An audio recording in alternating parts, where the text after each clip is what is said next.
Hello, everyone.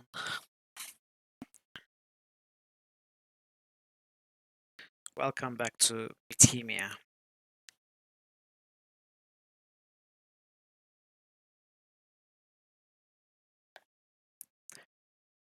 Hope you're enjoying your holidays.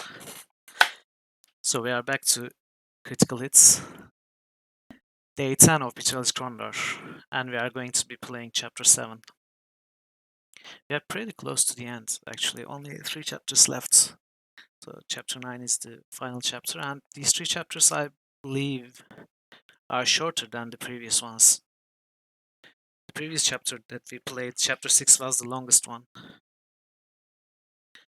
But Chapter 7 takes place completely in the Dimwood Forest, so it's a rather small place.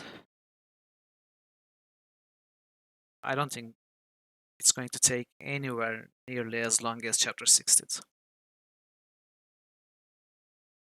So we are getting close to the end of the game, and soon we'll be playing the second game of Critical Hits. And there was a poll this week in the Discord uh, about which game we should play next.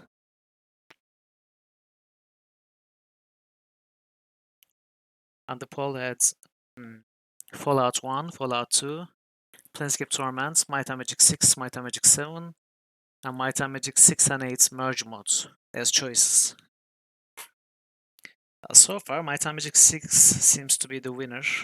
I mean, it has the most votes, followed somewhat closely by Fallout 1.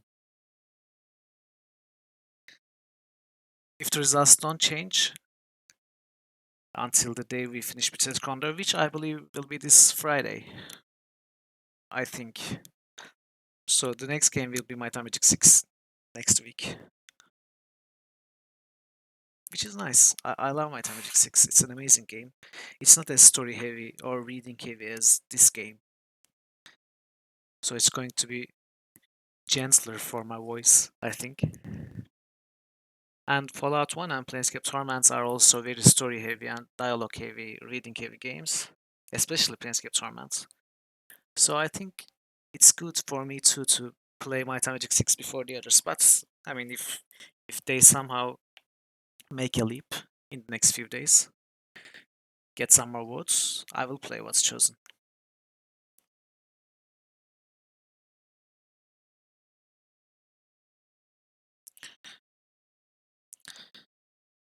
Yeah, so let's see if we can finish the game. Not today, of course. I don't think we can finish the game today, but if we can cover some ground today, maybe do some of chapter 8,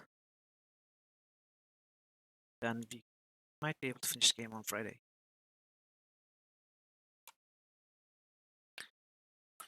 So destroy the Moradil Rift machine. That's our objective for this chapter. So what had happened previously? Let's remember.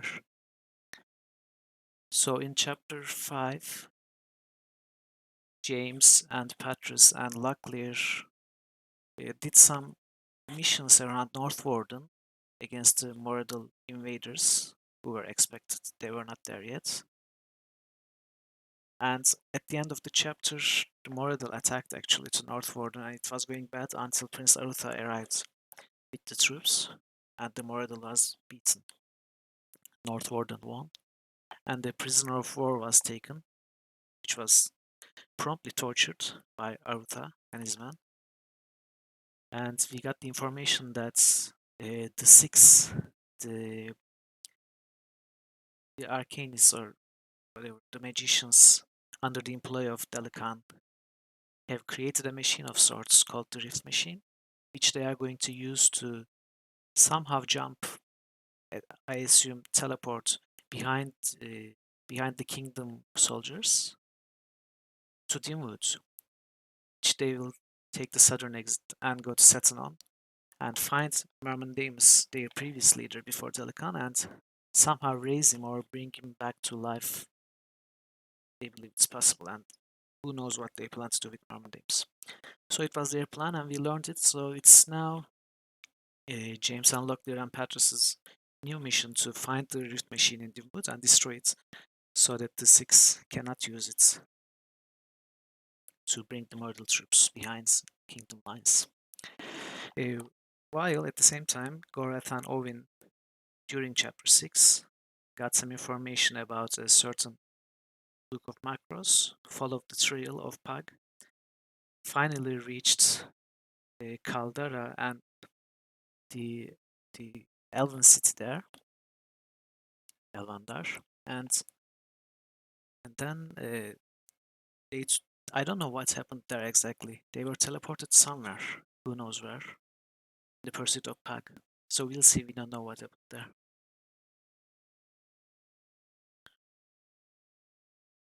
Okay, so it's time for Dimwood again.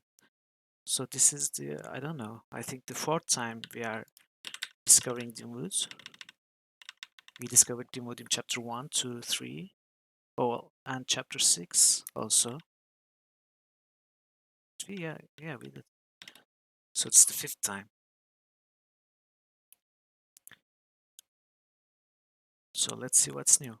The bad thing is we don't have the spyglass on these characters. So we want it. Certainly want this anymore. So without the spyglass, it might be difficult to find stuff here. Okay. I'm not exactly clear about where we are currently.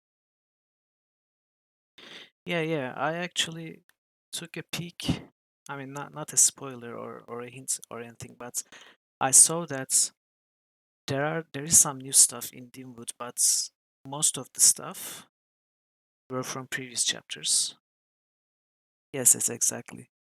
I think there are some new chests and some new loot, but they are not very important, I read. It's mostly consumables and rations and stuff like that, but maybe there might be some wordlock chests. So I have no idea where to go. So I'm currently walking randomly. Oh, of course. You need the unity spell, let's say.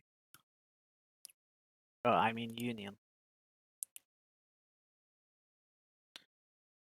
Oh, Mauser. This is one of the old ones.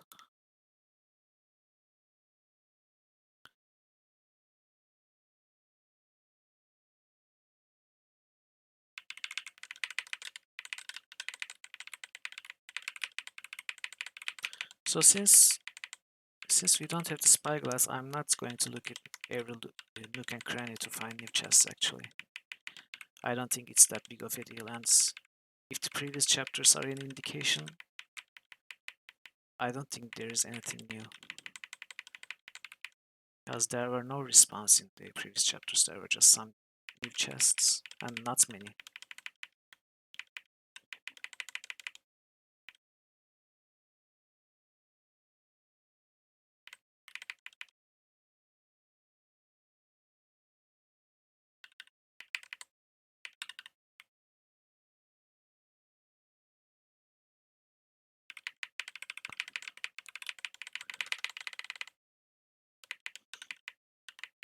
Yeah, I do. I do have plenty of food, but Timod is treacherous like that. I mean, looking around, we can very easily use up all our food.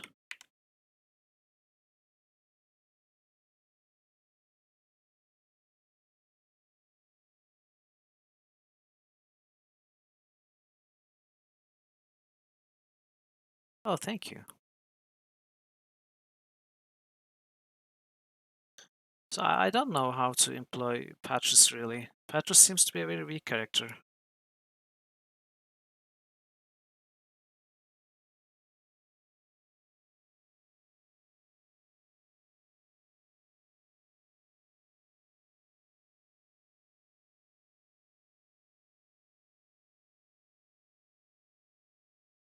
Yeah, that's what I mean exactly. We could keep looking around for ages, not find anything, and waste all our food.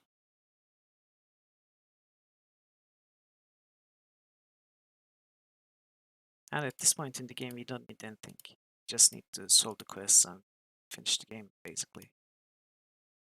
And obviously find the new world like chess, but as I said, I don't believe there are any new ones. If you come across any, we'll solve them.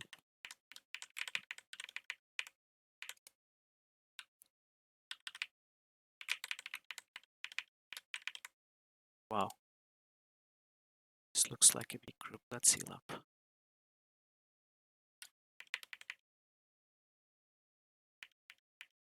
Is it one group? Wow, this looks like what the game does when it doesn't want you to pass through somewhere.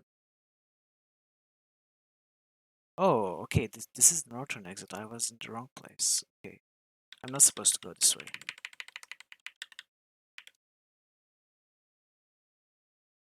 You're not supposed to exit Dimwood. Okay, let's take the path.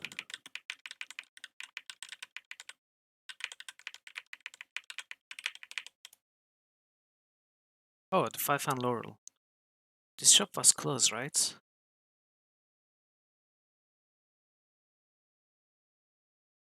And it doesn't sell food.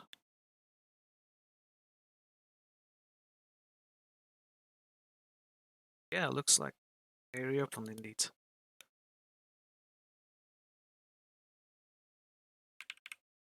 True.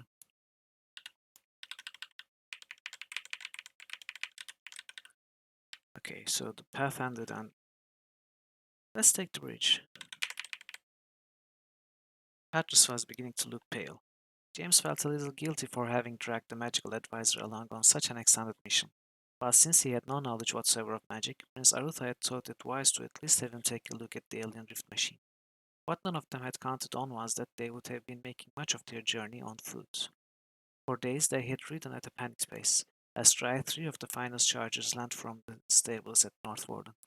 Driven too hard for too long, the horses had all died within hours of one another, expiring long before they had reached the outer rim of the wood forest. From there, they had been forced to walk, sneaking past a patrol of goblins who were taking up a defensive position on the road leading north out of the wood. Now, far behind enemy positions and without quick transport, they had a very difficult task ahead of them. So, nothing much to accomplish.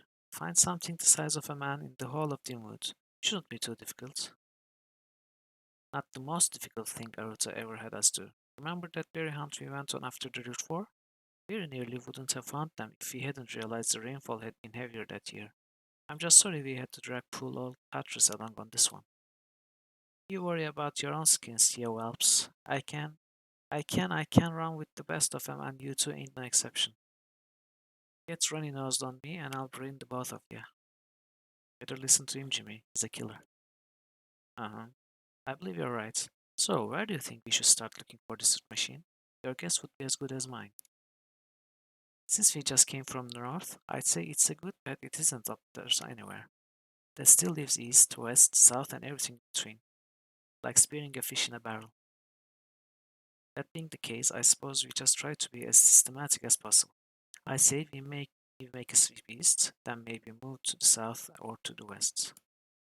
East? Why? That seems as good a direction. Not sure, but the instinct that's telling me east is the someone that's kept me alive this long, and I've learned not to ignore it. If you got a better idea, I'll follow your lead. Okay, is this the game's way of telling us that we should go east first?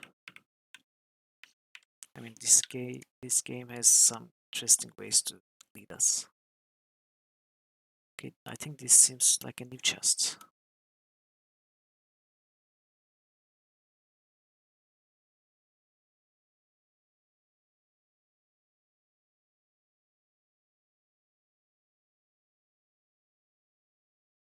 What am I going to do with some gems now at this point in the game?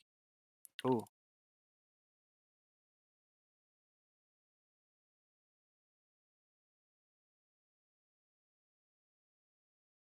oops.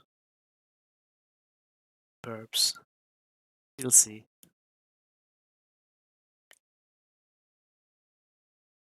This is water. We solved this too.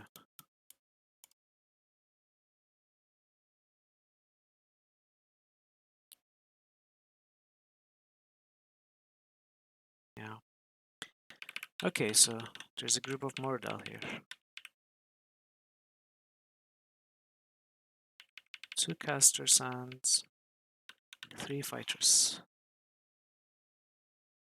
Yeah.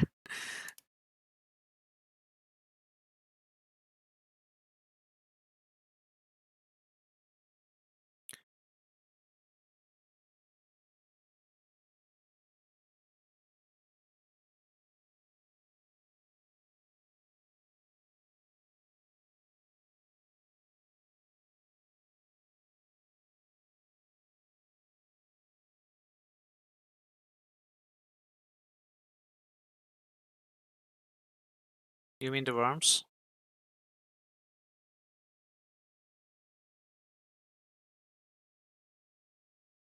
I mean wyverns, not worms.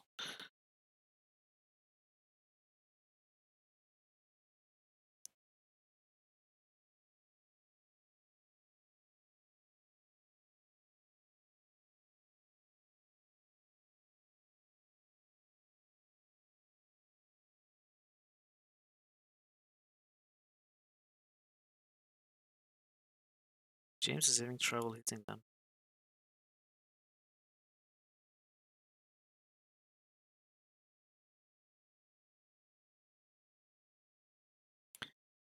Okay, let's use a healing. Worms? I don't know. Maybe.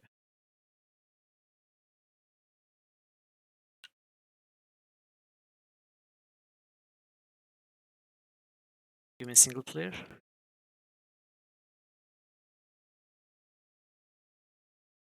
Oh, we have no restoratives. I didn't realize we were out of them. Of course, we used them to heal Patras in the chapter 5.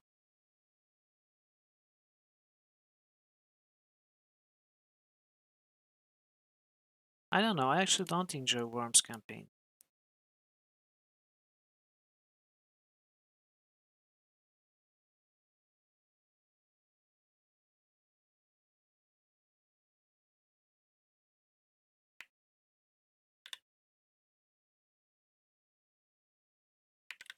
I mean, the game is fun, much more fun in multiplayer.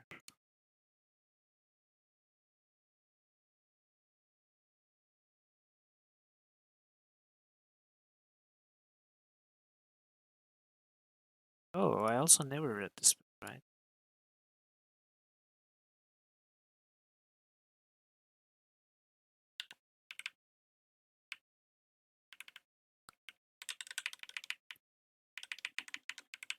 Did you rest? Yeah,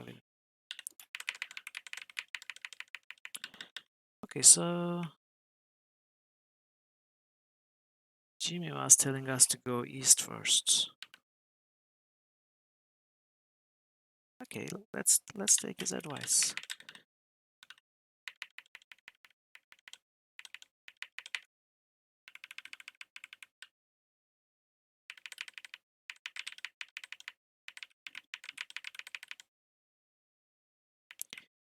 Yeah, you're right. But I don't know if it's still going on because we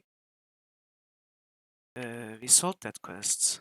I mean, we didn't exactly solve it.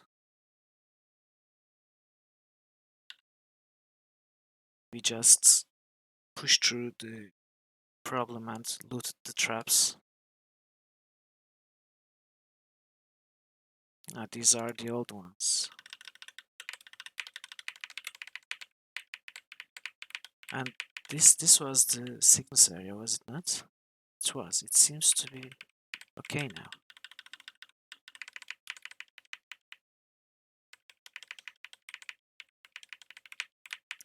Perhaps can stay outside.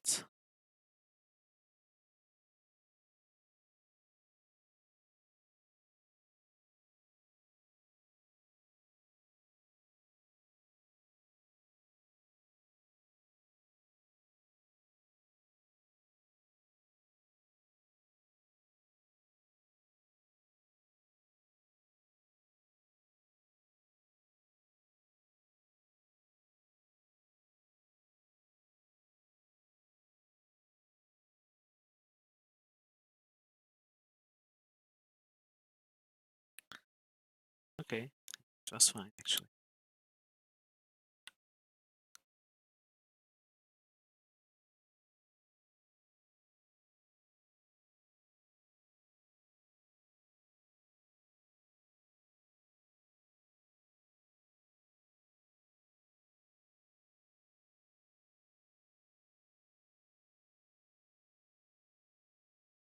After. Yeah, so far.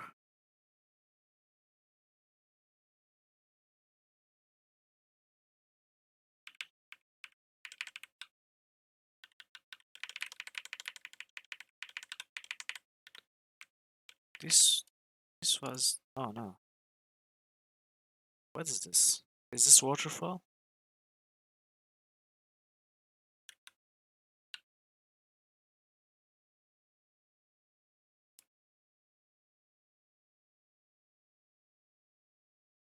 Yeah, this is mattress. Parroting. Have you found the bird-related word with every number of letters? What? The spell already ended? Anyways, we know these are the old ones. Okay, let's rest.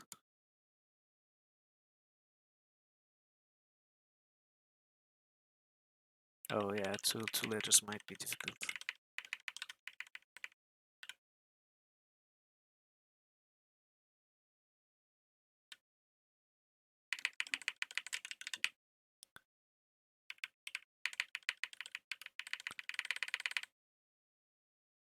Oh, Duke Martin. James, Locklear, what are you doing here? Prince Aruta told us that the Surani magician has given over a rift machine to the Moradal for use in this battle. You come down here to locate and destroy it before Delacan can get full use of it. How did you get here? We never saw you at the castle. When a portion of the Southern Arrow Company began to fall back from Northwarden, I decided to follow after them and make sure they weren't up to any mischief. As you might have guessed, they had that infernal machine of theirs set up a few miles to the north, but they spotted me and assumed that I was a human mercenary that was slacking behind. So you played along and went through the gate and ended up here.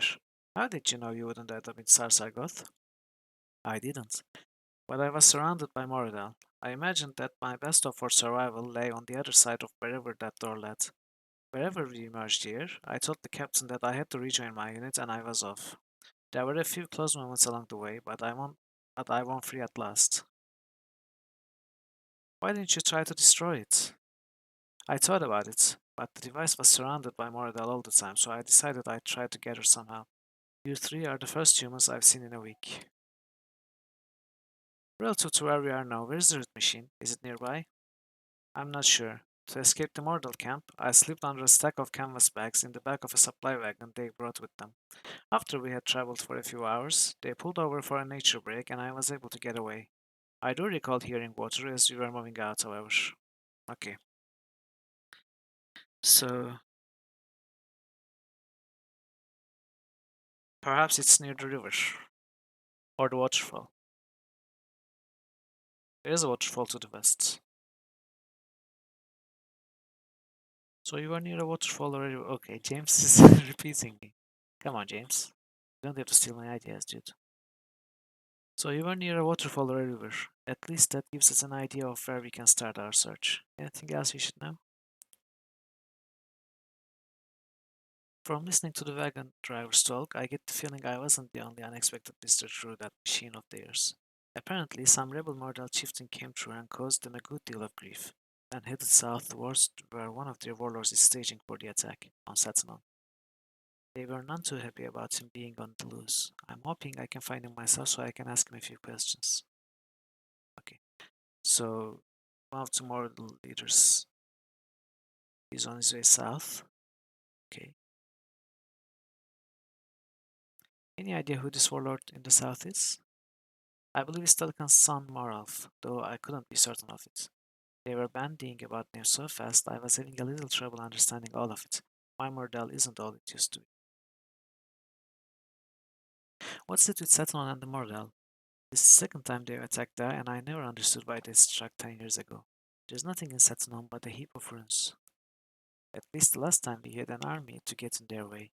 Even at a forced march, Prince Arutha's men can't get there for another few days and they'll be exhausted once they arrive. And now that I think of it, why is Dalakan bringing an army? If he expected to arrive at Setanon behind our lines, he could simply walk in, take what he wants, then turn around and walk through the drift gate without a scratch unless he expected someone else to be there.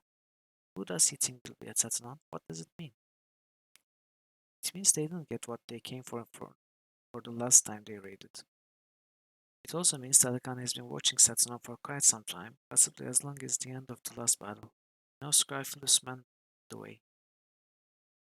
Squire Phillips man? What would a squire be doing leading a counterattack? It would take me too long to explain it to you at the moment. Suffice to say, I don't think Delacan and his men will be having a good day once they get to Setanon.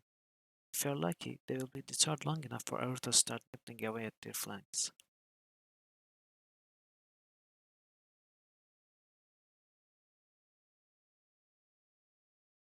Right questions?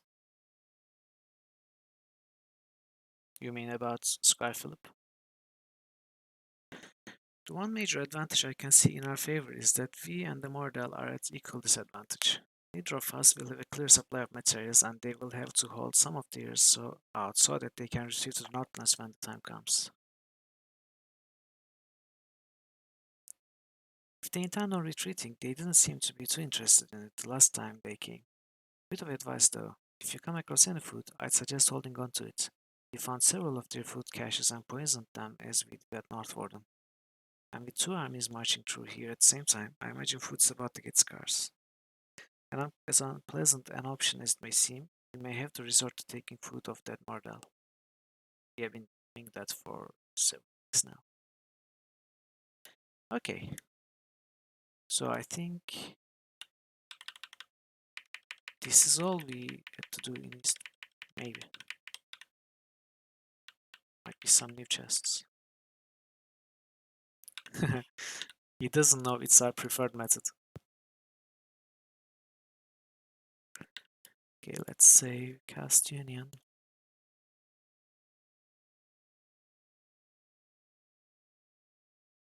Yeah. Was this shoes? Oh no, this was spurs. So again, one of the old ones.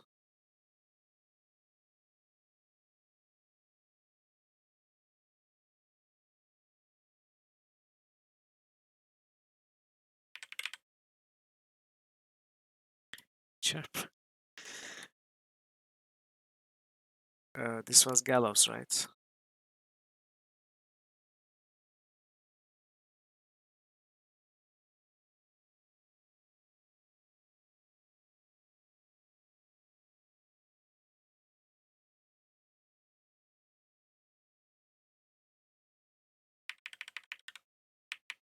Okay, it's not this waterfall.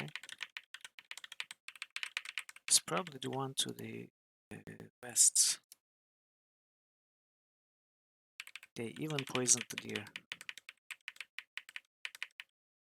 Oh, okay. A fight on chests. These might be new chests.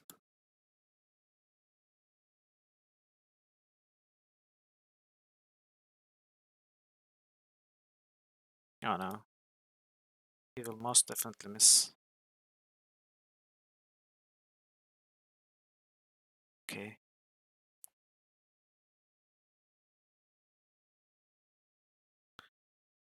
Yeah, this is not going very well. You might need to restart. Hey, this one is cheating.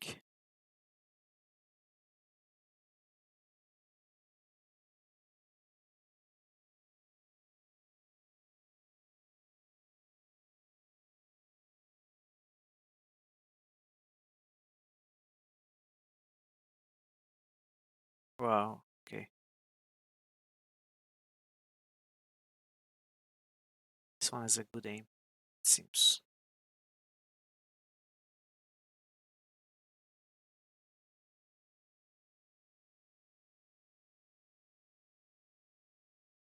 For Patras dies.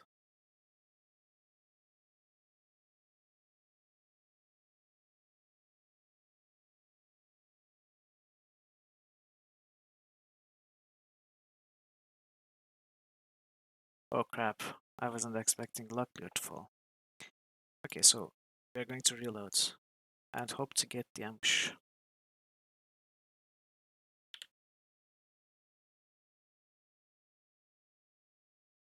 Actually, we should rest first.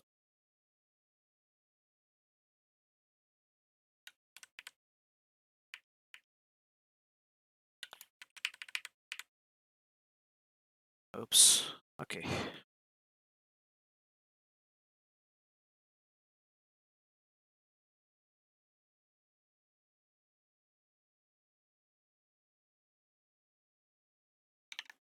Oh, really?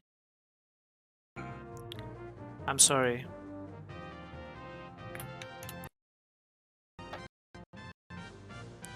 I don't know how that got muted, but it's my fault.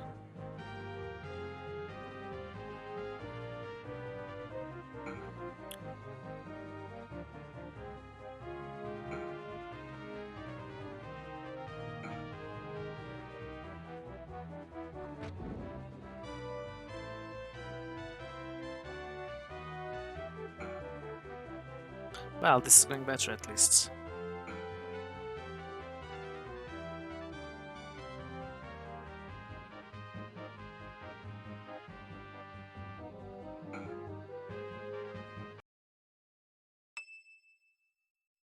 So you also didn't hear the intro music, right? The soundtrack that I open as the stream is starting. So you didn't realize why I said go and go. You can do it. Because at that moment the practice track where Ovin cannot play at all, Sing the Mine, it was playing.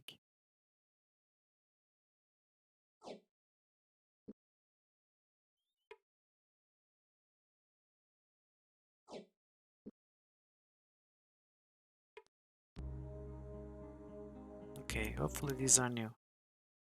So there's one here. Okay, 3 chests. Nice. Let's see. You don't even see the question yet. Stay away from these hideous beasts. Okay. It's not parrots, sorry. Parrots are not hideous.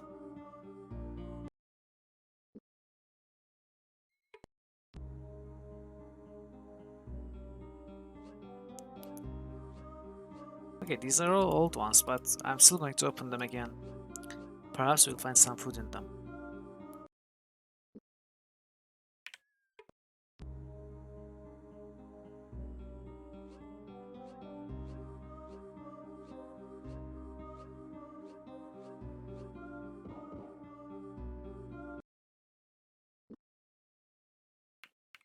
Yeah, nothing new.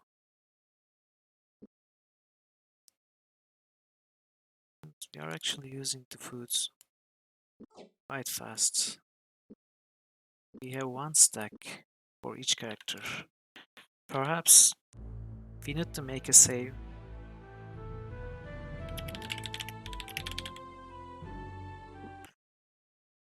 And we might have to optimize our paths and exploration.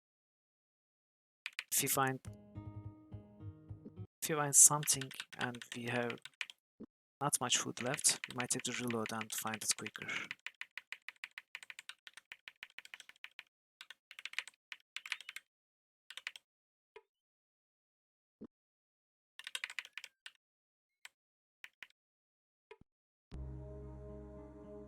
Yeah, I think we opened this one.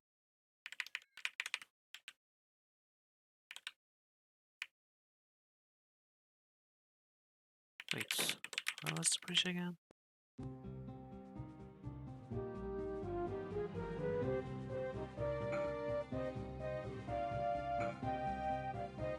Yeah, perhaps I should resort to restoratives.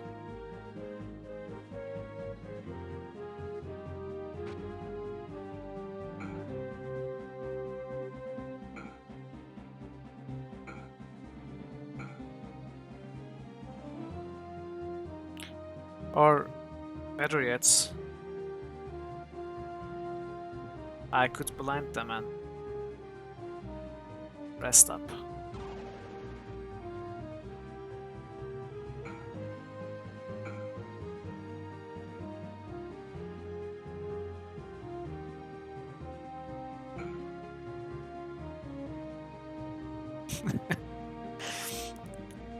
Yeah, perhaps. You're right.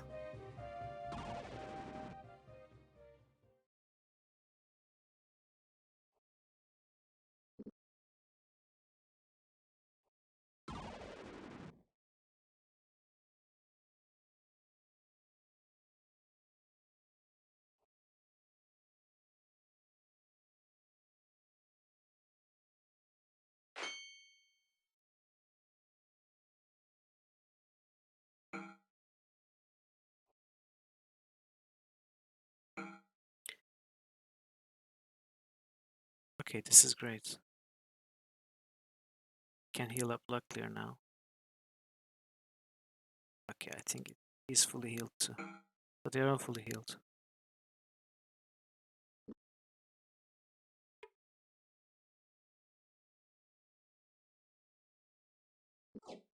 At least we find some food from their corpses.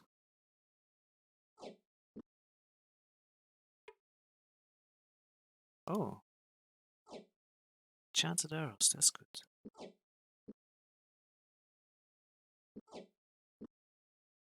Oh, actually, never mind.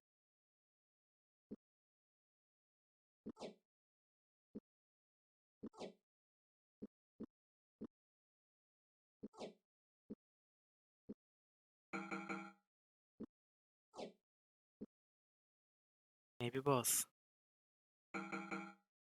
Maybe they were already eating each other.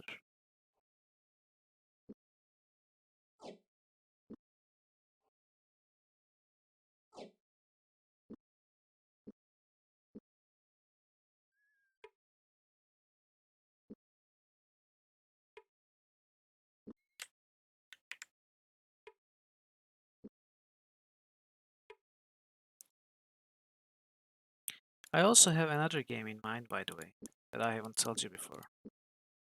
It's Relentless, Little Big Adventure 1 and 2.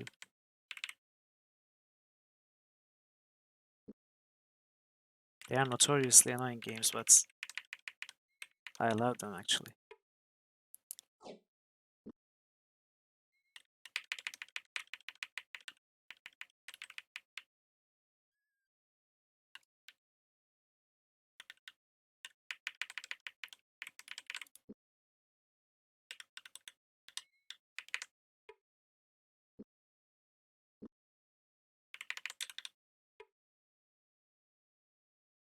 Oops, poisons.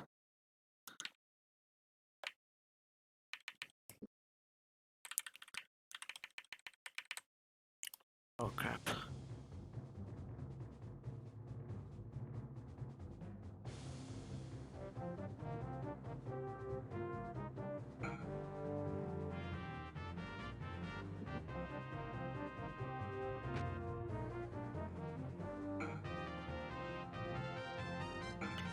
It is the Little Big Adventure series is a good combination of adventure and action, but the action controls are very difficult. Especially throwing that ball. Or while running, you may hit a wall and lose your health. I mean, you constantly do that actually. I shouldn't say you may. You always do that. It's pretty annoying.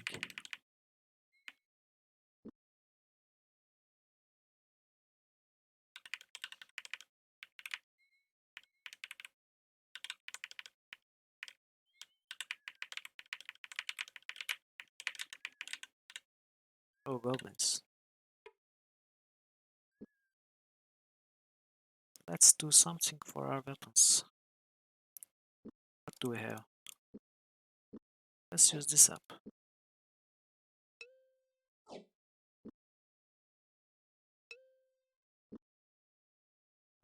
And maybe use a dollar tail.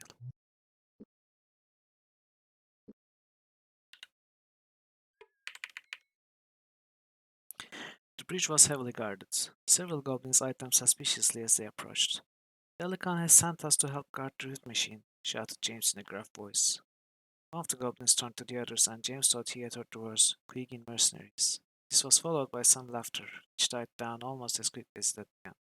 What's the password? Demanded a goblin. Okay, let's bluff. James looked confident. Delican gave us a special password himself, he said. I hope you are familiar with it. I'd hate to be in your heights if you are not. The new password is Satanon. Goblin considered this for a moment, then shouted, It is a very bad day for liars. Prepare to die, Kingdom Dogs. Okay, but they saw our bluff. 6 of them.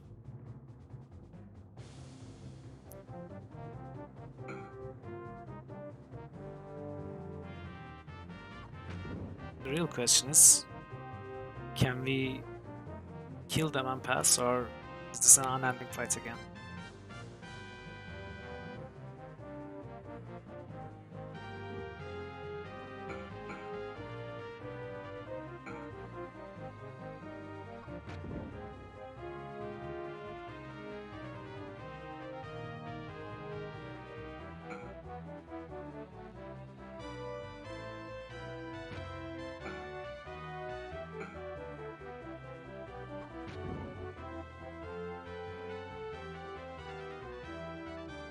Blackbeard is about to die.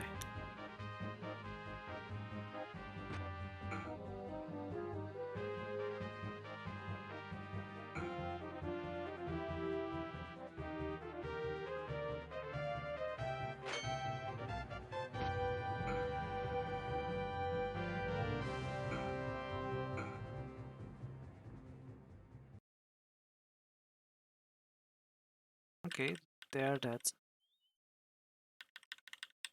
I will reload. Definitely I will reload, but yeah, we can pass. Okay.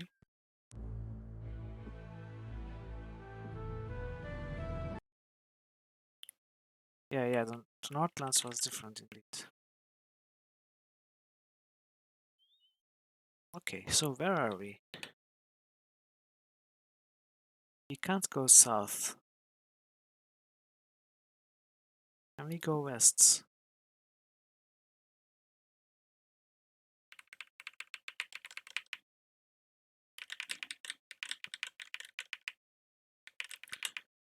Okay, we can't pass that bridge.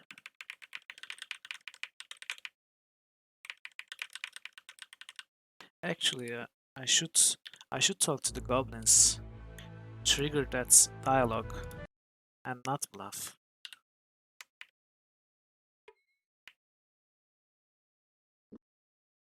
James shook his head. The man who hired us didn't give us a password, he complained. His bluff fell on deaf ears, and James decided they shouldn't try to push their luck. Alright, he said in mock anger. I guess we'll have to go back and get it. Okay, now we have triggered the password thing, if it's something to be triggered.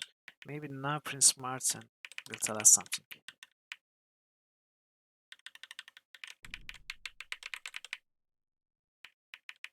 Except I don't remember where he was.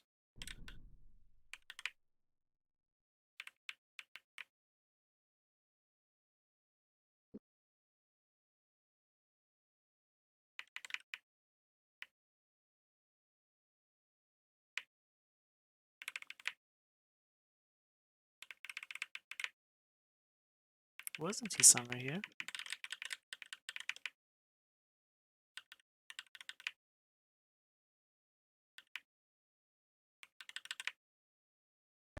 Okay. Okay. So no new option with him.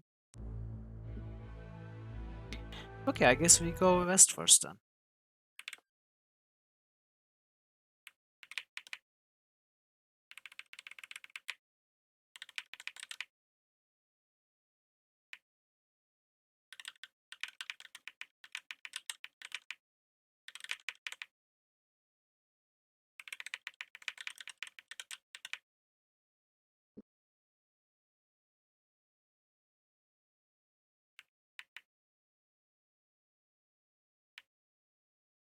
Can we even go west?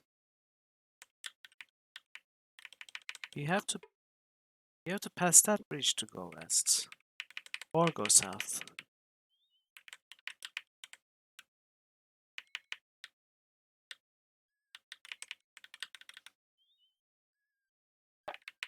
We couldn't go south.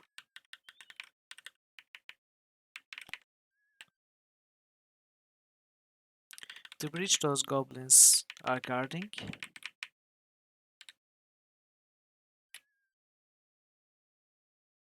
Yes, the bridge those goblins are guarding is here, somewhere here.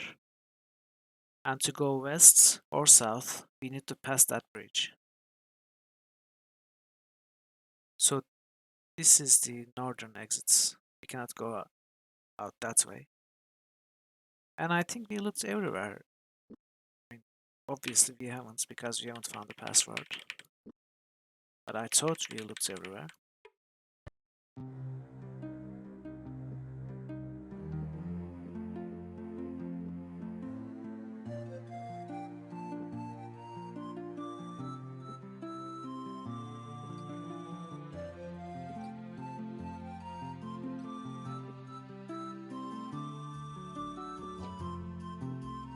Yeah, yeah.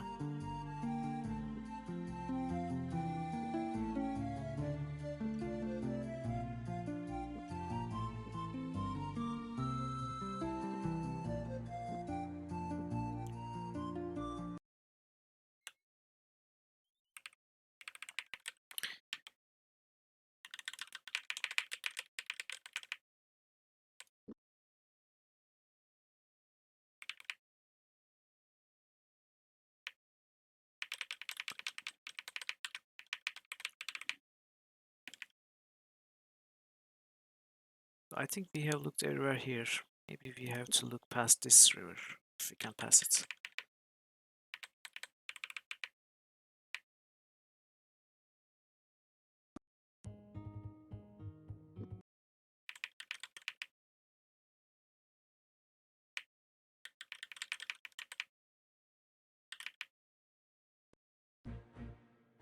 Oh, James yelped, rubbing his head where he had felt a hard thump. He turned and saw that Patrice and Locklear were doing likewise. Exchanging puzzled looks, none were prepared for the sudden appearance of a towering Mordell. Opkar? I too have difficulties. I am Opkar. Perhaps it may be that we can help one another. You're assuming quite a bit. I don't think any of us have a good reason to trust you, Mordell. Just now you all felt the pelt of my stones, each which hit your head just as easily as would have a Mordell throwing knife. If I had wished you harm, you would already have been dead. You speak the kingdom tongue remarkably well, and is skill for a spy. We cannot trade our goods with traders who come from the kingdom or from far-off places if we speak only our native tongue. It would seem it is beneath them to learn our language. Granted, I am still listening. There is a device which is being used by Delican to invade this wood. If it's left operational, it will mean utter defeat for you. If Delican succeeds in his goal, he will use whatever it is hidden in settlement to gain the power that eluded Marmondame's grasp. It will mean a new tyranny for your kingdom and for mine. You already know about the device. We let it out of one of the field captains that attacked Northwarden. If you really mean to help us, tell us where to find the device.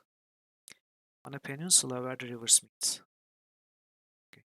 It is accessible only by passing through an illusion of a mountain created by the Six, though I am not sure from here where it's located. I have been looking for a magical artifact since I slipped out of the camp. So another illusion of a mountain. You know I'm great with those. On a peninsula where the rivers meet. Okay. Artifact. For what purpose? Shortly after they began staging soldiers through the rift, I discovered the gate could be disrupted by something they called a wani, a word foreign to me.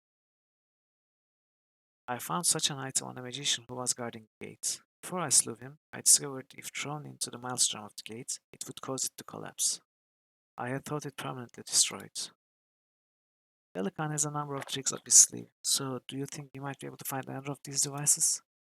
From what little I learned before I slew this magician, they are necessary in the creation of a gate. If one is to build a bridge, it's usually wise to bring more planks of wood than necessary in case one should snap. Seems to be a reasonable assumption. Now, it's just a matter of locating this Vani. Who would have them? If anyone would know, it would be the leader of the rear guard, Maralf. He has his troops preparing themselves for for the final advance near the southern tip of the woods. Then I suppose it's time we went and had a talk with him. Had a talk with him, Jimmy? You propose we simply walk up to him and ask for this device that will destroy his campaign? Not without saying hello first. We'll pose as Quiggins and hope he doesn't see through us. In all this chaos, he can't possibly know everyone in all these companies. An admirable gamble. I approve. You're that lucky? The Mardal approves. It must be a good idea. Let's get moving before I regain my common sense. Goodbye, Obkar.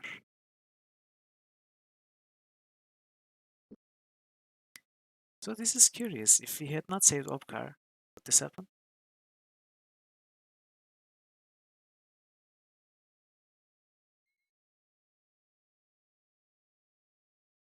Because we know it's possible to pass that chapter without saving Obkar.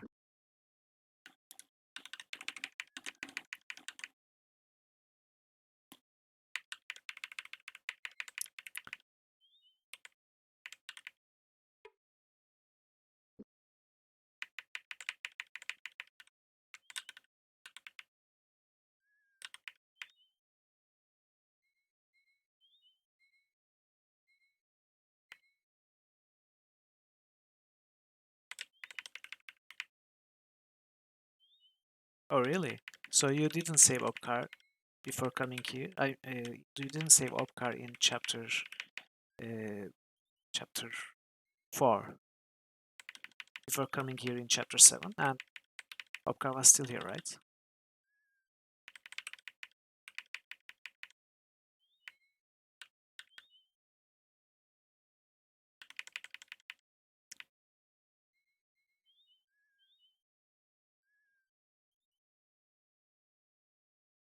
Oh, okay. In uh, in Canting Rush, calm down the soldiers, right? Mercenaries. Okay.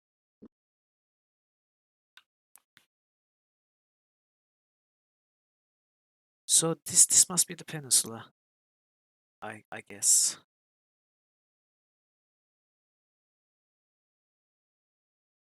I mean, any of these can be peninsula, right?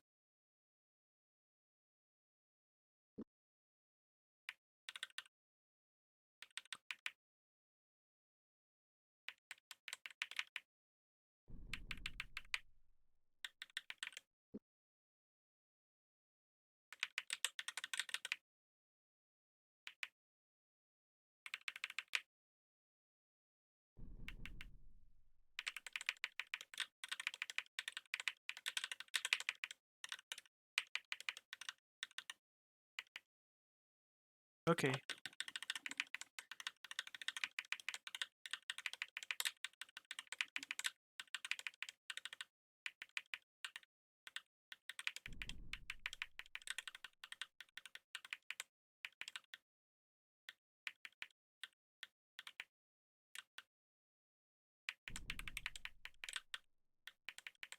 I wonder if I'm looking at the correct place.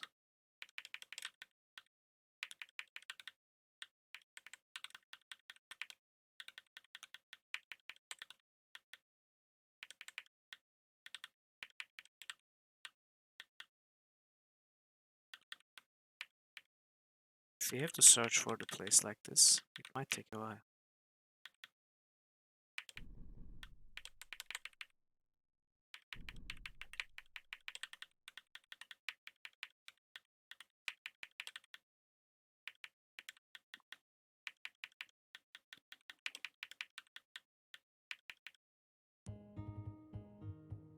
Oh, didn't realize you were here.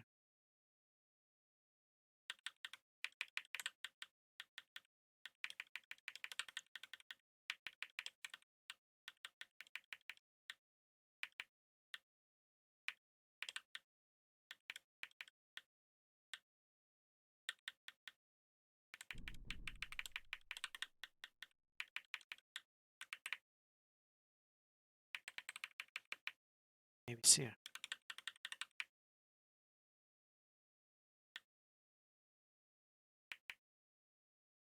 Wait. How do we get there? Can we get there? No, we can't get there. We have to pass the bridge first, which we can't. Unless we kill them.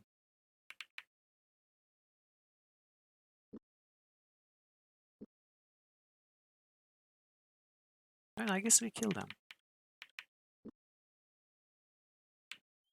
Or maybe... would this work? Okay, I'm going to try going all the way to the north. And try to get the password.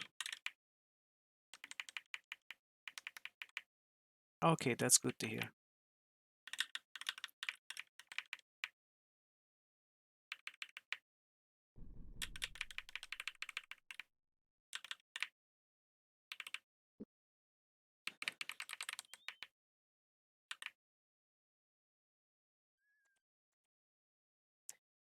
James stopped. He looked at the band guarding the pass ahead and called out, "Will you allow us safe passage?" The self-important looking guard glanced up from what he was doing and replied, looking them over with a great measure of disdain.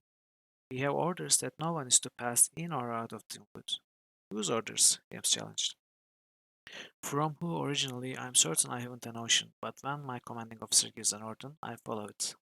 Reaching for his sword and placing its point into the soil in front of him, he stared menacingly at them. "Of course, if you wish to make a point of challenging the wisdom of it, you are more than welcome to try us on." Locklear stepped forward and stood next to James. "What's the point of fighting it out with our own?" he said, seeing his friend's temper flaring. "This runs counter to what we want to accomplish. Once we charge, they may forget who they are fighting." James shook his head. "It's this fellow's attitude that gets me. So do we fight or leave?" "Of course we leave." "So I was hoping there would be a way to get the password from these." "Seems not."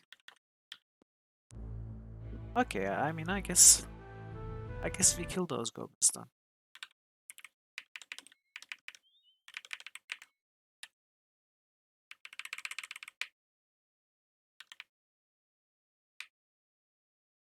Unless...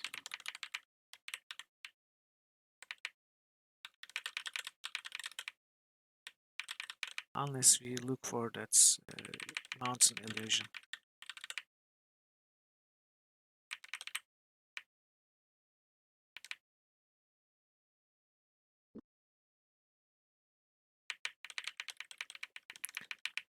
Okay, maybe we look here too.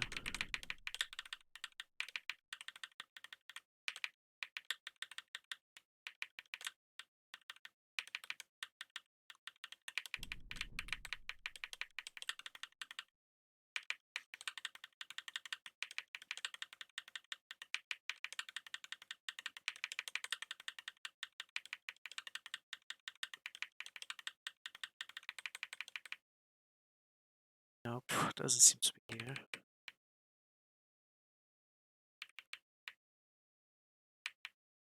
Hmm.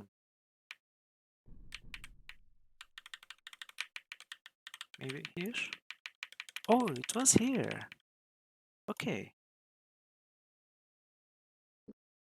so we found it.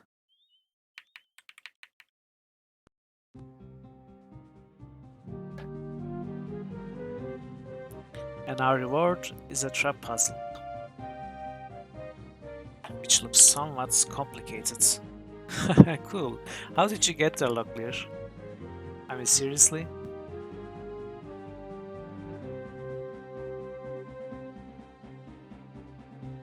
So... okay. I guess... oh, okay, that was a misclick.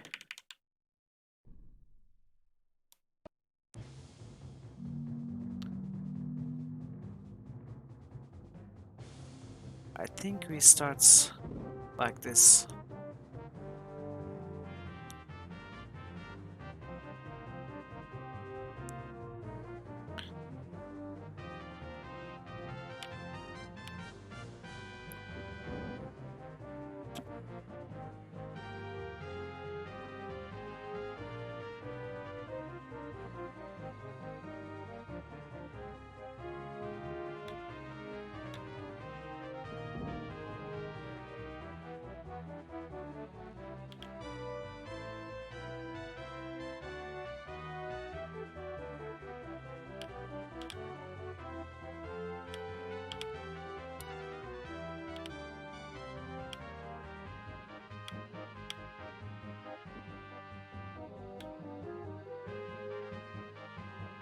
Oops, did I make a mistake?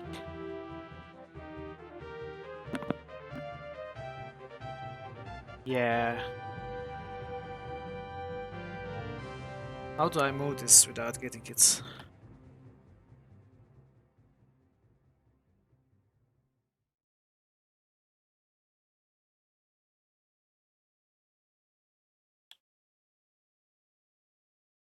Wow. I mean, I don't mind getting it actually.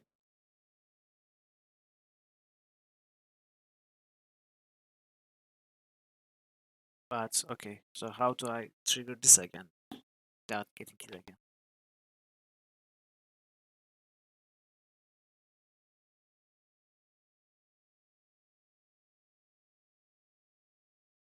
Okay, perhaps we need a new solution.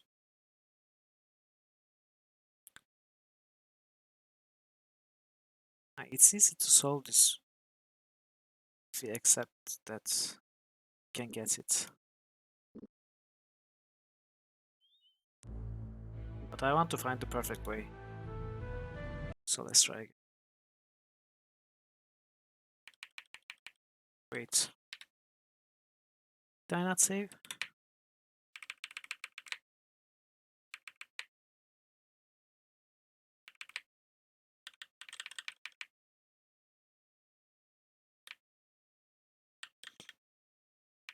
I thought I saved.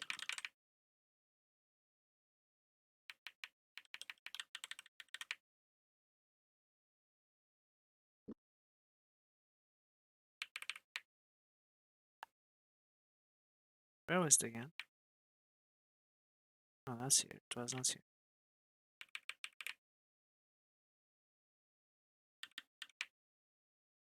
Oh, it was here, right?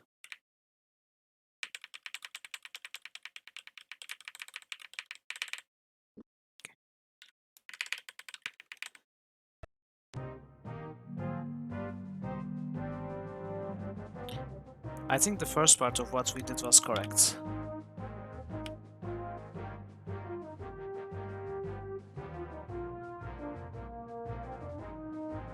Actually,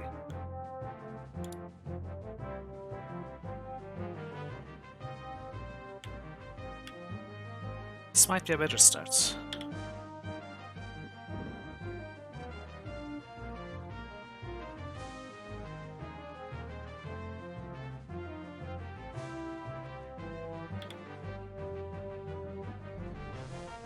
So now we block this.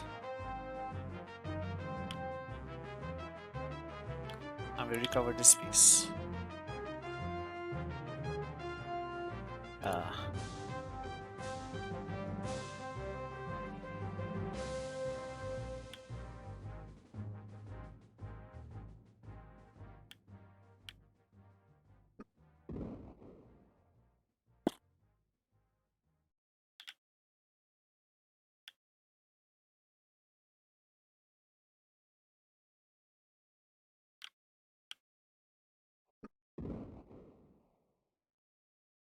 yeah, I guess this is it, right? Yeah. Okay, nice. We got it. So, what is here then?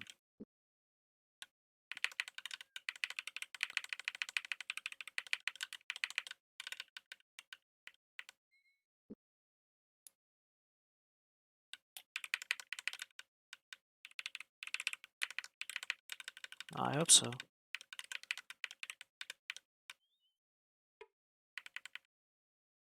What are these?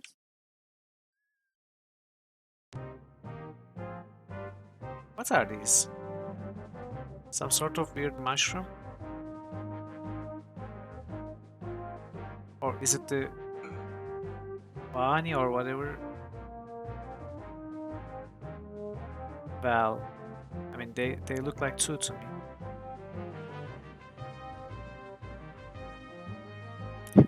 Maybe, who knows?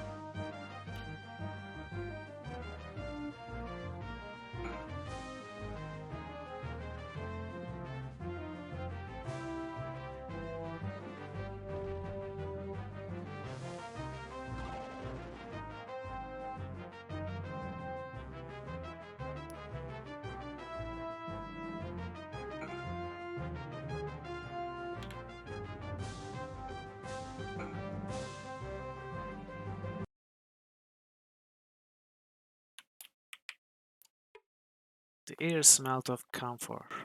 James took a step forward, intent on examining the strange device before him. No, cried Petrus, grabbing his shoulder. This is the root machine we have been searching for. It is very dangerous, and I would not advise getting too close. Oh.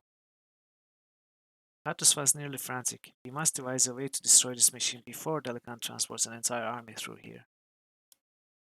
Okay. So we need that Vani or whatever that thing is called. So we found the machine. As the first thing, almost the first thing we did in the chapter.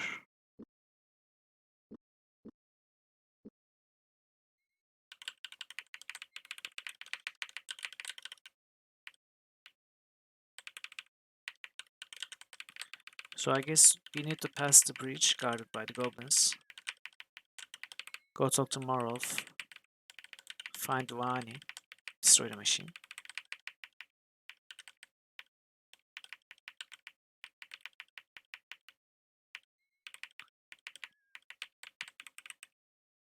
Okay, I'm lost.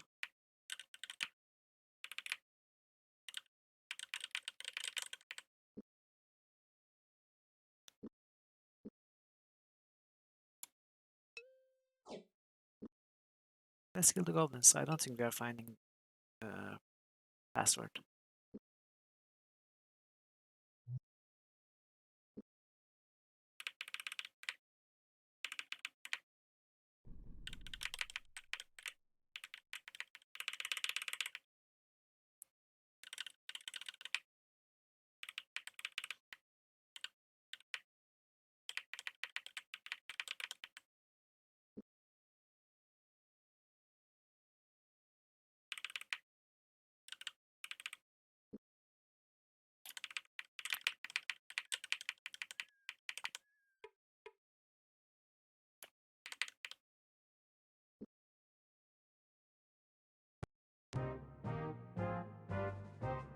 The problem is it's impossible to get the ambush off in this fight, because it starts with a special dialogue.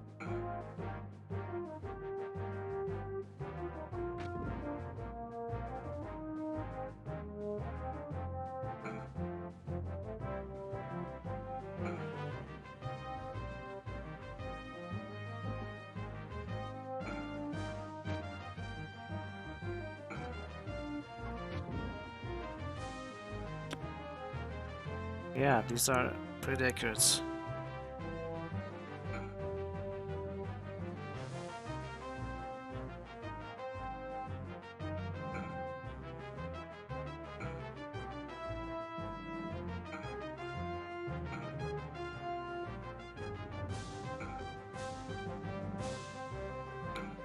As long as Lugler stays alive at the end of the fight, we can heal up Petrus. Okay. This is not terrible. It's obviously not good, but...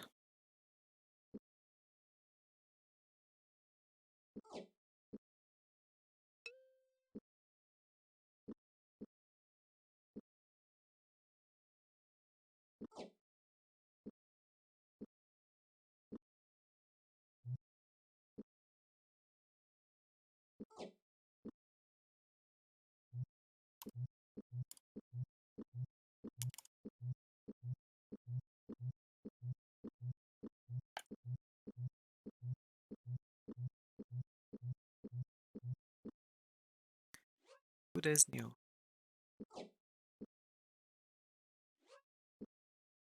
Maybe not as new, but...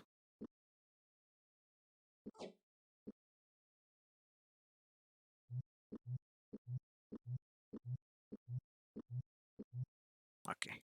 Should be fine for now. Let's see if we have any food.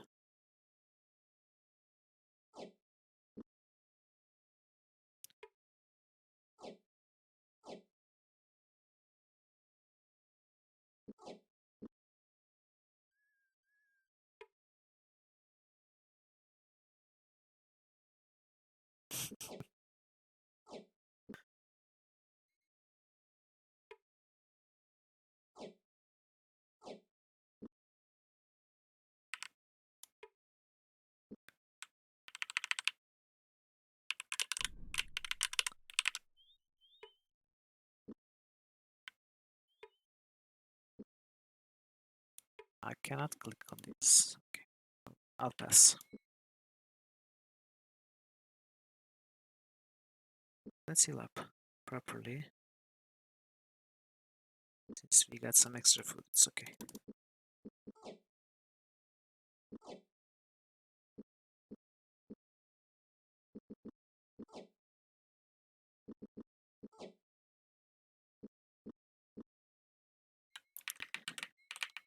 So we heard to the south is Marolf. Let's go find him.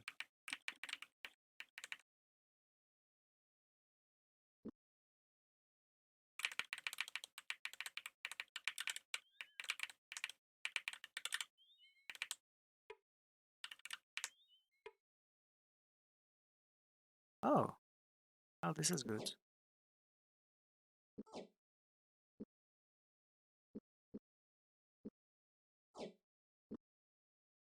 Really?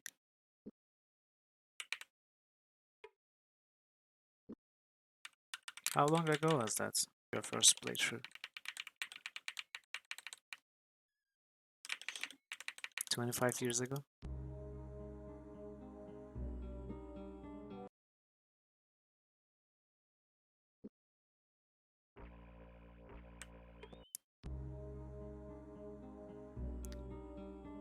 Hey, this is temporary results.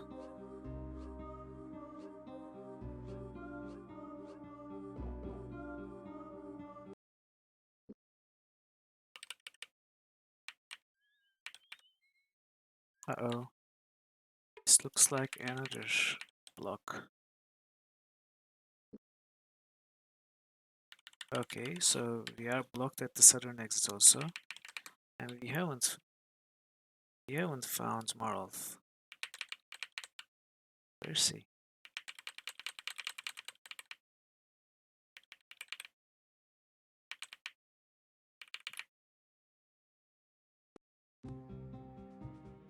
Uh-oh.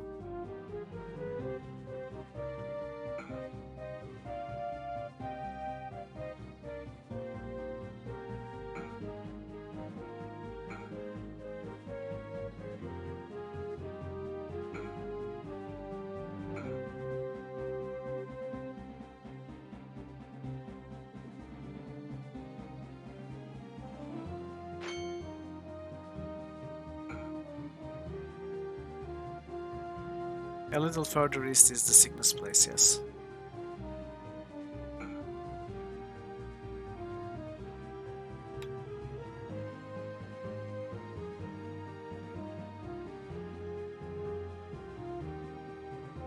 Why isn't this guy doing anything?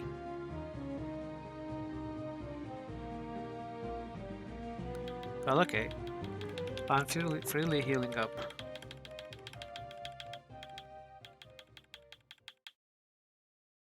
I think he's defending.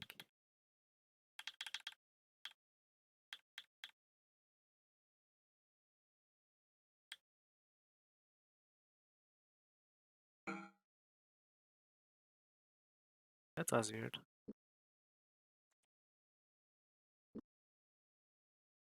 Yeah, right.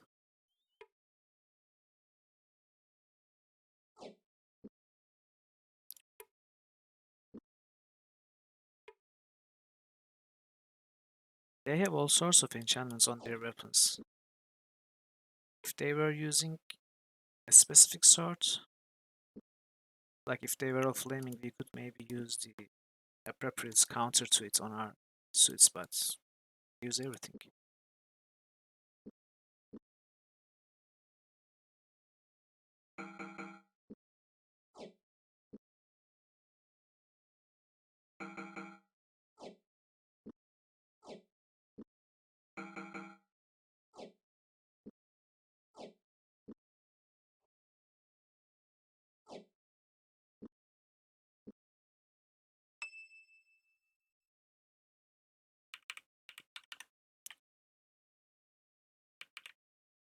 Yeah.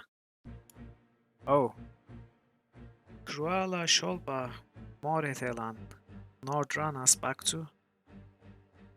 Dear Kuigian warlord, if you could stay speaking in the kingdom tongue, maybe we could understand one another better. Seba, how progresses the transfer from the Surani gates? We were ambushed, Lord Marolf. Several men, heavily armed, were moving through the woods. We were lucky to escape. Kingdom soldiers? Perhaps. I know they weren't under our standards, so they probably weren't mercenary. We heard sounds farther from where they came from. It might be a whole army. Opkar may have reached someone and raised the alarm. Damn, this will complicate the march to Setnon. How close were they to the sixth rift machine? No idea. We got turned around during the attack. Our couriers were killed and we needed field reports. We hoped you could help us. What do you need to know? The magician said the rift machine tell me there seems to be a malfunction with the gate. They need one of the parts they had stored away. But the gate still functions? No. Failed just before the magician sent us and it is beyond repair with what they made. What they have. They said they need the devices they stored with you. It is hidden in a box, locked with our special locks. Yay! Good. Victory is the path. Really? You had to spoil it for us?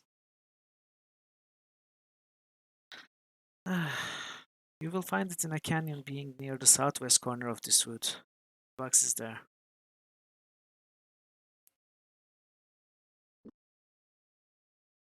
To them. To them then, with all haste. If any further complications arise, report to me immediately. Your real warlord.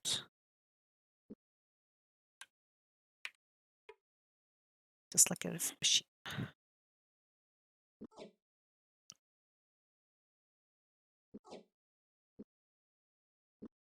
Okay, we have too much food.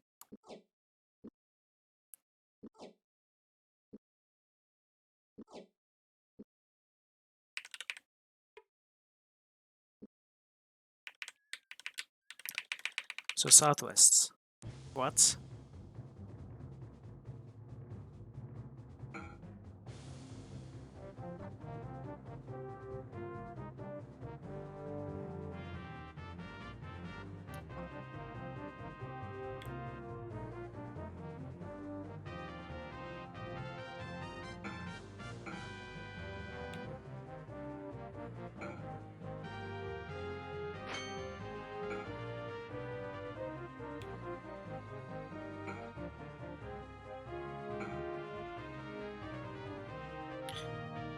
Yeah, that's exactly what I was thinking about. But to be honest, Morolf is somewhat easy to fool, right? First we fooled him with Owen and he thought we were Moradel. Now we fooled them with these three and he thinks we're Queegian. He has trouble seeing through Kingdom people.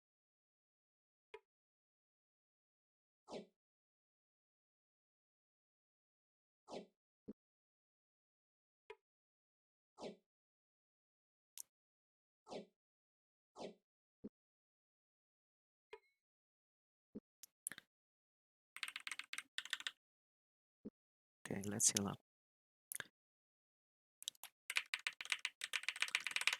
So this sickness place is here, but I think it might be over. Or perhaps we don't even need to go deep in here. This is not 7 letters. Oh.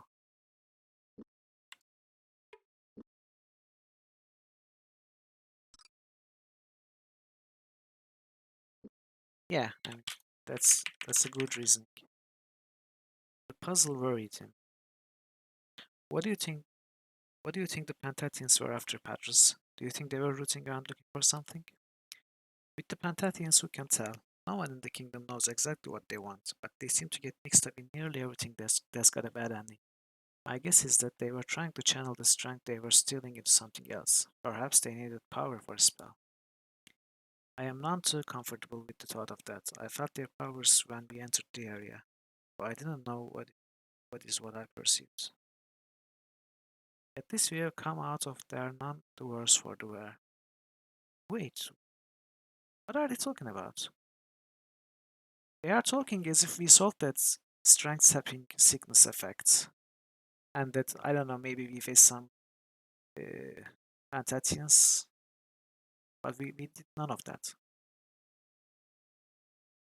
I imagine that Craig is beyond help. It's a good thing we didn't remain a month as he did. Well, I don't know about you, but I feel almost normal again. Of course, because you were never here. Probably. I, for one, am glad the whole affair is over. Okay, whatever you say. And the thing is, it's not even gone. The effect is still here.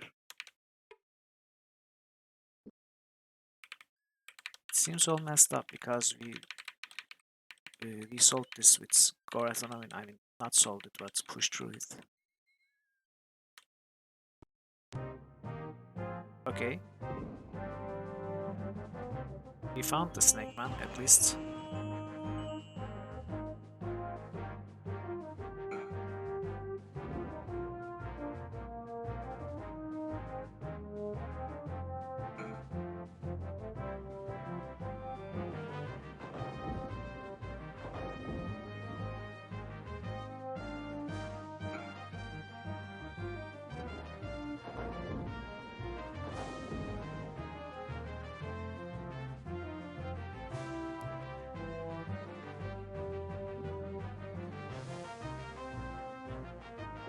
Well, this is not very nice.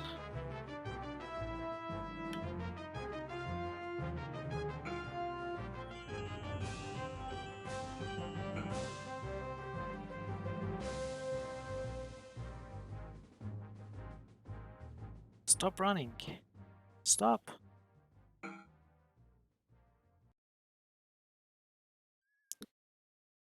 That was interesting.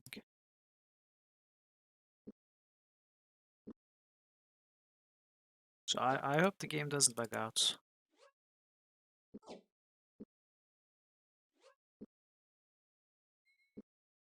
Yeah, Patras lived with 1 health.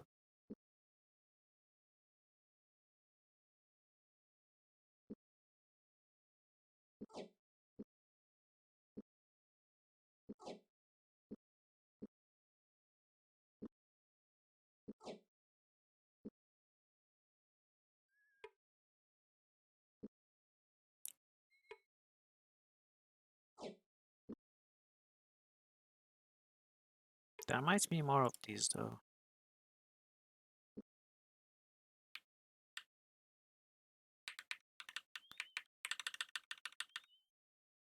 Where are we? Okay, we are.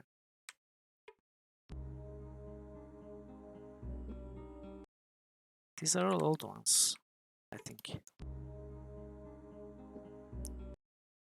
Let's check anyway. Budgie, perhaps. Yeah, this was orange, right?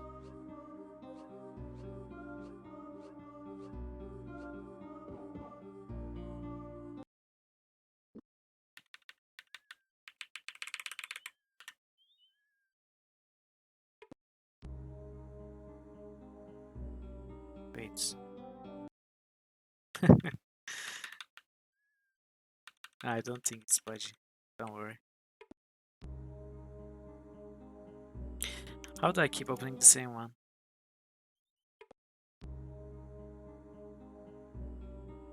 Really? Okay, these are old ones. I'm not going to bother. So we are supposed to go southwest.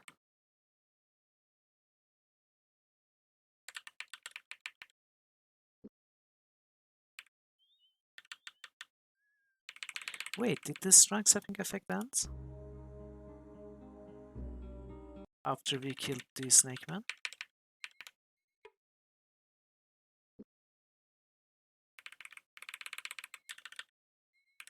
Doesn't look like we are affected by anything.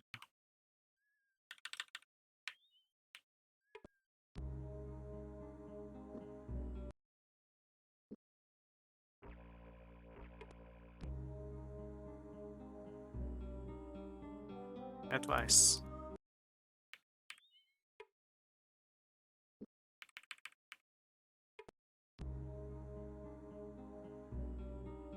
And the lake. And this is where we found the traps. So I guess even though we come across that quest in chapter 3 and 6, we can only solve it in chapter 7. And by killing a group of enemies. Or not.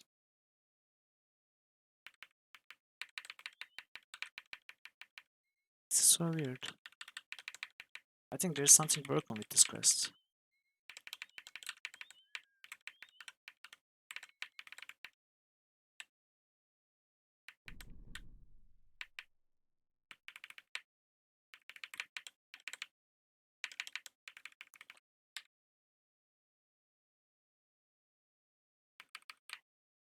In any case, I'm relatively certain that Morolf did not mean southwest of this area. He must have meant southwest of the whole forest, so we are supposed to go here maybe? Okay, another weird fighting arena.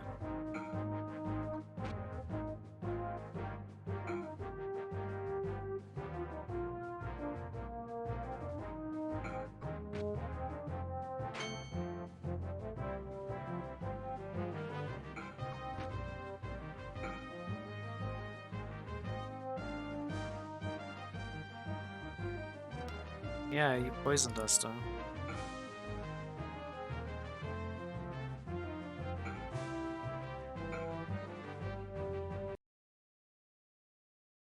I think Petrus and Locklear are poisoned. Yeah.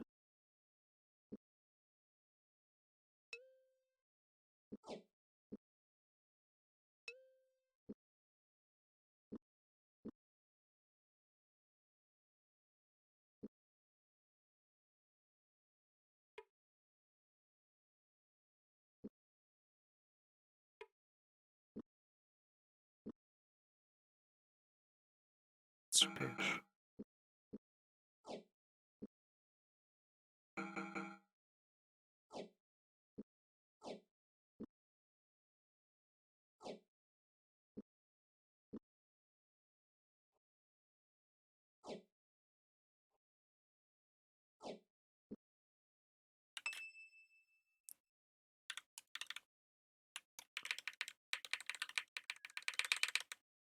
I want to use the map more, but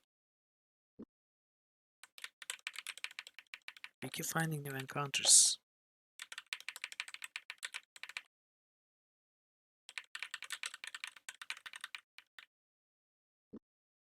Yeah, he does.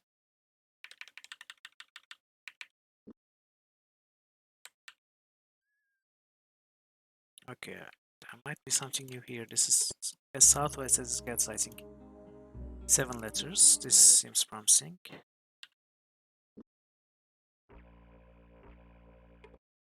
Maybe. With this one thing alone, you will have defeated even the strongest foe. Yeah, it's gotta be victory.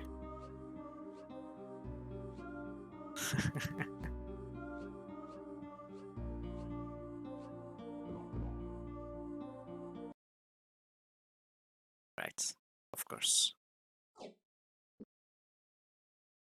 To whom it may concern, I have found your interesting device and became fearful that someone less honest than myself would steal such a beautiful piece of art.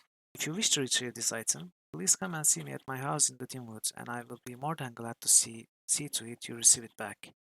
You will find it's a short journey due north of this chest. Yours truly, Philip of the Dim Woods. Philip. This guy. Okay, I didn't even check if they were poisoned or not. Obviously, they are poisoned.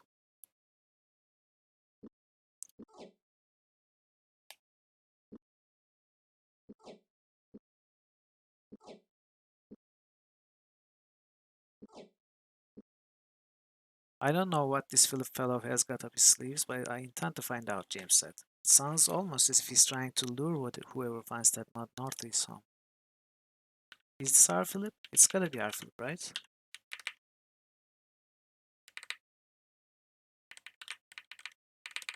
And the house north was supposed to be the witch.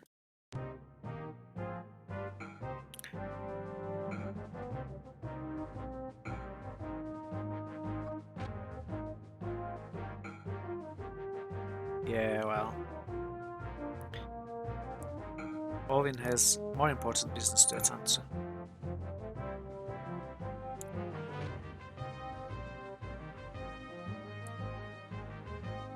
Yeah, this is not going great.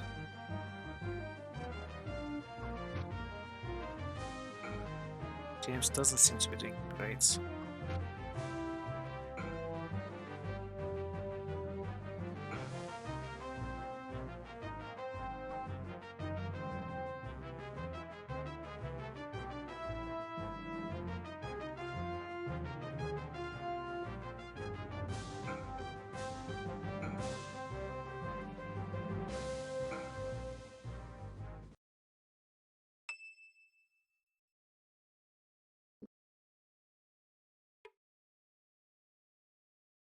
Okay.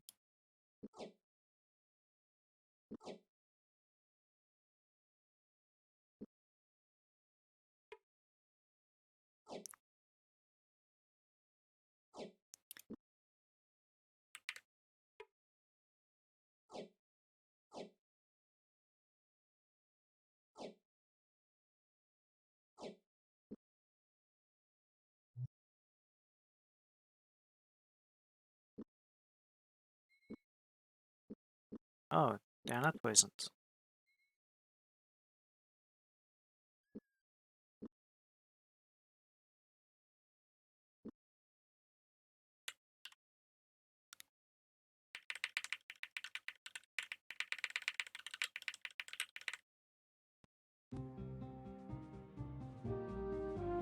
Wow, okay.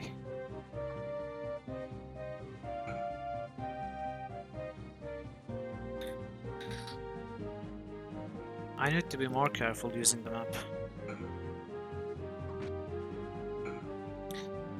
Yeah, I will restart this fight actually with weapon enchantments.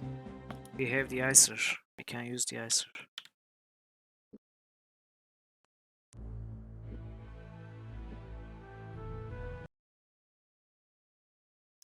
And perhaps Dalatiel on Patras.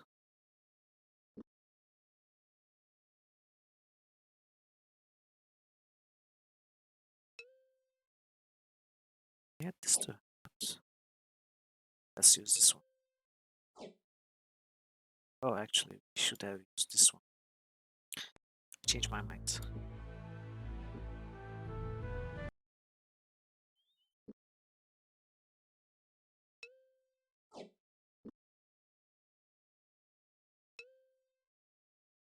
And even a fathom or two up here too, since we have so much.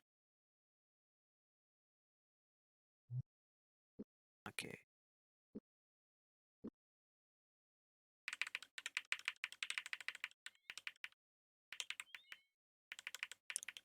Where's that group now?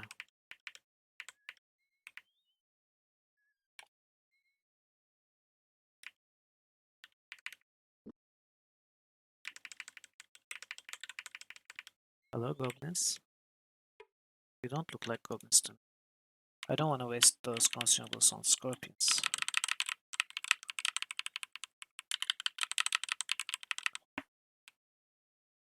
Where are they?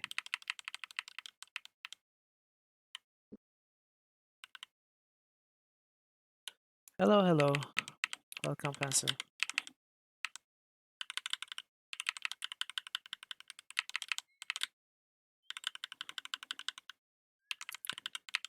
Okay, the goblins are gone.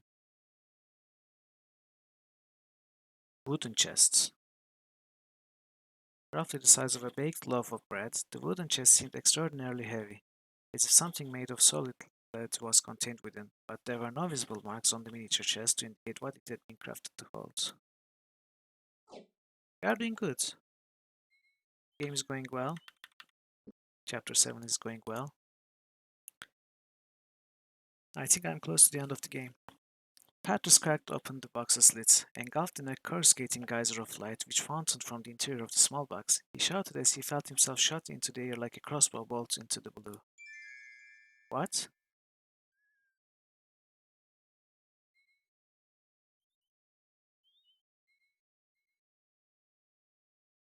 What would we possibly need this for?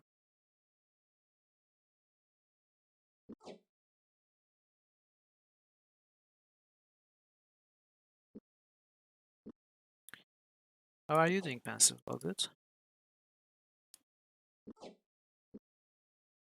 Lurked in your stream a bit yesterday. It seemed like I couldn't watch all of it, but it seemed like an interesting game, Deathloop.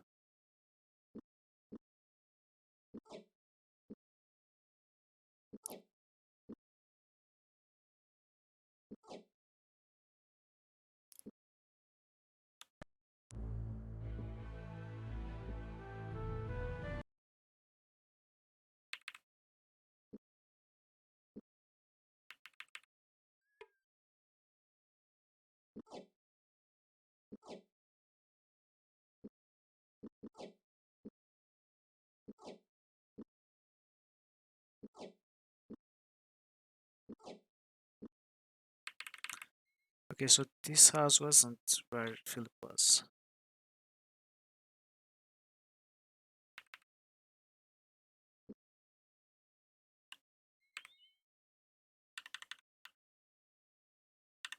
Easy day?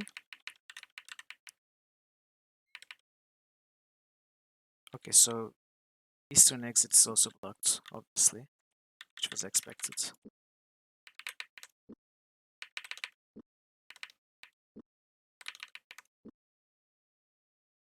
But I'm curious where those goblins went.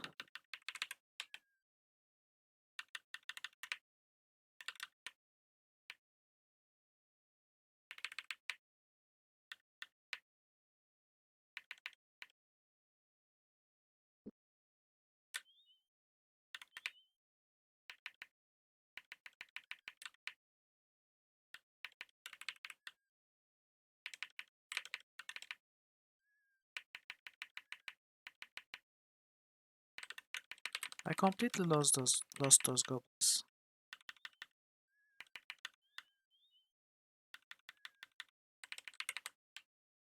Where's the fake shop?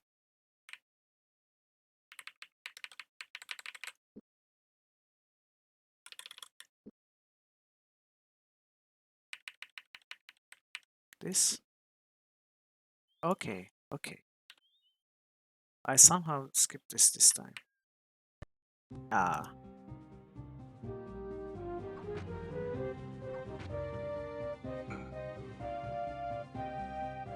I think it might be nice if we try to get the ambush. Or maybe we just...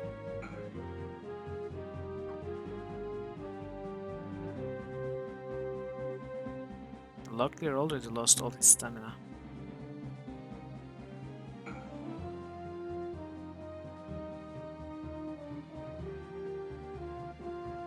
Yeah, I think I have to.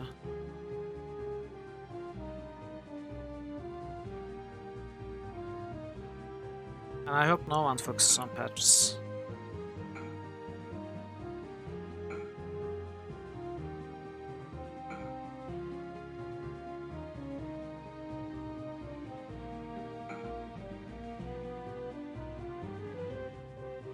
Can I do it again and survive?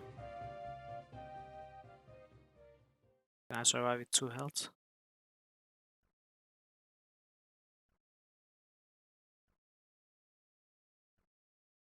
Nice. Okay, we survived. Oh, there's more. There's more ahead.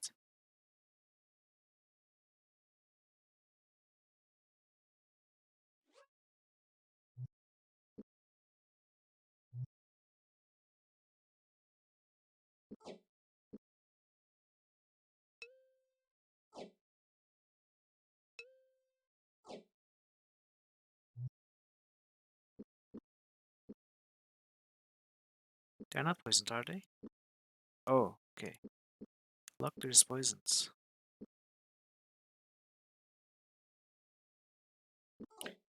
No, I don't think so, because we got some corpses now.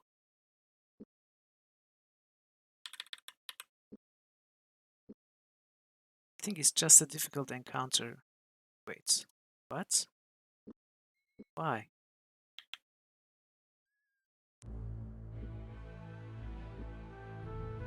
Oh, I know why. Because I'm stupid.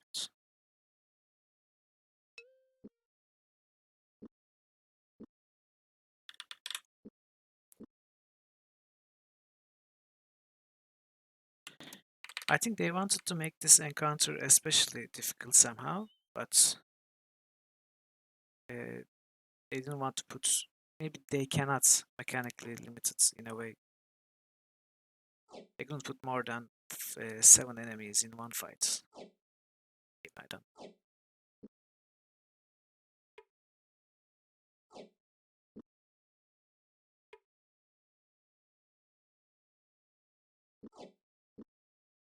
And this is probably where we are supposed to find Philip too.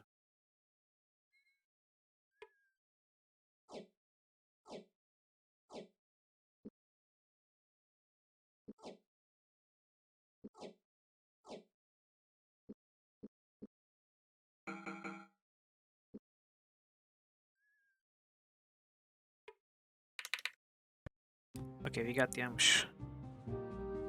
6 of them this time. It's definitely not the same fight.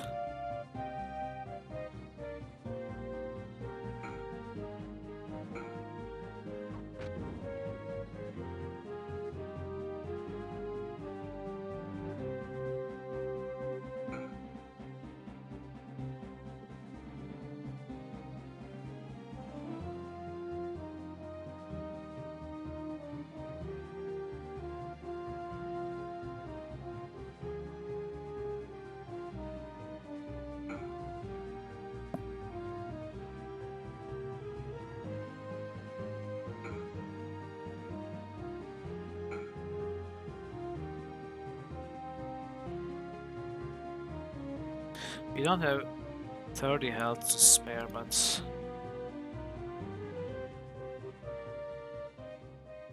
it should be fine to kill them all, I think.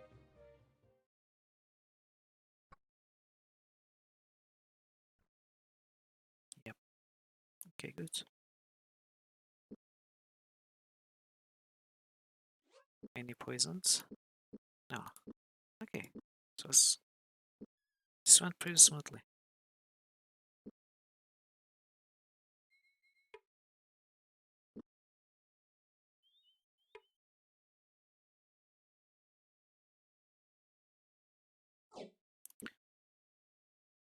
So many goblin corpses now. I have no idea which ones I looted, which ones I haven't.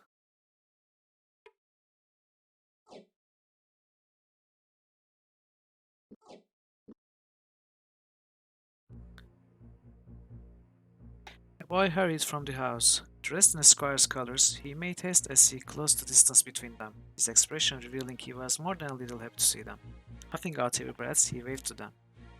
Please do not leave us yet, signors. In ordinary circumstances, I wouldn't be empowered to ask for your aid, but our forces are spread rather thin at the moment. We need everybody we can get to aid in this effort, whether you've sworn an oath to the secret garrison at Satanan or not. Oh, secret garrison at Satanan. Satanan garrison? I've never heard Arutha mention anything about troops being stationed near Satanan, and you are far too young for senior duty. How old do you think I am? 18, maybe 19 summers. About the same age as the squire we know from Tyburn. While Count Bellefort's son Owen was taking his first baby steps, my wife and I had already had a son for 3 years. I'm 37 summers old and hold the rank of captain in the Kingdom Army. When my commander noticed how young I looked, even as a veteran officer, he struck on the idea that I would make an ideal career for the secret garrison. Wow, Squire Philip. You wily devil, you. Sink me, a spy for the kingdom. Even if the things you say about yourself are true, the rest of your story is impossible. Aruta would have told me about the secret garrison. Has he ever explained to you why there is an absolute ban on visitation to Satanon? Can you recall any other occasion in which the Prince Aruta or King Liam have forbidden people to visit battle sites? No, but I always assumed he wished to keep it as a memorial to the battle there. A memorial that cannot be visited by its veterans. We are trying to rationalize, Senor. Not even the members of the garrison are allowed near Satanon unless an armed force approaches. Their orders are to destroy any who come against it, and now I must find a way to get word to them that the Mordor are advancing. Do you have any ideas on the subject? I don't know how my friend Locklear here feels, but I would appreciate it if you could point us towards a decent meal. We've had trouble finding anything to eat. Decent meal? But Is he expecting to find the secret restaurant in the Tindim? Not surprising. We've had evidence the Mordor were spying on Satnam for several months now, and it's logical to assume they've been stripping the local resources to pave the way for his attack. They pulled the same trick the last time they headed Satnam. They anticipated something was up, and took the liberty of making some of our provisions. Elindi has graciously lent us the use of her house for a while to store goods. Take what you need, but please no more. We are far short of necessities. If you keep an eye out for the old tree trunks, you'll find some of the rations we've stored against this possibility. Though I would be careful if I were you. Some of them have likely gone bad by now. We found your note in the mortal chest. Do you still have the wine that was in it? If you mean the magical device, yes.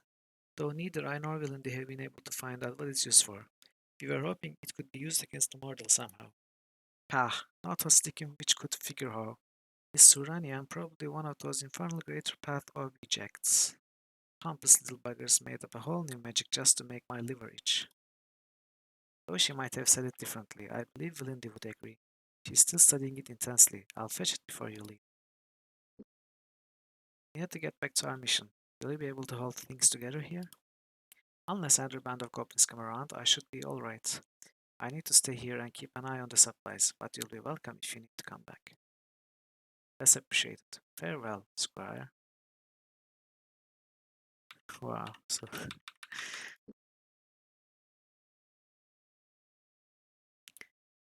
made of a glazed metal, 3 concentric rings encircled the mushroom-shaped device's base, through which was visible a globe of glass that flashed periodic bursts of white light. While the design was Surani, it could only have been made on Bithkemia. The price of metals too prohibitive on Calawan to allow such an extravagant device to be built. Mushroom thing, yeah. Oh, what is this though? Makes us jump. Why would we need to jump in this game?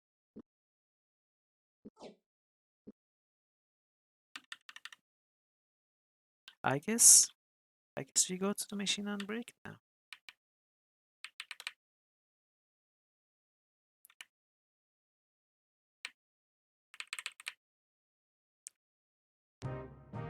Of course.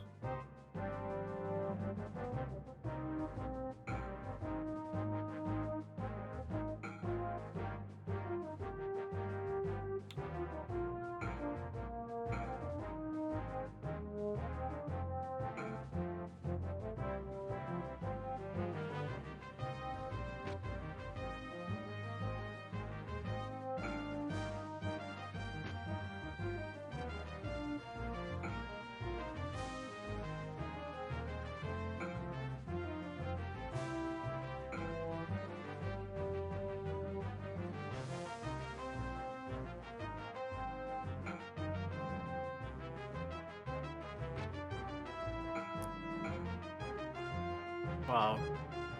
It was at the last second.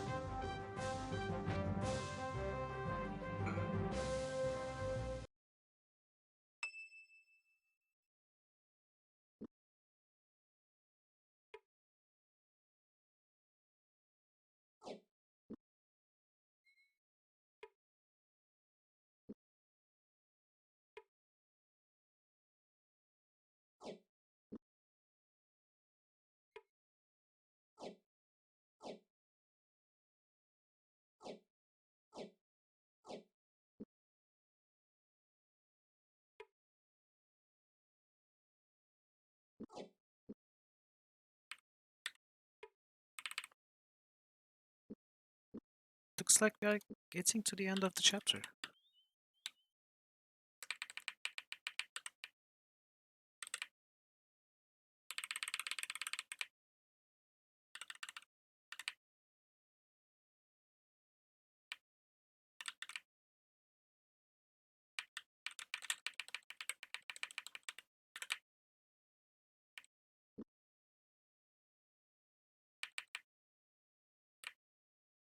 I just need to remember where that illusion was. Was it? I think it was here.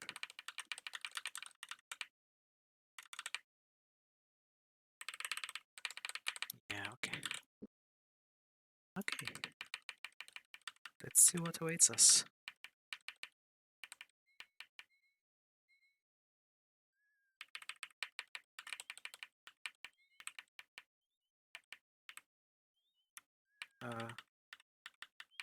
Hello? Where was the device?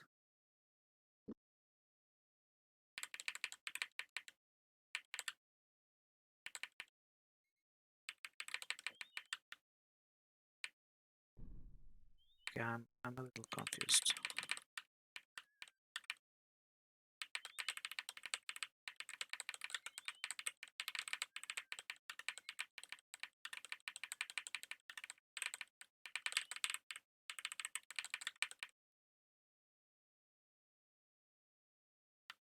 Jump? Is it in the air? Oh, okay, it's here. Okay, let's see. James held the wani in his hand. I pray to Ishap this wooden gem works, he said. Though I hate to think about the fate of the kingdom resting on this little experiment. I fear that is the truth of it. He took a deep breath. Well, shall we give it a try? The wani arced gracefully through the air. James grunted loudly, nearly falling from the momentum of his throw. He glanced up just in time to see the strange wooden object pass between the two crystal-topped posts. The wani never made it to the ground. Powerful lightning-like blasts rocketed out from each crystal, turning it into thousands of tiny fireflies of light that floated gently downward to a cold death on the dusty forest floor. The ground trembled, and before they could utter a sound, an ominous humming buzz rolled towards them, growing in intensity with each evolution it rose before them, striking like a hammer blow, knocking them from their feet in a roaring rush of energy and sound. Still dazed, they watched in horror as the energy storm reversed direction. Suddenly, it was rushing back through the drift machine, sucking leaves and dirt and small stones with it. Uh-oh, did we get sucked?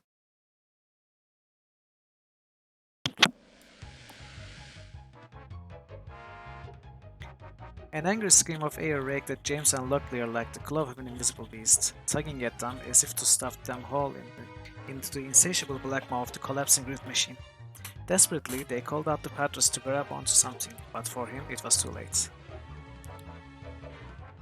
Oh no! Stay back! Stay back! Ah! Spellweavers! Yes, exactly. Fly, you fools!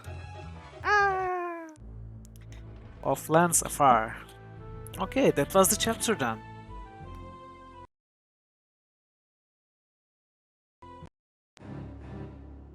Golden sweat traced his jawline. Discomforted in the unrelenting heat, he stripped back his shirt sleeves and with passing humor noted the development of his sunburns.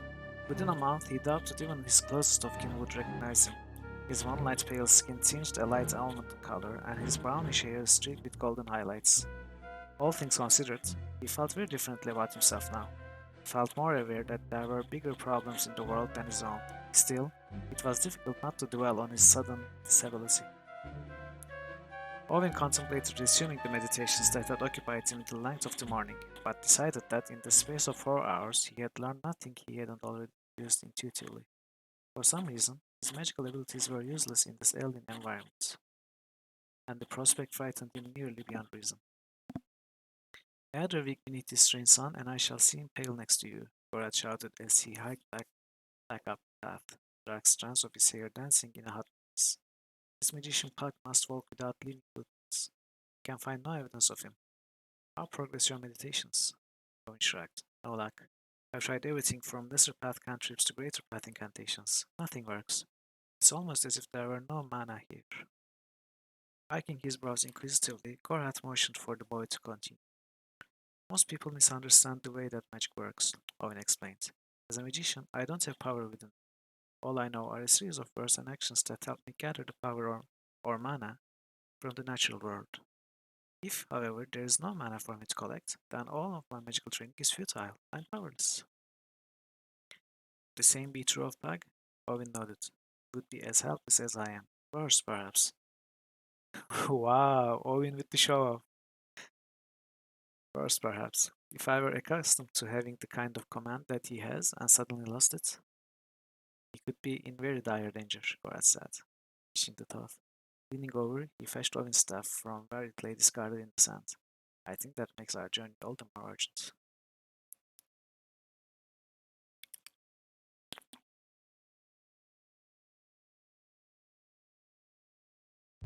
Off-land Safar, save Pug and Gamina, I think.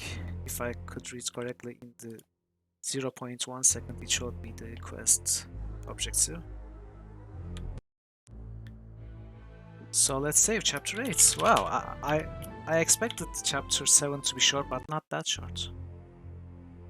Where the heck are we though? Um, hello? Okay, we are not anywhere. We are in another game now.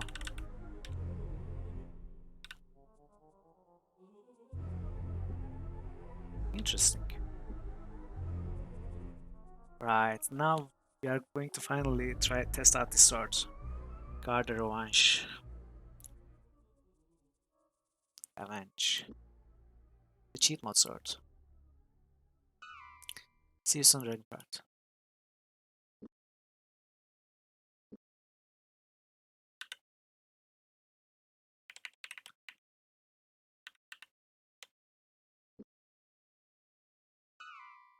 Okay, there seems to be something here. This? Owen opened the door. Inside the alien structure, they found a variety of odd-shaped objects, some made of wood, others fashioned from rock or crystal. I feel strange vibrations in the air here, said Korath. This place is unlike any others we have seen. Perhaps we should look around. What's this? Raw mana. As Korath rattled the mana in his cupped hands, violent pulses of blue light flashed between individual shards and prickled his fingers.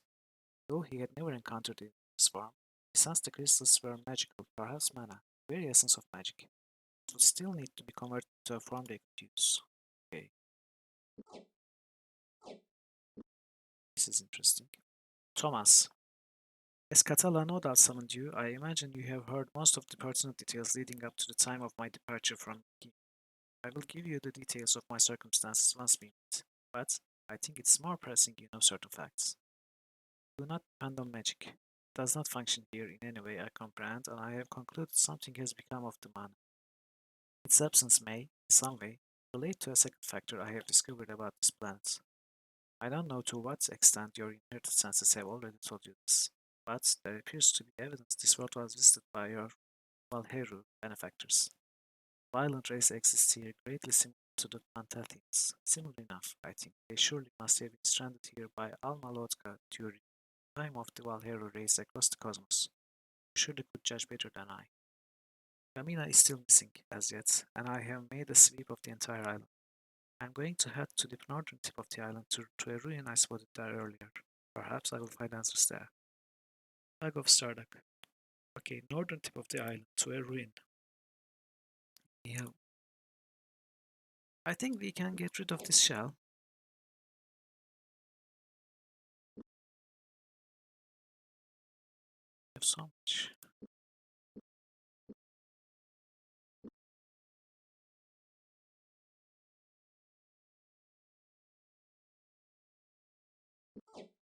Okay, let's just keep everything for now. We'll get rid of stuff as we need to.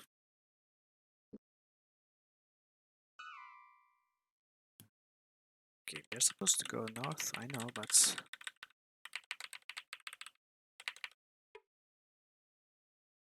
Oh nice, more mana.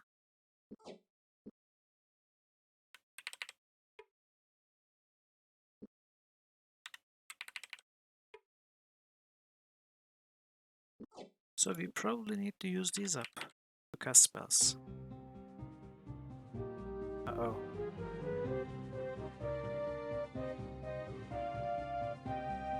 What are these?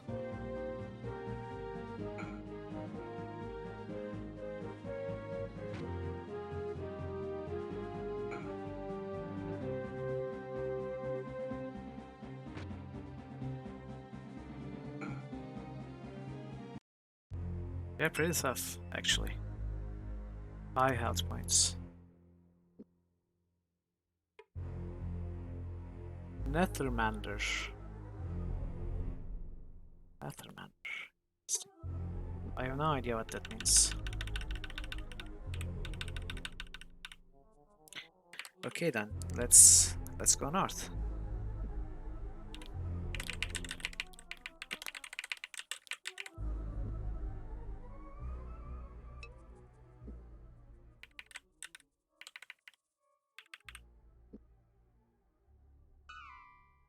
I guess it's safe to assume that there are no more World chests here. I don't expect many more to have traveled here. Oh, yeah, Parthians too. Okay, we cannot cast spells at all.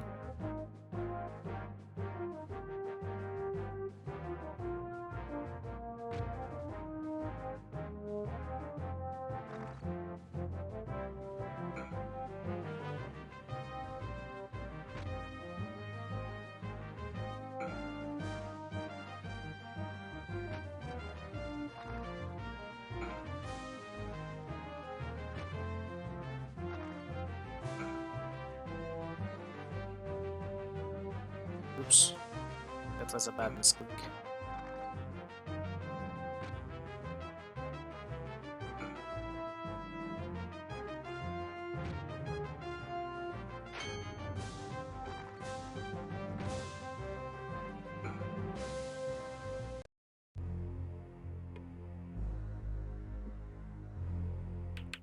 I wonder if we are going to have any food problems here. We have 2 stacks each, which is pretty good.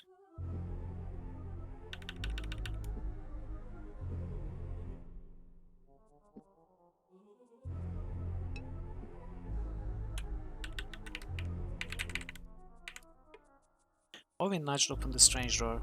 He gritted his teeth, waiting for a surprise attack. When none came, he pushed the door open a little further and walked inside.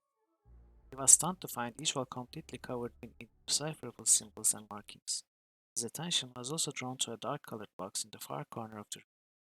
Moving closer to it, he felt a strange tingling in his fingers, a sensation not unlike the one he felt immediately prior to casting a particularly powerful spell. The feeling pulled him in, and without even being aware of the possible dangers involved, he grabbed the box and threw open the lid. Inside, he found a dark crystal staff. Holding the staff in his left hand, he held up his right palm, whispered a simple incantation. Flames leapt from his hand. I can't explain it, Owen said, but this staff has rejuvenated my magic. It says though the staff has been formed of, I don't know, crystallized mana. Oh, new staff. Perfect. How are we going to loot it though?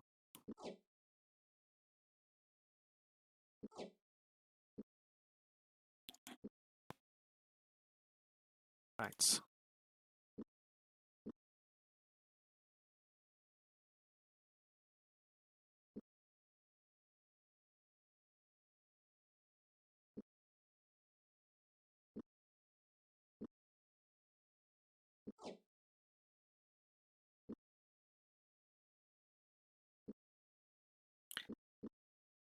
Well, okay.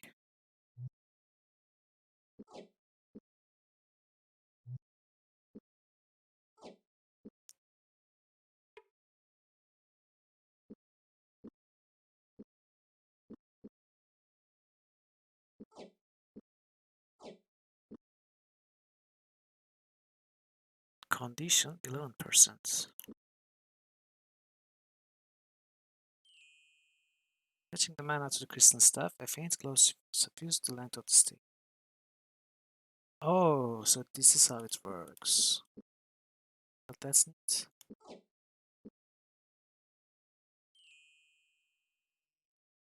Okay.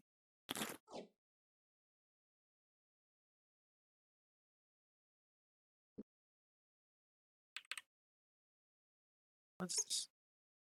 Owen's fingers tingled. Grasping the strange green crystals, he pulled as hard as he could. Oh, there's mana everywhere. Except in the air. Welcome back.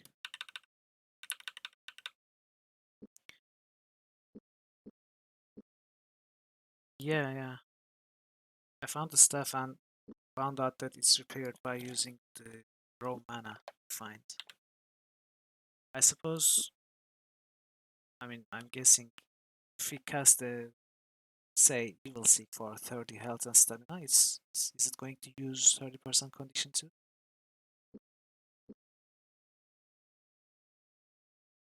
Guess we'll find out.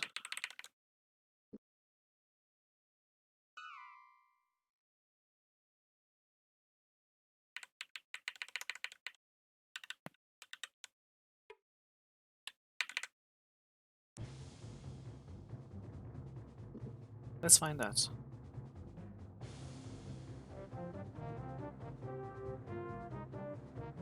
Uh-oh. Doesn't work. Perfect. It was a waste.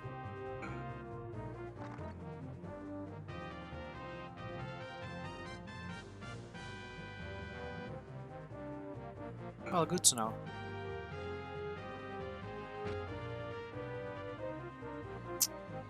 Damn. Second time I make that mistake.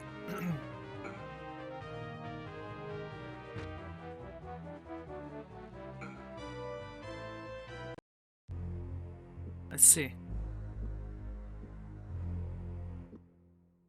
Yeah, yeah. Okay. It used 30. I guess I'm going to reload because it was such a waste.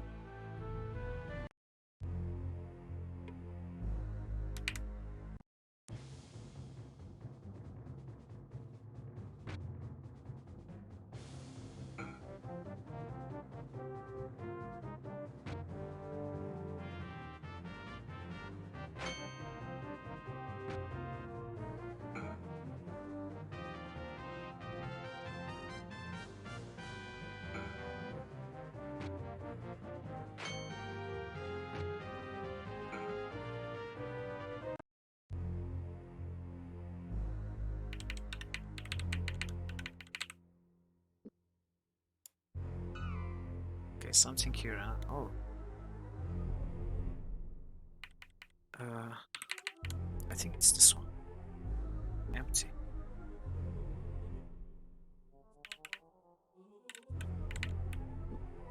Are these the ruins that we were supposed to find? Empty. Owen approached the strange door. Nudging it open, he peered into the building and finally assured that they were alone. Went inside. Let's have a look around, he said. Perhaps we'll find something here we can use.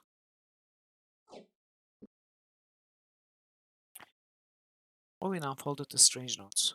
Though much of the illustration was faded, it appeared though they had discovered some sort of map. From what they had seen of the strange island so far, it seemed accurate. Oh. Examining the map, Owen did his best to approximate their location. This looks about right, he said, indicating an area to go at. Okay, we are here. I think we are supposed to go here. There's so much to see. Hmm. Maybe we do what we do every chapter. Take the other way around. Follow this river, the other side. Come back here.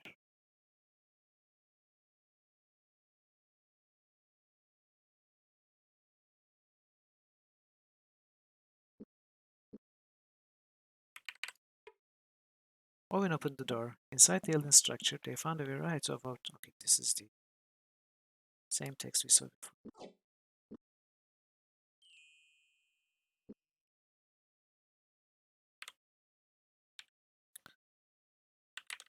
I am somewhat worried about the fruit, but not too much.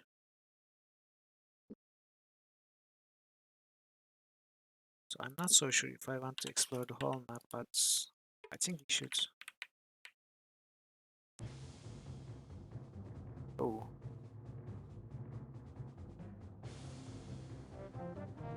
Actually, I wanted to test this spell.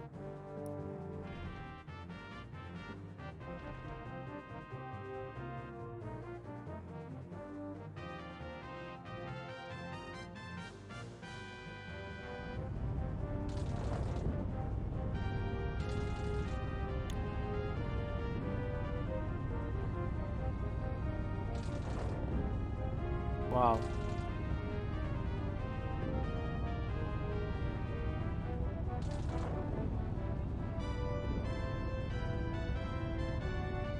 Yes, yes.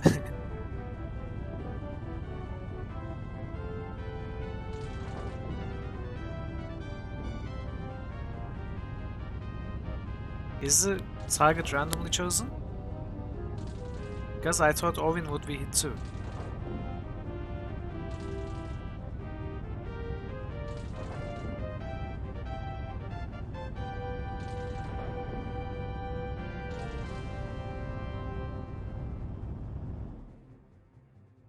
Okay, that was interesting. Owen was not hit at all, and neither were these.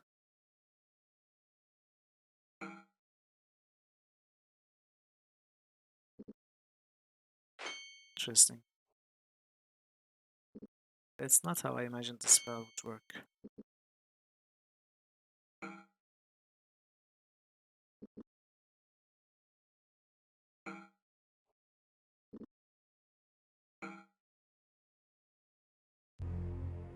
It is very strong though.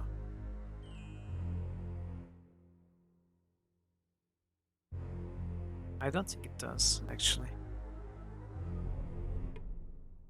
But maybe, I don't know. That might be the case actually, yeah, you're right. But why weren't the other Nethermancers or whatever they are called targeted?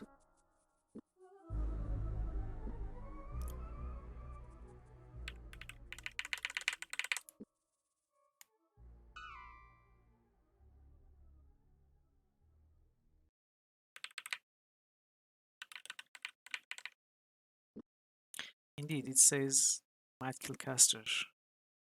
Perhaps you are right. Perhaps every time a lightning bolt is cast, Olin loses 10 more health.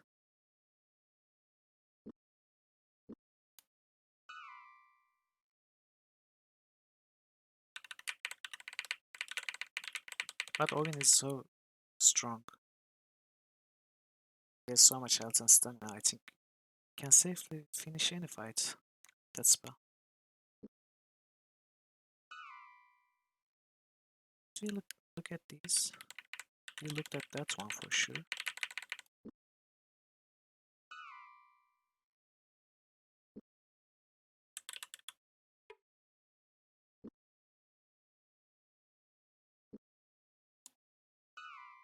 Not this one.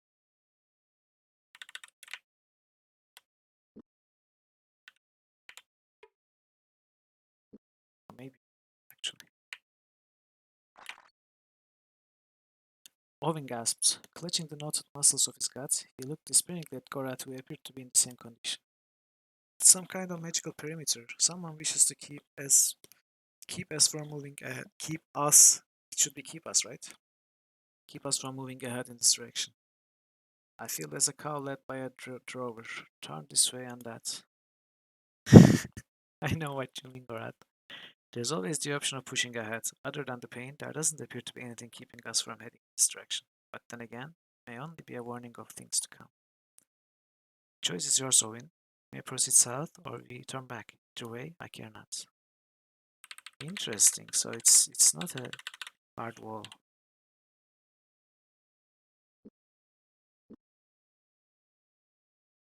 Let's say then.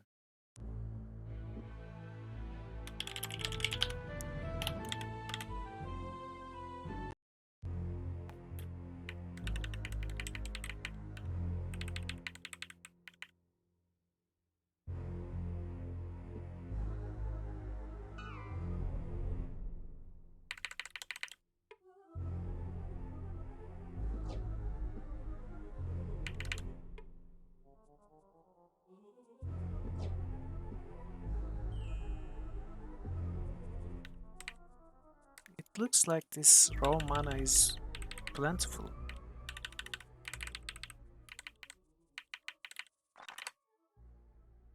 Owen screamed. A wave of pain hammered through him, forcing him to his knees. Next to him, Gorath seemed equally as affected by the magical force. It is even more acute than what I experienced on our trip to Elvendar. Power is immense. Even if it was half as painful, I don't know how you bore it. I'm inclined to turn back. No, no, no. Wow, okay. Let's see how far we can push. It looks like one blast of damage.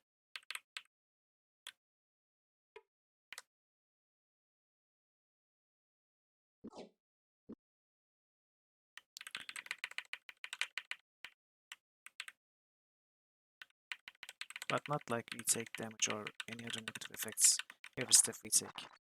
Light exploded in Omin's brain. You defy the edicts of the gods of Timiriania, and you endanger the good of all. You both now shall pay for your heresy, off-worlder Savani. For a moment, a brilliant image formed in his mind, 7 crystal columns glittering in the sunlight, and then pain coursed like a river through him, flooding him away to death deal. Wow.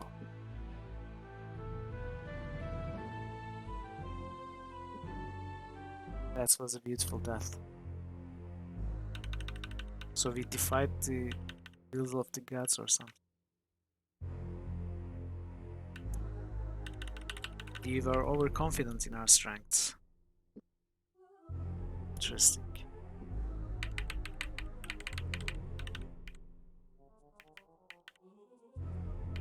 So you had mentioned Timiriana in one of our first streams. We were well geared, and you had said you are going to be fine until Timiriana.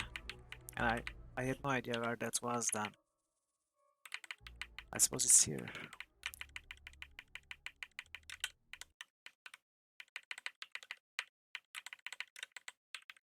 Okay then, so we cannot go south.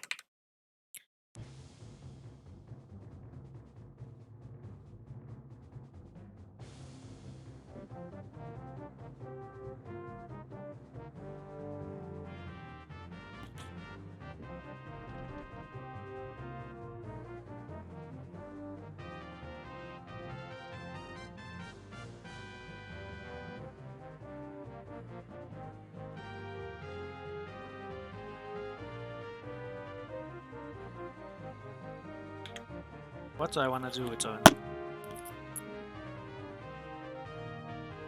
Oh, Black Nimbus deactivates trap crystals. Did you know this existed?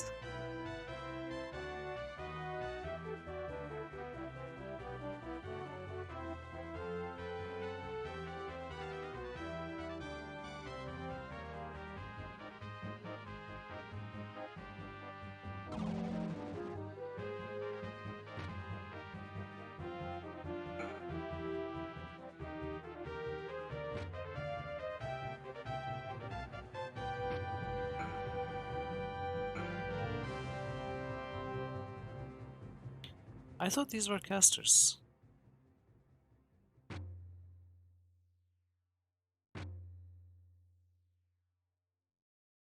Oh, according to the internet, 80% of all the games are adventure games, so I would never take this word.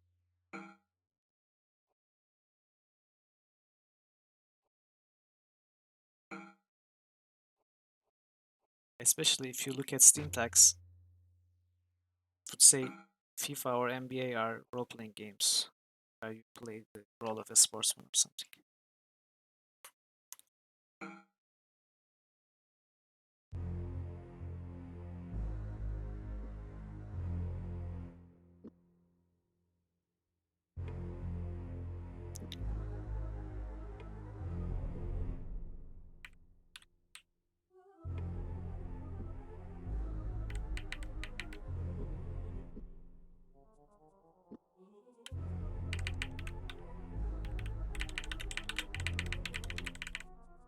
Oops.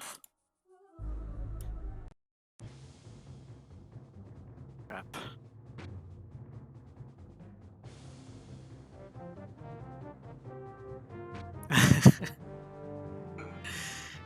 Yeah. Well, I have the advantage that I can speak. You have to type.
poisoned. Well, at least, poisoned or not, we know that food can be found.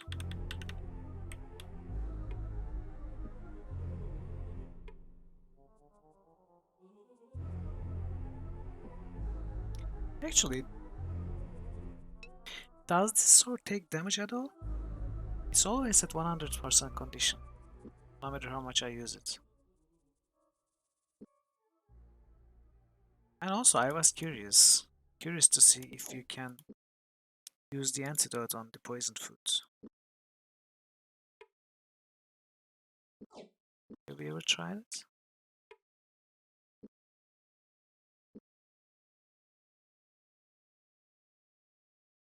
Owen hold it. No, it doesn't work. It would be cool if it did, though.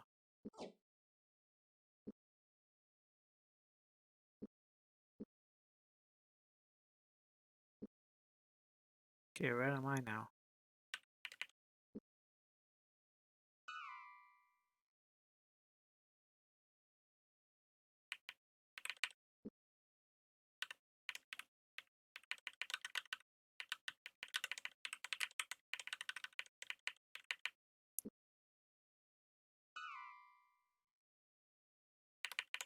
Okay, more mana. These golden looking crystals always give more mana. Uh-oh. How do I always miss them?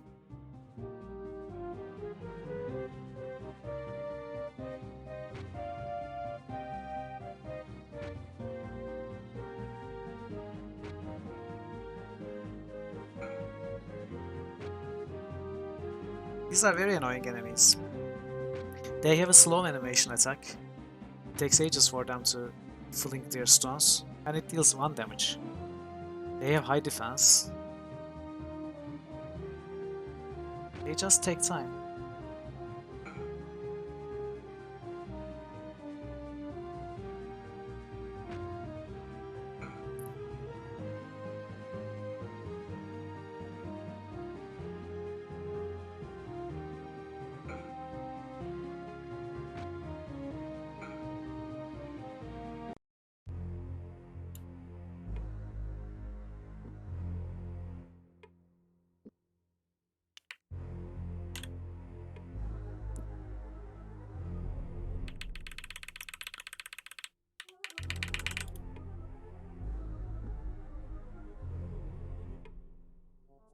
Okay, good.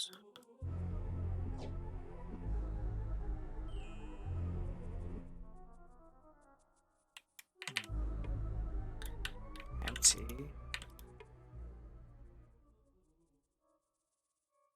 Oh, another note.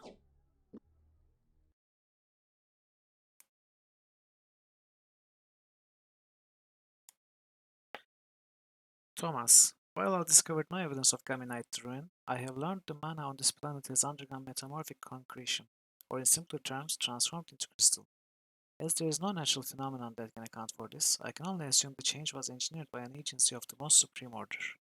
It is doubtful the Valkyrie could have mastered it, as it would have cataclysmic effects beyond their control, though it may have given Draken Korin inspiration for the Lifestone under Setsuna. I can only assume at this point the ancient gods of this planet may have used the tactic to drive away the Valheru. Again, this you would know better than I. I made my discovery when I touched one of the crystal columns in the ruin and sensed the power of it. At the same time, I sensed within what I will tentatively call intelligence, because I felt the stirrings of mind speech though no specific thought ever formed. If you go to the ruin, do not touch the central column. I feel greatly ill for several days after touching this particular column, though I am not certain of the cause and avoided the rest thereafter. Perhaps, after I have found Gamina, I will have the opportunity to learn more. Okay,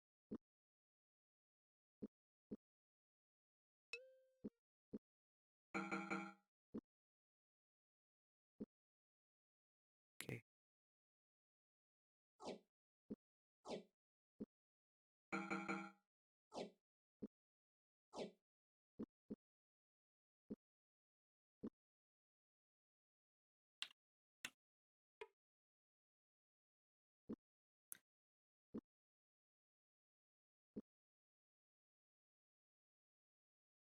Oh, so it updates our location.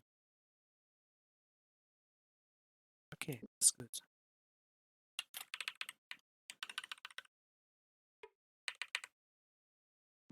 The enemy was surprised. Wow, 5 of them. I guess this deserves...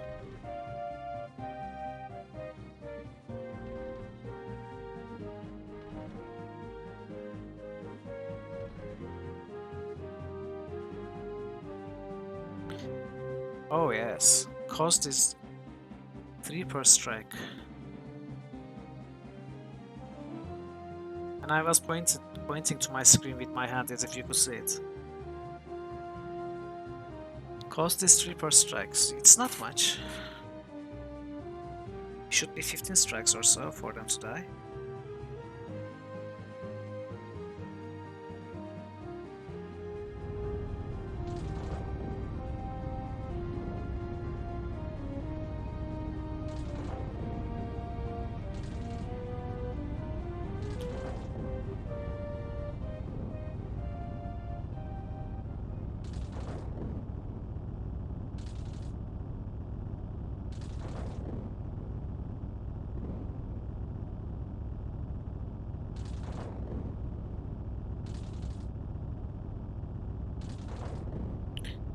So feel free to go make a sandwich.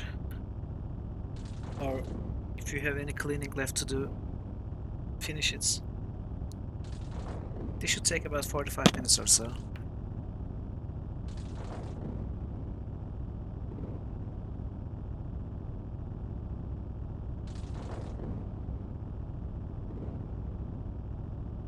Yeah, good call.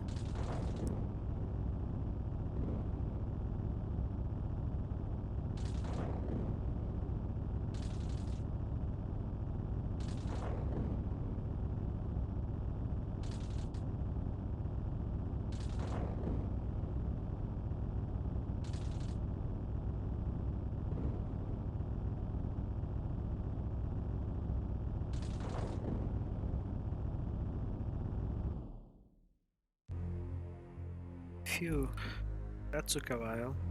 And it took much more than I imagined it would. Way more. 69, so 33, 23 lightnings.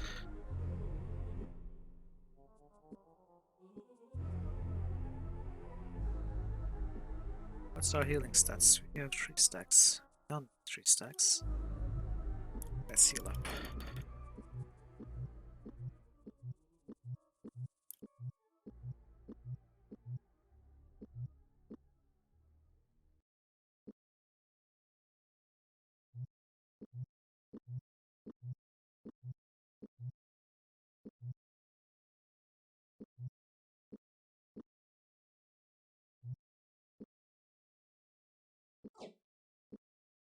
Okay.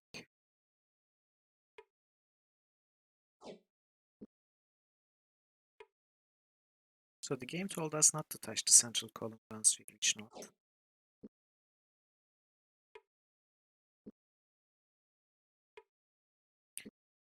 So you know what we are going to do.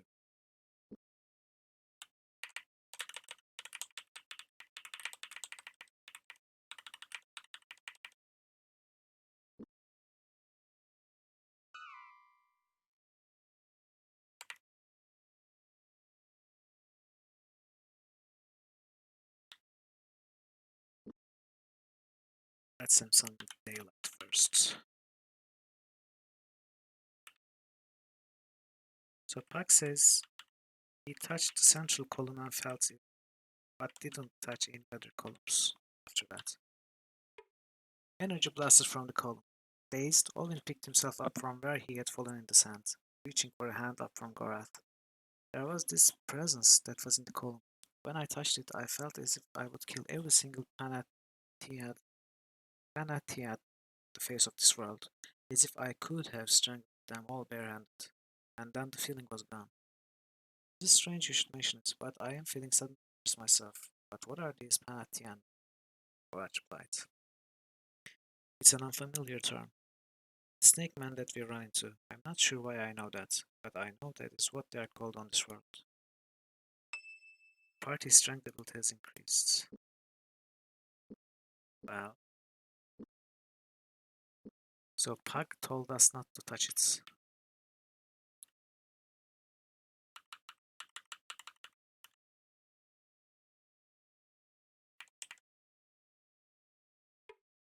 Warmth radiated from the column.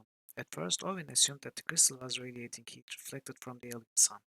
But even on the side away from the glare, the pillar seemed to be warm. I may do little for you, a feminine voice asked quietly in his mind. This much and no more. Suddenly, the sensation of heat grew, pushed out from the pillar like a warm breeze, shifting the sand beneath their feet and pressing out into the deserts beyond. In a brief second, the wind was gone, clear, cold, and quiet. Okay, Owen was already at maximum, and now Korat has quite high defense himself. The pillar was smooth to his touch. Towering over Owen, it seemed to be made of an exquisite crystal of sun fashion, though it was wholly unlike anything he had ever seen on it. Through it he could see its refracted images of the desert beyond, but when he varied the angle at which he held his head, it seemed as though he could see other places which were not on the other side of the column. Instead, it seemed that there were images of oceans and skies of other colors. Your observations intrigue me. You are Savani, are you not? Startled at the presence of the alien sentience in his mind, Owen shook his head, unsure whether he should simply think his reply or speak it aloud. He decided that speaking it would be the safest route. I'm not familiar with the term Savani, so I don't know if I'm one or not. Who am I communicating with? Nearby, Gorat threw Owen a startled glance, apparently alarmed that his friend was speaking to the air. Before Owen could rattle off an explanation, the voice within his mind returned. I am Sutakan, mother of the thousand mysteries, once goddess of Timiriani. You have summoned me. What do you desire to know? I am not sure what you are asking, Owen said. Are you an oracle? No, the voice replied. I may only tell you that which is already known, though I dimly perceive things that may come to you. I sense you are newly come to this world. Perhaps you would desire to see something of the creatures who inhabit the desolation of our world. Suddenly, Owen's mind reeled with visions of men with scales rather than skin and large hulking creatures with shining carapaces, each roamed the deserts. Grasping to retain what he learned about the creatures as the information flooded through his mind like a tide, he at last seized upon an image of a wispy figure. What are these things I see? Owen asked. They look as if they are made of smoke. They are the ancient servants of Relinskar, the last priests of Datsalan before the desolation. Creatures of magic, they can only be killed by special spells which drain directly from their materiality, their strength. Now, they still wander the ruins of Datsalan's ancient temple. For a moment, the image wavered, then stabilized once more. I must rest. I am needed elsewhere. Is it better now, the voice?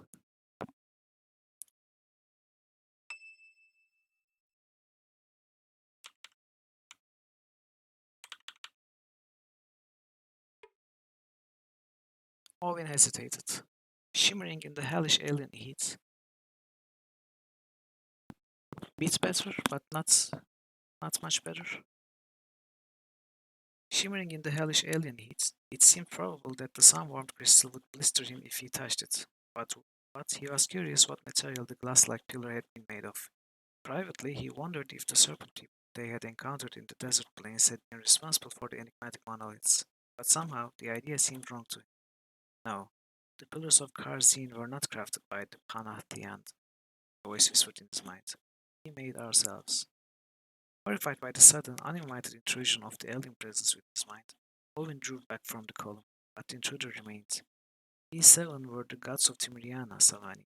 I myself was once that Savan, Lord of Gates, but once the Valheru brought their wars of desolation, we narrowly averted the great star death.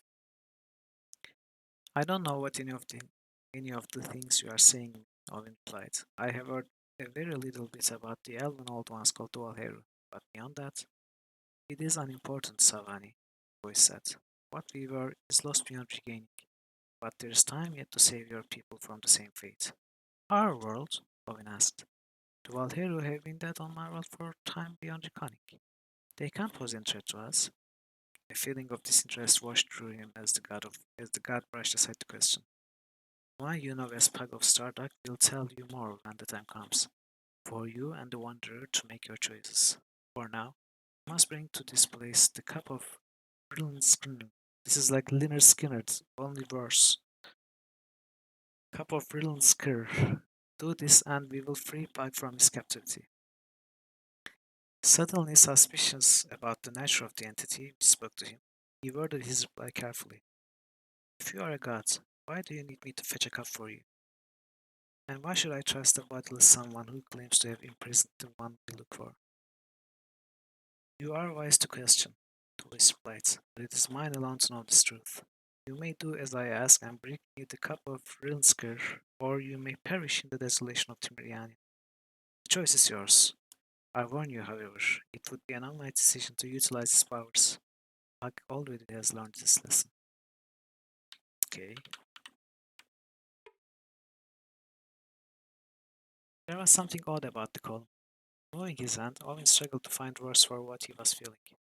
You know how it is when someone is standing behind you, and you know that they are standing there, even though you haven't heard them come up? Smiling faintly, Borat shrugged.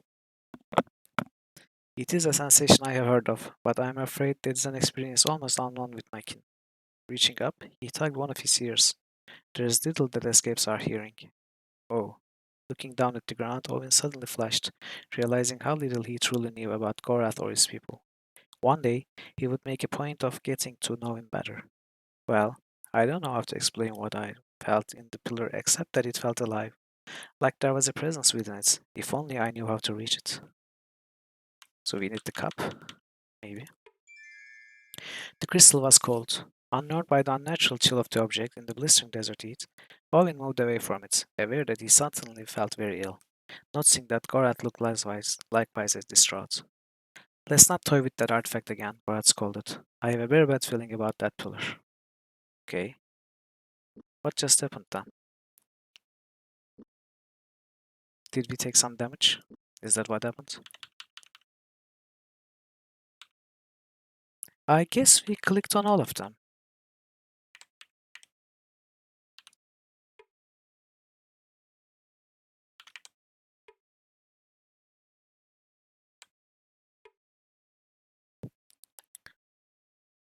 You still doubt where to find this cup? You will find that the Pantheon hold it near the southeastern end of the isle. Okay.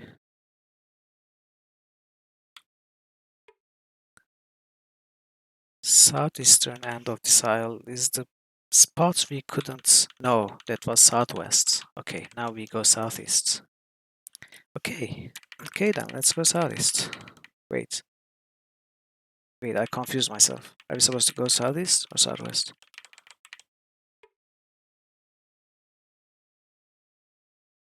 Southeastern end of the isle. Okay.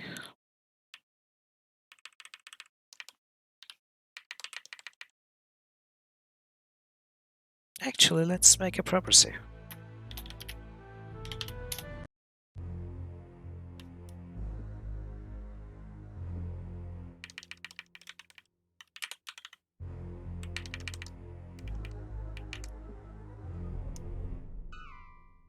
So we take this path.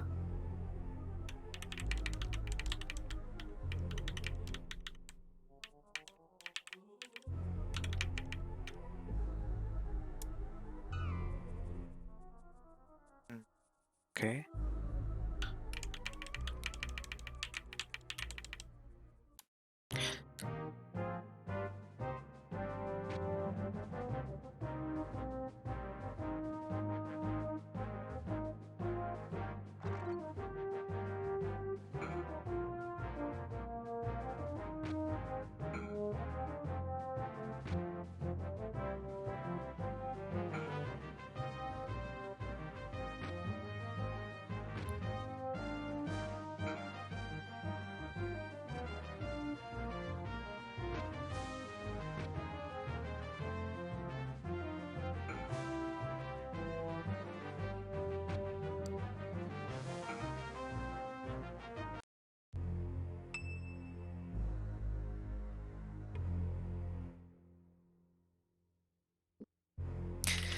Yeah, no loot. No loot either.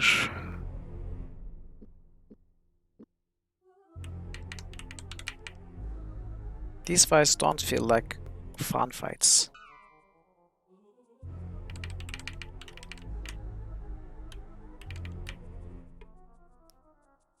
Oh, nice. Where are we at? 76. Not bad. Wait. Oh, I thought I was seeing an enemy.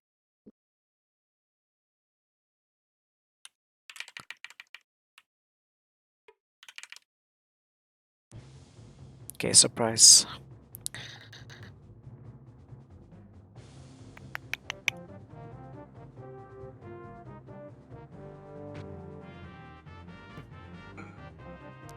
Oh, I forgot to poison the sword.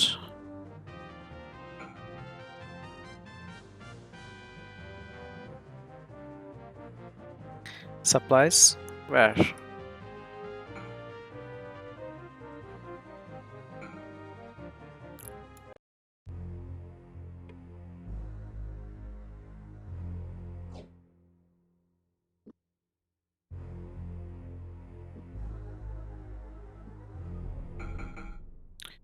This is so weird. The weapon is not taking any damage at all.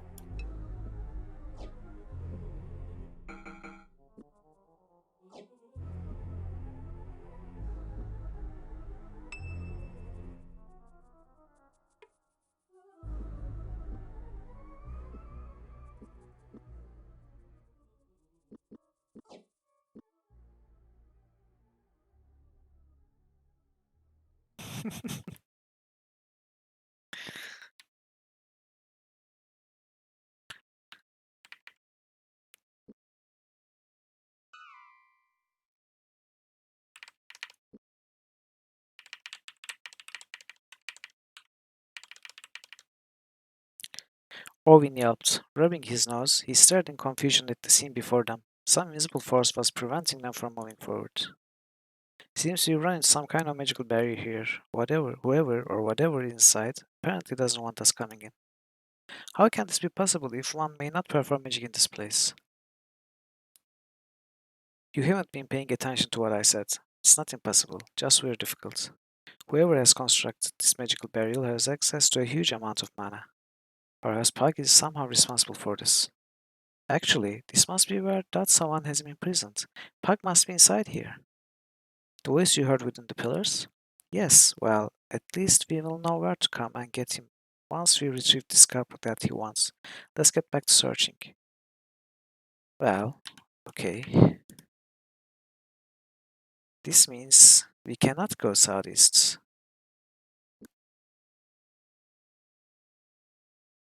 I mean, we have to go around like we originally planned. To reach here, I guess we have to take this path. Okay, then we will do that.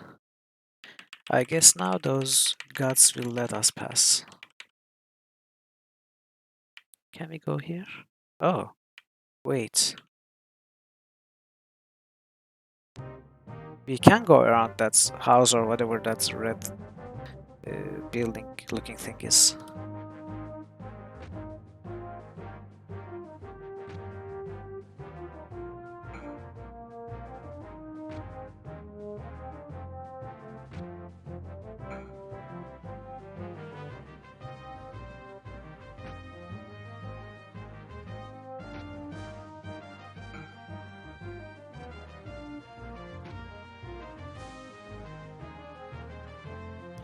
Raspberry crystals.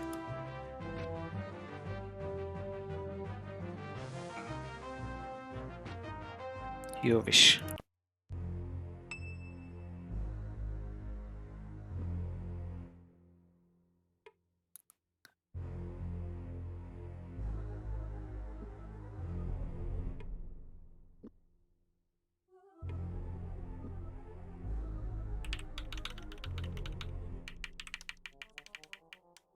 Yeah. We cannot approach that thing, but we can pass. Okay, let's get this done. Oh, plenty. Wait. Wow.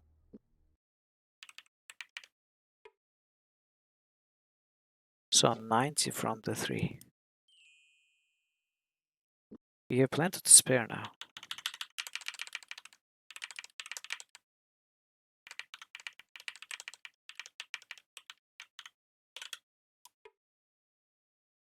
Even more.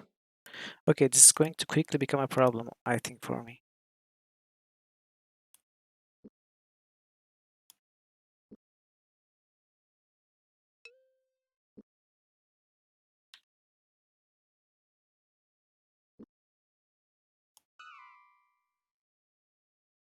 Did I check whatever this thing was? Looks like a building. Gorath approached the strange dwelling. Head tilted slightly to one side, he started intently at the ground, listening, his eyes darting back and forth like fish in a bowl. At last he raised his hands. I can't be certain, but I have a strong feeling we will be very unwelcome visitors here. Okay. And our abilities increased. What abilities? Scouting. Okay, interesting. It's a tavern. Something inside the dwelling slithered. I didn't much care for the sound of that, said Owen. Perhaps we should. His sentence hung in the air, unfinished, as the door slammed open. He suddenly found himself facing off against a snake-like creature that seemed very intent on making sure that it would never again be bothered by them. Enjoy your walk. Say hi to Jack.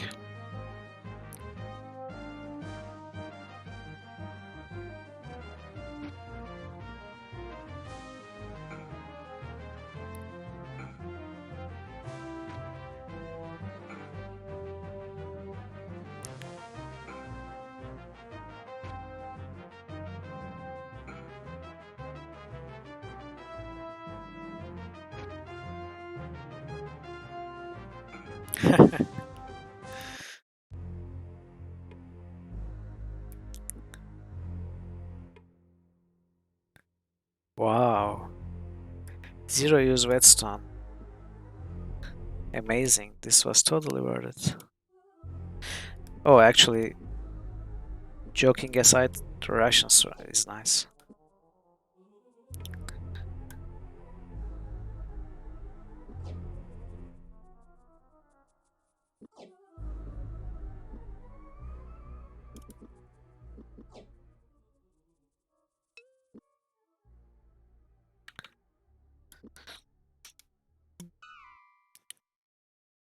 Some other thing to south.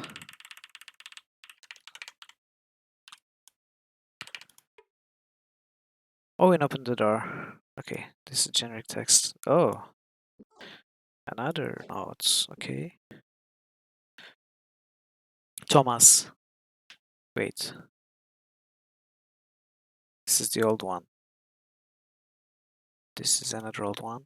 Thomas, I have discovered two things of interest which may be of help. First, as I have mentioned in my previous missive, the mana has been crystallized on this world and may be harvested in bounty from the yellowish crystal formations which dot the planet. My second discovery was an artifact of an unsurprisingly high order, which I was able to free from a magical trap near the columns to the north.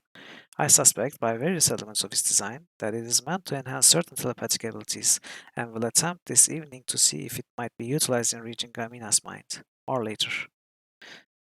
I guess Pike is talking about the cup.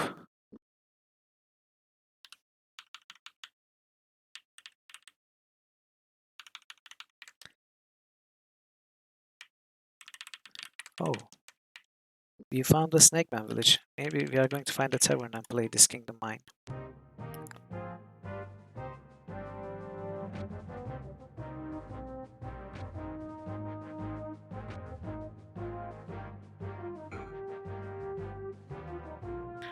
Yeah, cup of thinner skin. Sweet home Miriana.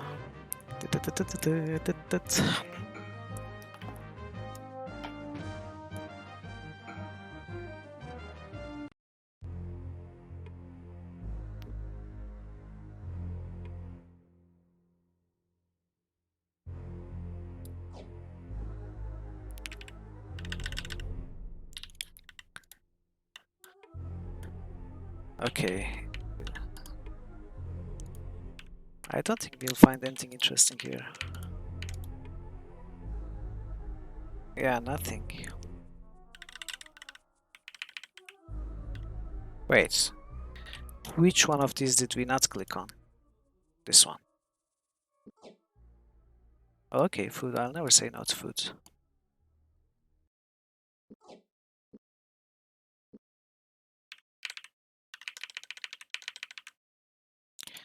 What enemy? There was nothing there.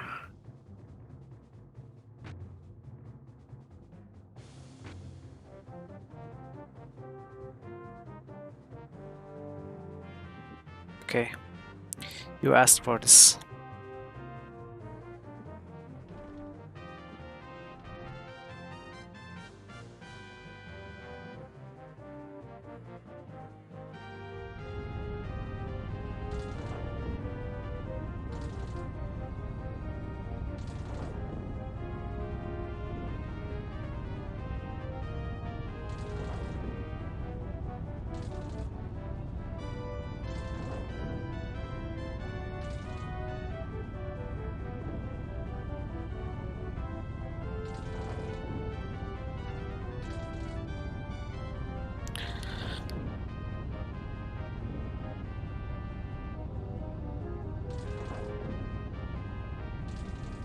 This takes a while, doesn't it?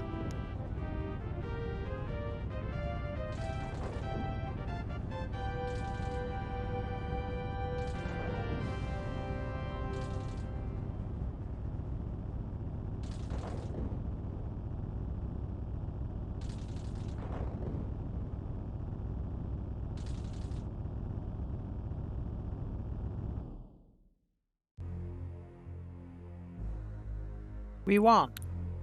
Hello, hello, Dark Blue Backpack. Good to see you.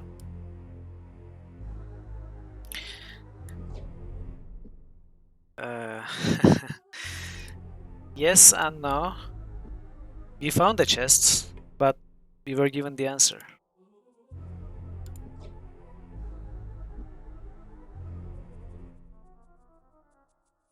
Okay, we definitely don't need this anymore.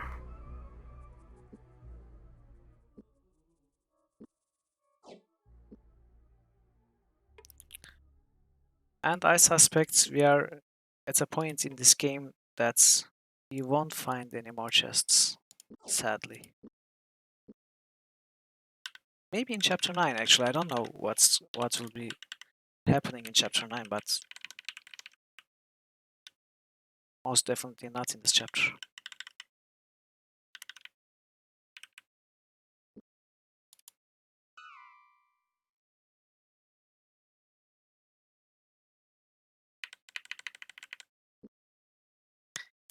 Indeed it was.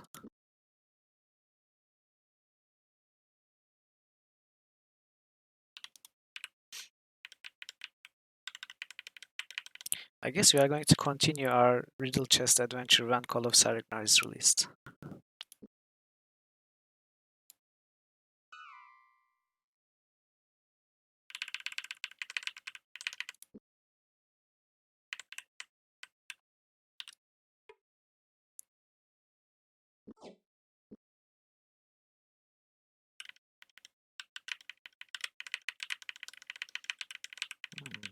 You found the bridge. Betrayal answer, I would play it if I could play it.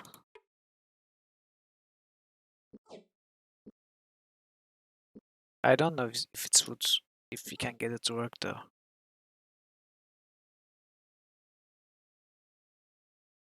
Okay, I'm not going to need this much food, right?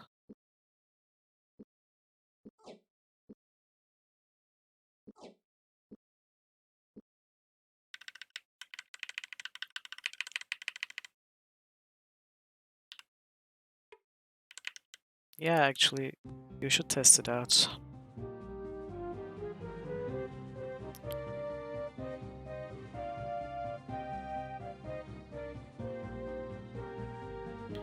Wait.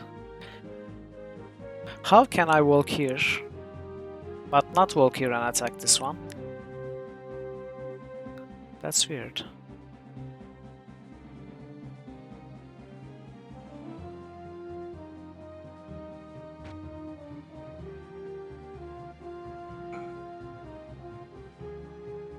Yeah, I guess.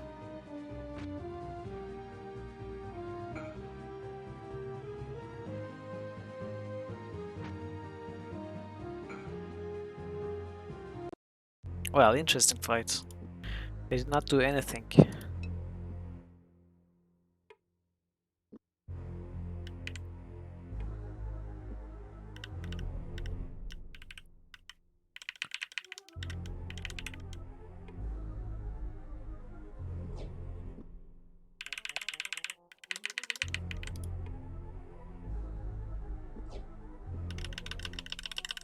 We will never use this much mana.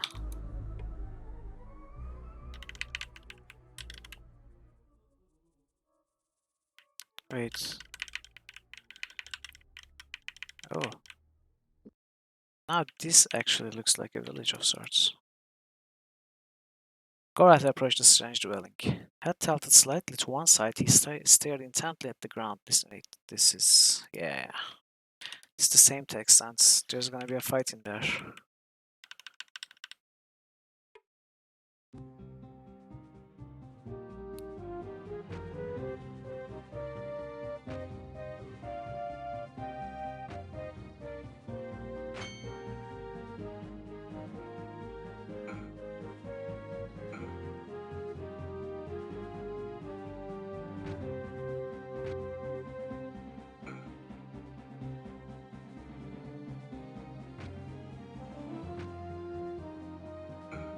Betrayal Antara has those beat puzzles that I love too. I absolutely love those.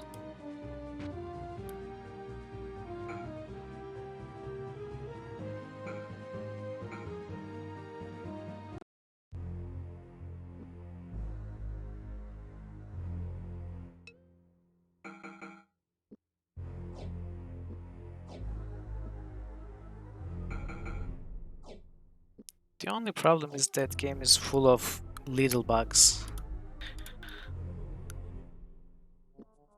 I should say terminal bugs.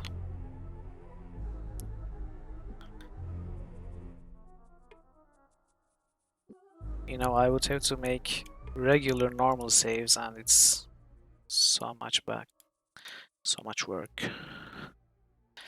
No, not little, little, mortal.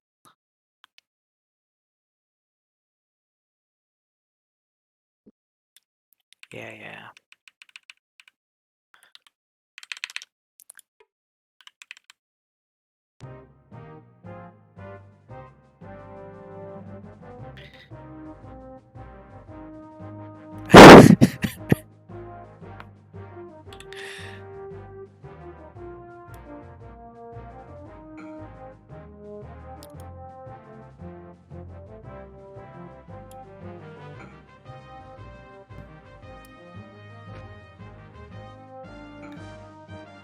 Hey, didn't I forbid talking about food on this channel?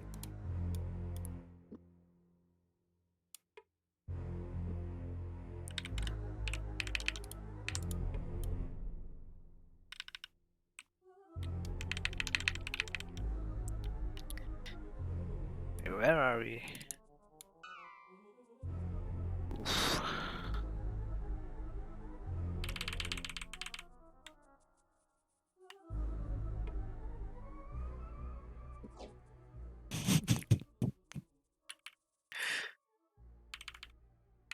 They're a delicacy.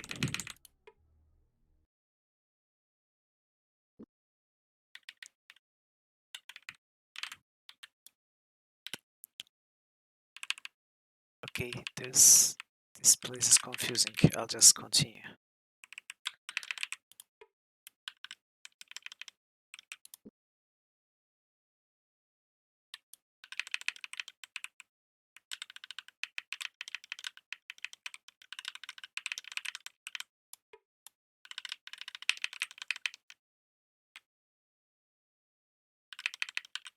So we are at Southeast.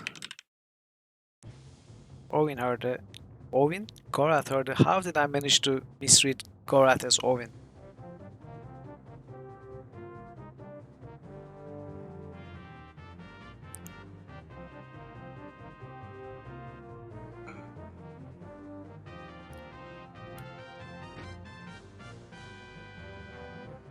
power of Owen compels me.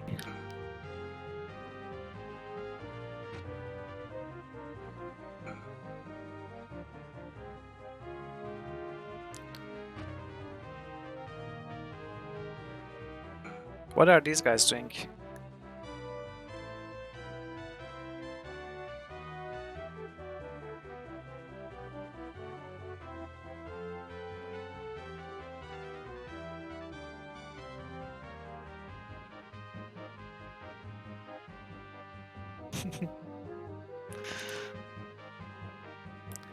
Yes, they are. Okay, they can just run, I don't care. Go. Go, leave. Leave before I change my mind. Okay, I changed my mind.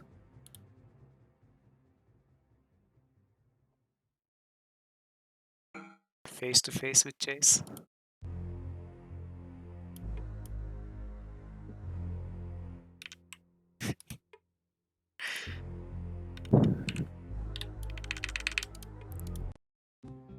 Oh! Oh wait. I thought this was an interesting encounter.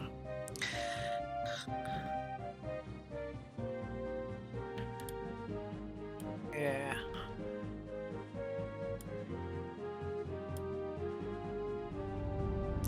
Okay, small break. Go take a walk, stretch, eat something. Call your friends. Write a letter to someone that you haven't written to for a while. Bake a cake.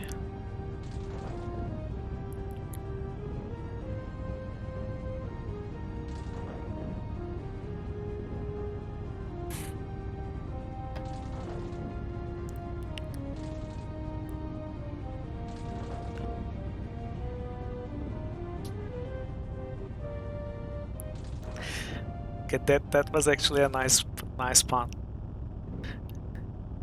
Uncharacteristic of you, but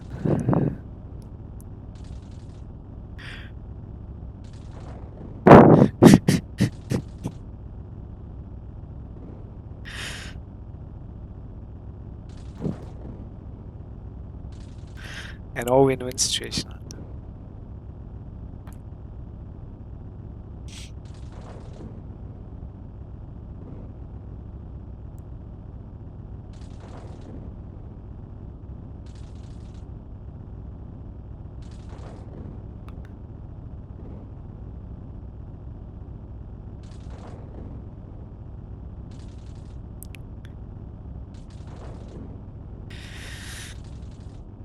It should take about 25 more minutes.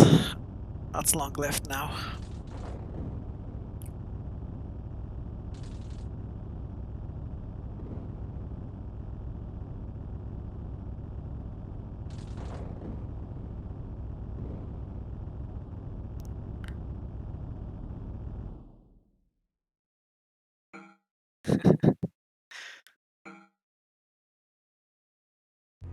Okay.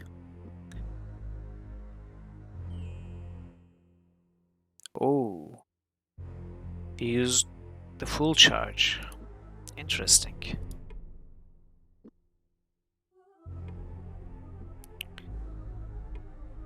So I'm assuming this is what we were looking for.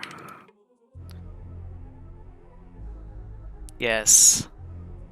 The cup of Leonard Skinner's. Tarnished, dented, peeling.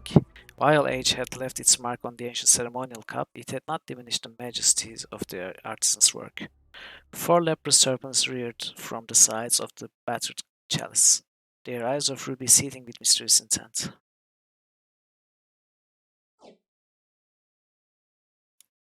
Oh, look, food.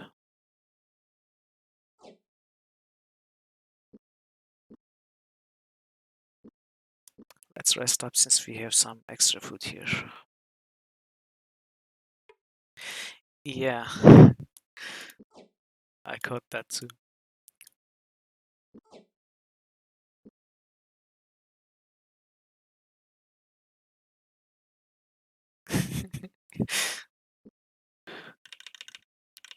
It's going to be RS by the end of this chapter. RNR? Wait, this is the wrong map. Shall we try to...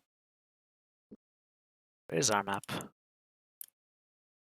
Shall we try to push through here and back here?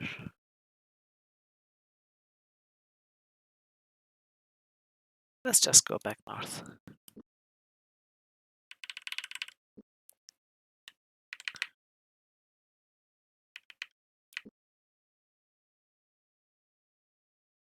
Wait, wrong. No. How did I manage to turn this way? Oh, okay. This is why.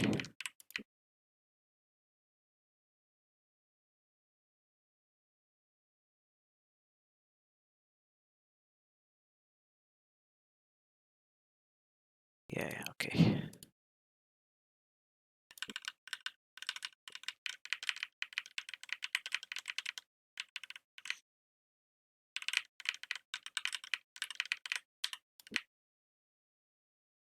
Will the game make us fight those old gods and goddesses?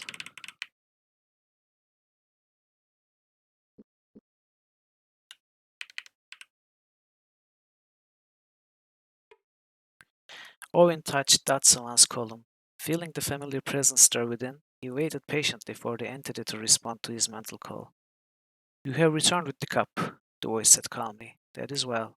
The abandoned progeny of the Pantathians will now be denied access to the hall. You can be assured they will never again hear from their Midkemian mistress, though their re-established contact with their brethren holds dire consequences for the future of your world. But for now, you have no need of concern. The cup's powers may now be subdued until the time it's needed again. Puck's welfare still remains, Owen said firmly. We have run to the limits of this island for you. Now we wish to know where you have kept him. He is safe within a structure constructed by the Panathian. The protective barrier that kept him within the structure will be removed once you locate him.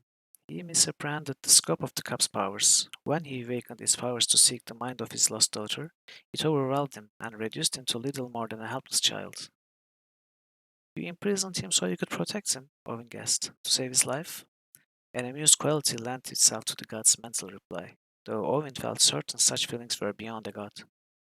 As an individual, he is of little interest to us, but we saved his life in honor of a kindness done for our last survivor of our world's Holocaust by one known as Macros. He knew of these events and asked that the one known as Pug be sheltered until you returned here with the cup.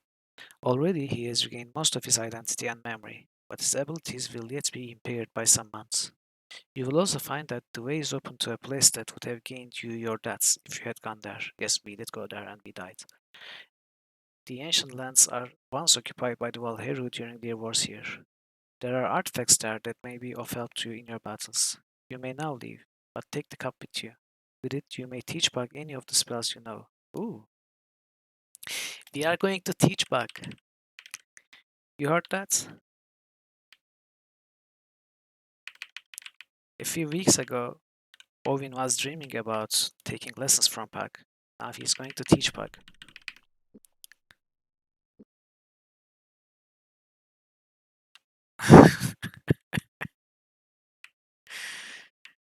Okay, so there were some mentions of artifacts in the eastern part that we couldn't go before, but I think do we get Owen first, or will the chapter end if we get Owen?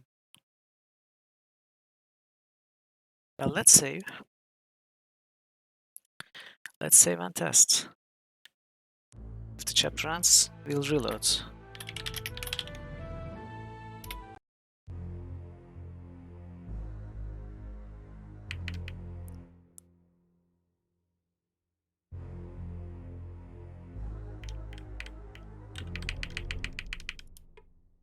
There was motion in the tent. Pushing back the strangely woven door flap of the tent, a short man stepped forwards and squinted at them, and assuming in most respects he walked casually forward, as if it were not at all unexpected that he would find humans in the strange desert world. Where is Thomas? It's important I speak with him. He was unable to come and he sent us after you. He gave us the spell which you left to him. Unable to come? Why? What has happened to him? He was injured during an attack on Elvandar by the Mardel. Queen Aglarana assures us that he will be alright. I can't believe that Makala's plans would be served by your sending you here, so for the moment I will have to trust your word. In looking at you, it occurs to me your face is familiar. Are you the magician boy who came into Krondor with Senior Locklear a few months ago? Yes. And you remember Gorath? His face has been hard for me to forget these last few nights. He was the first tool of Makala's in this grand scheme. You accuse us of being liars and spies. I'm not implicating you were a willing participant, Gorath. You were as unknowing in your part as I must assume Delacan is in his. When you said he had raised the war banners of Myrmidons over Sarsagoth, I became somewhat alarmed. Having seen Myrmidons' death with my own eyes, I had no reason to believe he still lived. But forces acting in his name caused the calamity at Sedaton, and I thought it possible that Pantatians were once again responsible.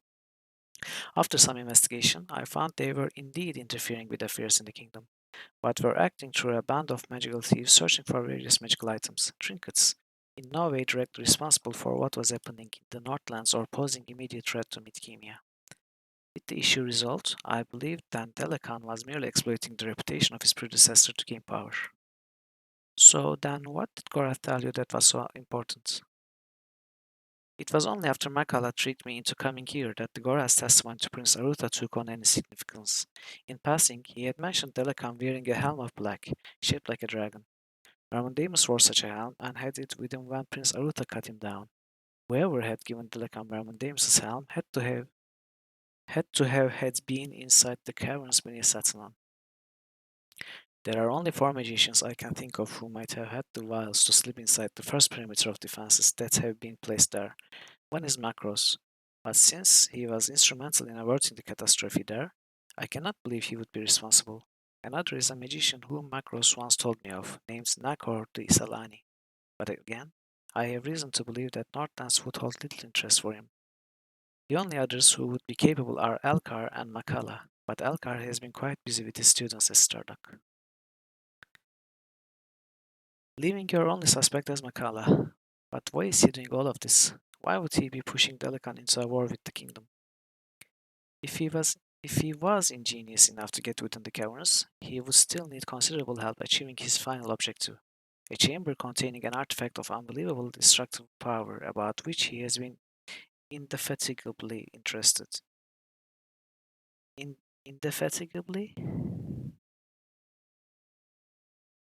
That's a weird word. I left behind a dragon to guard it, and even my powers would be sorely taxed in a single battle against the dragon her age, let alone one with special capabilities of the one who sleeps under Satnan. Once she is alarmed, she will no doubt summon help from a secret garrison of soldiers which King Liam ordered to remain in the region of Satnan. Soldiers whom Makala surely would have detected on his first visit and intends to counter with Dalakan's Mordel troops. But that's why Prince Aruta sent us to find you. He's afraid that Dalakan is going to have magicians working at the siege at Northwarden. Maybe if we can stop them there. Unfortunately, I'm of no use to anyone at the moment, let alone Prince Aruta. In my blind haste to find Gamina, I used a magical artifact that would have been best left alone. We already know something about it. You said before that you were going to have to trust us, so you'll have to trust me now when I tell you I think I can help. I hope for all our sakes that I am not wrong about this. Puck shook as he lifted the jeweled cup of Rilnsker, feeling power flare within the jeweled artifact. In ever expanding circles, his consciousness stretched outward, touched on the minds of those with whom he traveled, finding awe, confusion, fear, pain, knowledge. With jarring suddenness, Owen's mind was joined to Puck, each dazed by the intimacy of the contact. Concentrate on what you know of spellcraft, Puck thought. I shall do the same, though in my debilitated condition I think I shall benefit more from this than you. Owen stirred and found that Gorath was standing over him, a look of concern on his face. I was wondering about you too, he said. How long were we out? Owen asked, sitting upright. 2 days, Gorath replied, smiling at Owen's startled reaction. It's a good thing you both had presence enough of mind to eat when I put the food into your hands. Hello. Wait, we already had a map.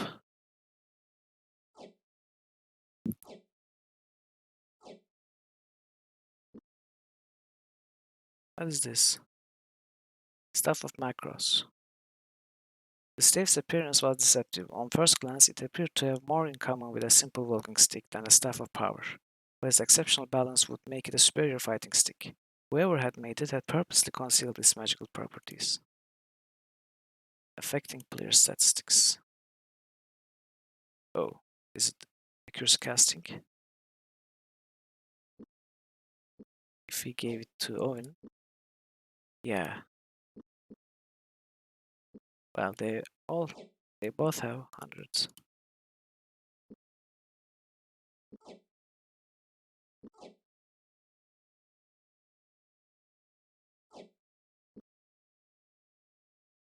So we need a suit for Pug.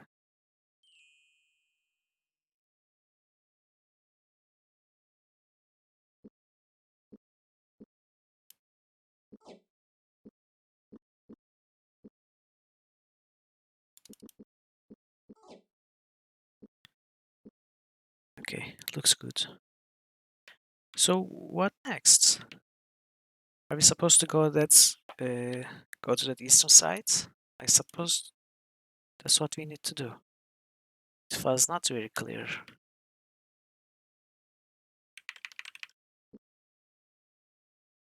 I'm into Inferno rudeness, but where is our destination? Thank you, Gorath, for asking the question for me. We must find my daughter Gamina. In my current state, I am unable to reach her mind. I know not of your travels, but I was not able to complete my search. Then we shall continue our random wanderings? I have no desire for our search to be random. Assistance may lie to the north at the Pillar of Datsawan, Lord of the Gates. While trapped, I found my mind focusing there. We know the pillar of which you speak. Then lead the way, my friends. Okay, so we go talk to that god again.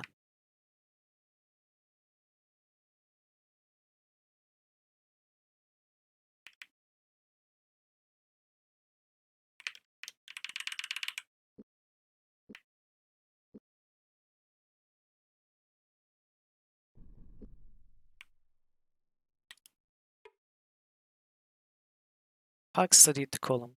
When he had visited the site of Karzim previously, he had sensed the sentience that radiated from them, but had been unaware of the true nature of the beings who inhabited them. Stepping forward, he made a slight bow. Greetings, cousins of Aal, he said. I regret that I did not recognize you on my first visit. My apologies. It was only during the time I was in the tent that something the oracle spoke of once occurred to me. Apologies are unneeded for such as we, Savani, but we accept your tribute. Your safety was greatly prized by Macros. Bug nodded. He has been a true friend to me, only as one other has ever been. It's an honor that he prized me so highly. I sometimes wonder that he will ever stop protecting. You have not come to us to waste thanks on us, one called Pug. What do you wish from the gods of Timeriania? I came here in search of my daughter, Gamina, a magician, a Savani by your terms. Brought her here against her will. It is important that I find her and return to my home to avert a possible catastrophe. Forces are gathering to tamper with the lifestone. For a moment there was silence, the only motion in the air made by the rasp of the sands moving in the deserts. Then, quite abruptly, Datsuman's voice returned. Your daughter is caged by Panathian. They believe her an omen that Almalotka has heard their pleas and is preparing the way for her return. Is she in danger? Pug asked. Is there something you may do for her? No, Datsuman replied. Such as my powers once were, they are limited. Part of the price we paid for continued existence. You exhausted your essence when you crystallized the mana to drive off the Valheru. When their magical abilities seemingly began to wane, they assumed that they had tapped the mana of the planet dry and moved on. Your speculations are daft, Savani, but the gods of Timiriania are not yet dead.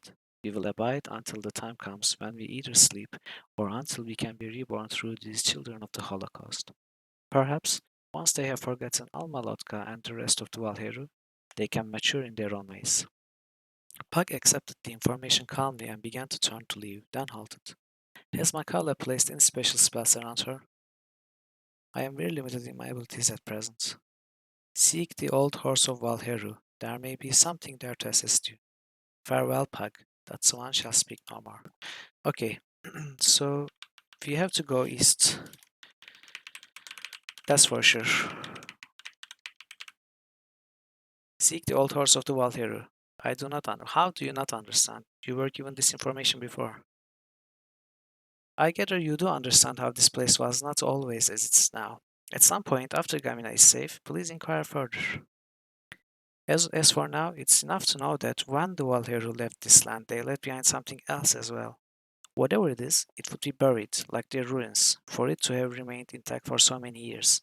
It must have been protected by some sort of magical defense, perhaps one produced by the pillars. Owen and I were unfortunate enough to have encountered a strange defense centered in the southwest corner of this isle. Do not judge in haste, perhaps you were fortunate. We now know the location which we must soon reach. We will be unharmed by the defenses this time.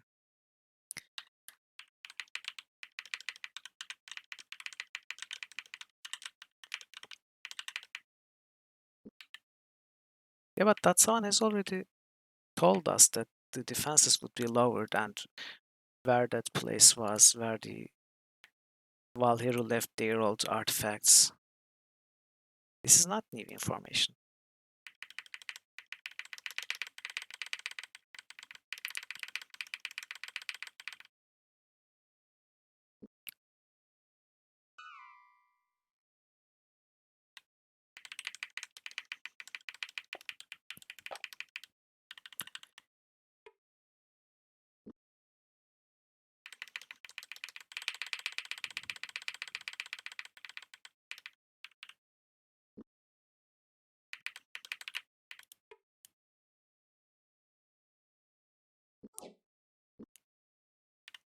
Have we? I don't think we have been this far, have we?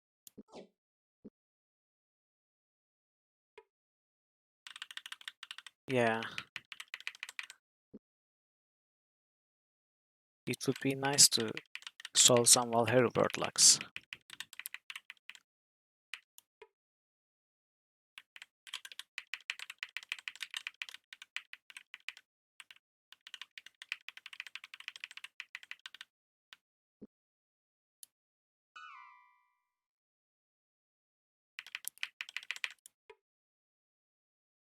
Wow, what is this?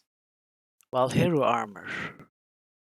Lustrous as no armor should be, it was unthinkable the suit had ever been in battle. Impossibly light, the breastplate was forged of a material that seemed like white gold but was harder than any steel pocket ever encountered. 70%. And how much is this? 55 plus 15. So it's the same, basically.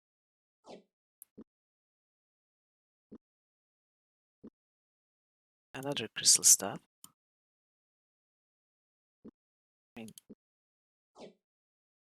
do we need it? What's this? Strength drain. Okay.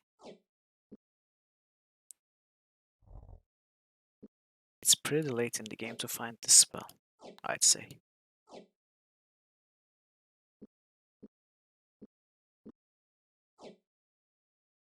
We won't need any of this. Let's get them, but we won't need them.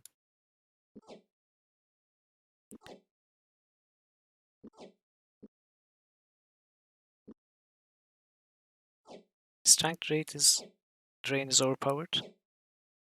It depends on who you are fighting, I guess.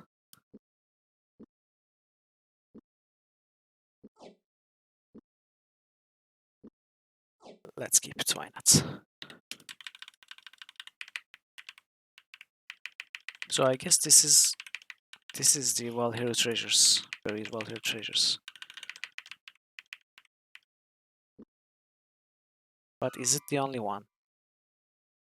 There seems to be something here.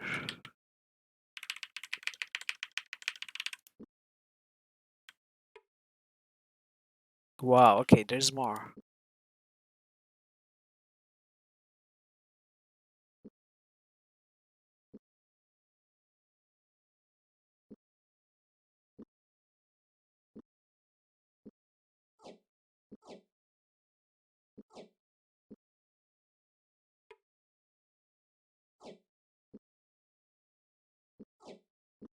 What's this now?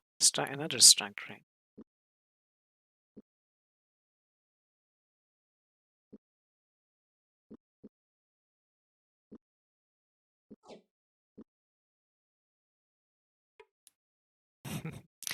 True. You're right.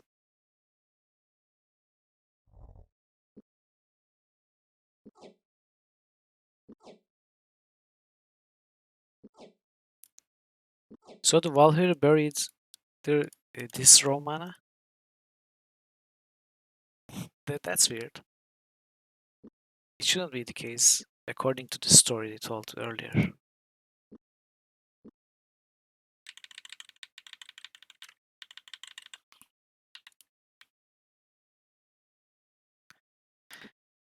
Yeah, I don't know why I'm keeping them. Okay.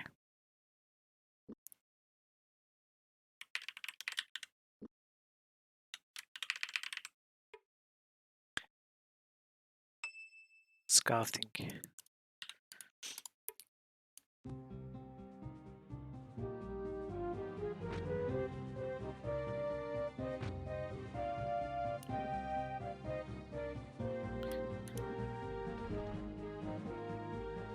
Does it have anything different?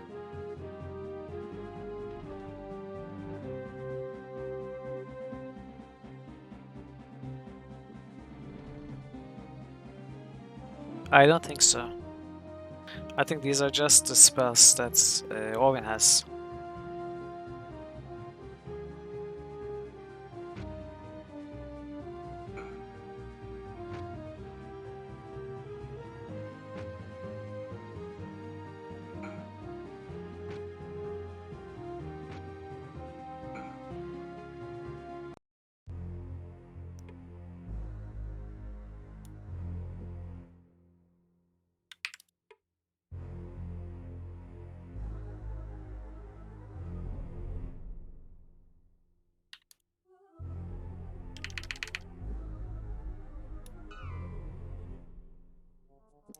I should remember to do this more often.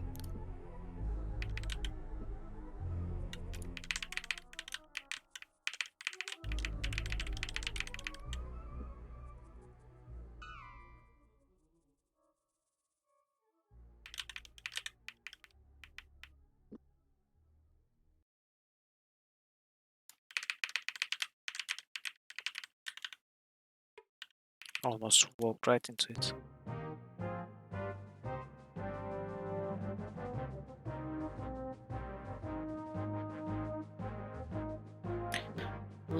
Shall we try Strength Drain?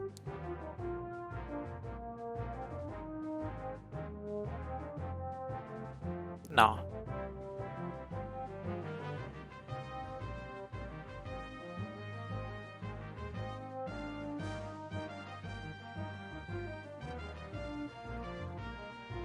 Okay, these are running too.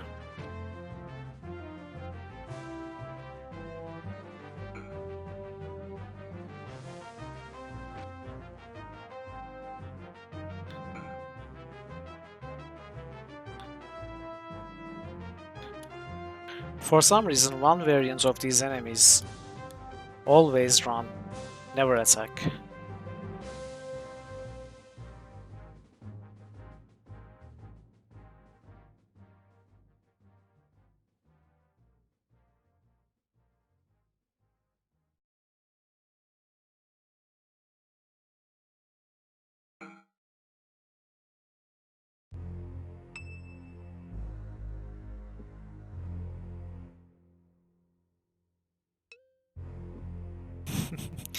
Are they fabled?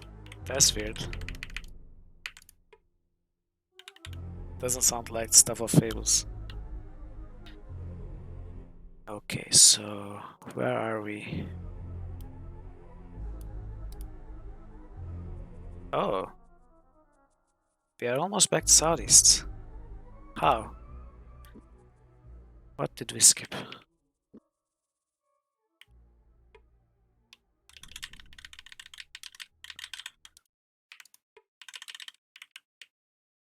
How did we skip Kamina? Let's go back.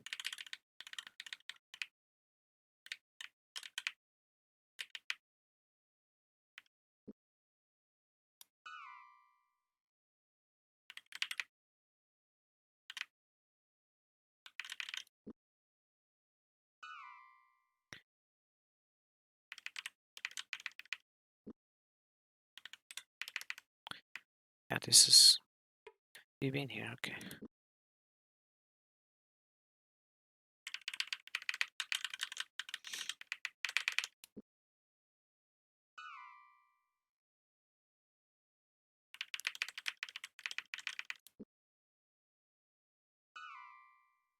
What am I missing?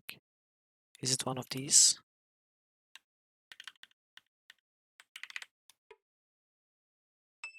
Okay, another fight. Just one?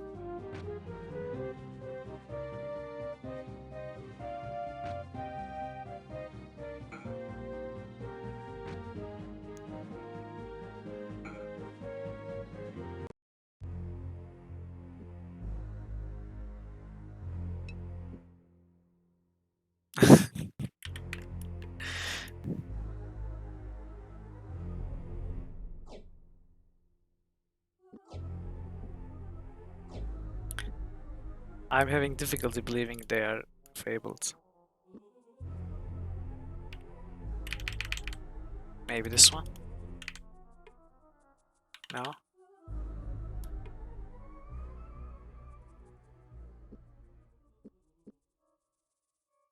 What's this book? Oh, we kept this for Puck, didn't we? But he has max casting already. We can throw it away then. So what? Why are we not finding Gamina?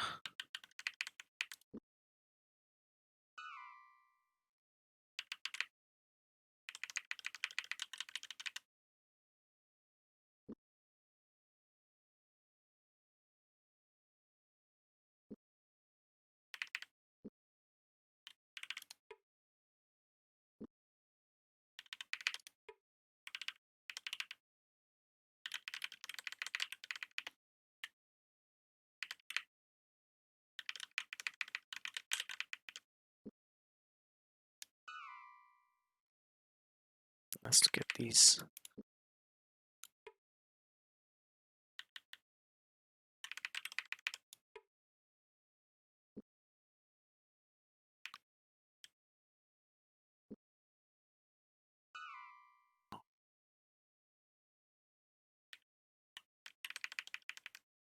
Where's that one?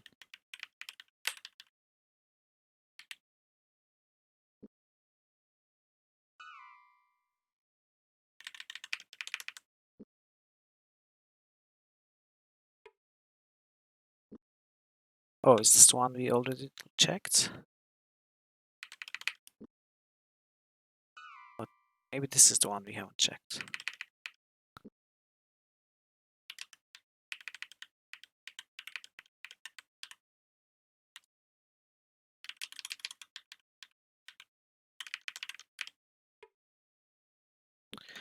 Okay, it seems to be checked both, so I'm not sure. I'm not seeing anything we skipped.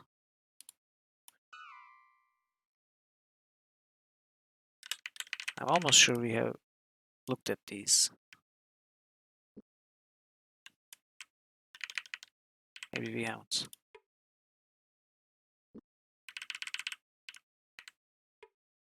I guess we haven't. I don't think Gamina is in a hole somewhere though.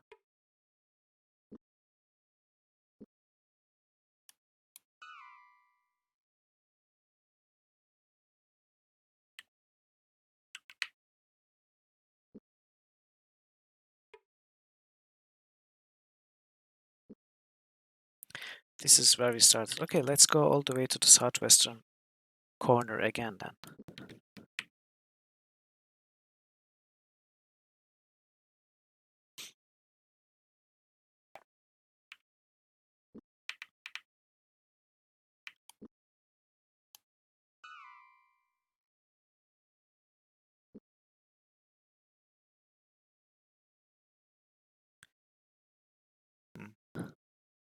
Could it be here? Maybe we need to look at this place in more detail. Because we haven't checked half of the dwellings in this part of it.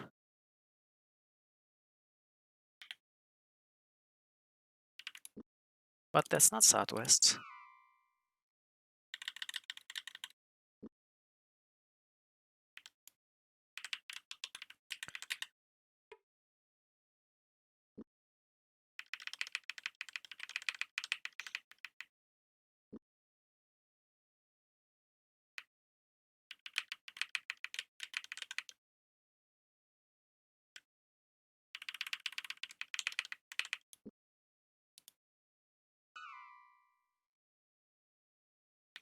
Yeah, yeah.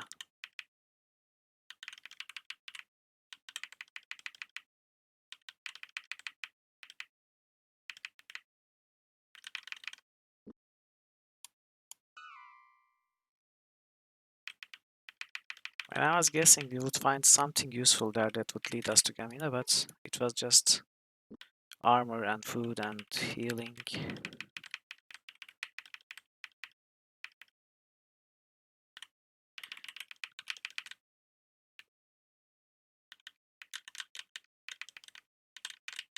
Basically nothing that would lead us to Gamina, but perhaps if we check all these dwellings. The enemy approached, okay. Yeah, these are the fabled runners again.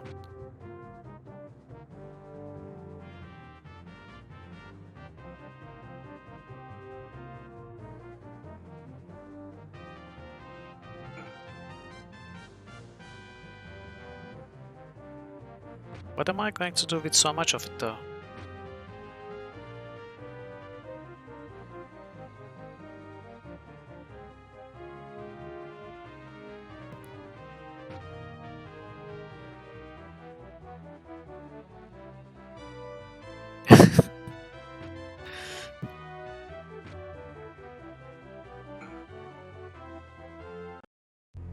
No, I'm a mature gamer. I do not hoard stuff. I use consumables as appropriate. You know, none of those immature habits.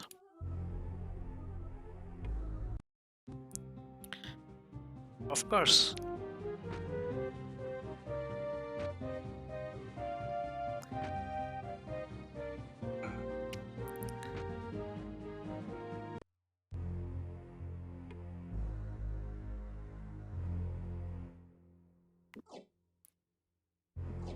My hoarding habits will shine if we indeed play Might and Magic 6. In that game, I usually dedicate one character's inventory to all the quest items we find. You know, tens of letters, stuff that we are never going to use.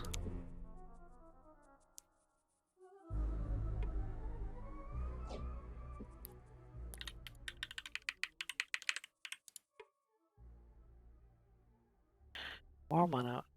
Okay. There's nothing here.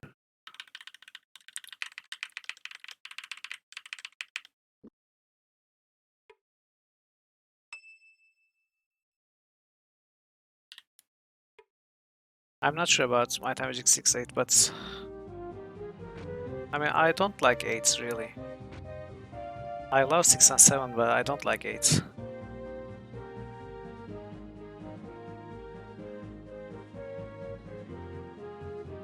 But playing 6 always has the risk of turning into a 6-8 marathon. You're right.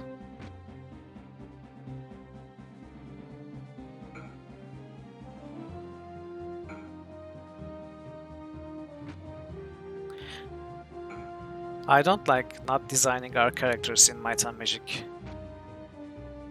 Like recruiting them from the adventurous guilds. I hate that mechanic.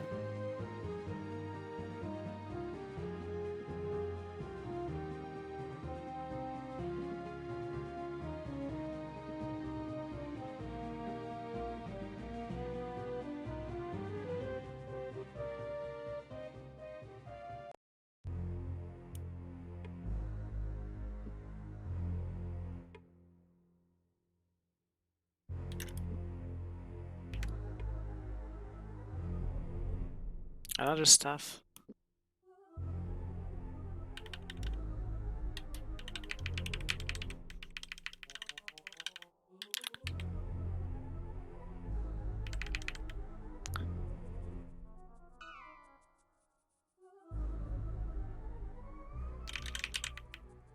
I'm going to take a look at here.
It's more of the same. Perhaps there's something behind the waterfall.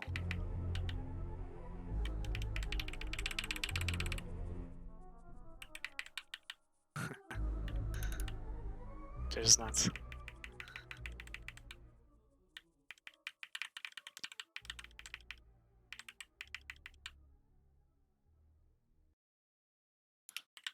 Okay, let's take the bridge.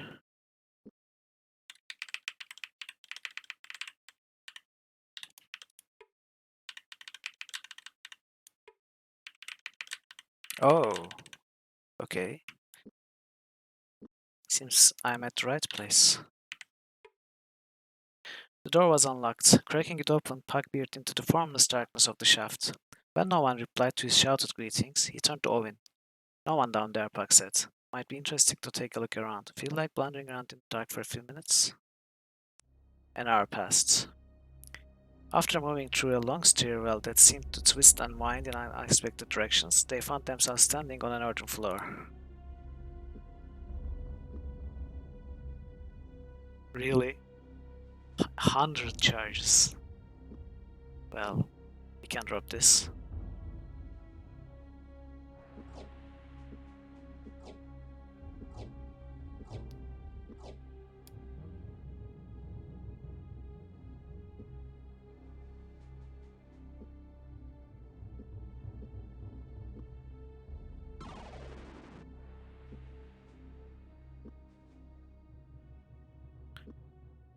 Do we have any torches? Okay.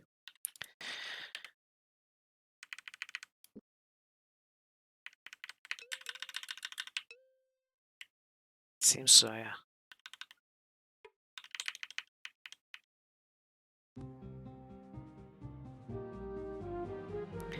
At least they don't have a big area to run now. It's rather a small arena.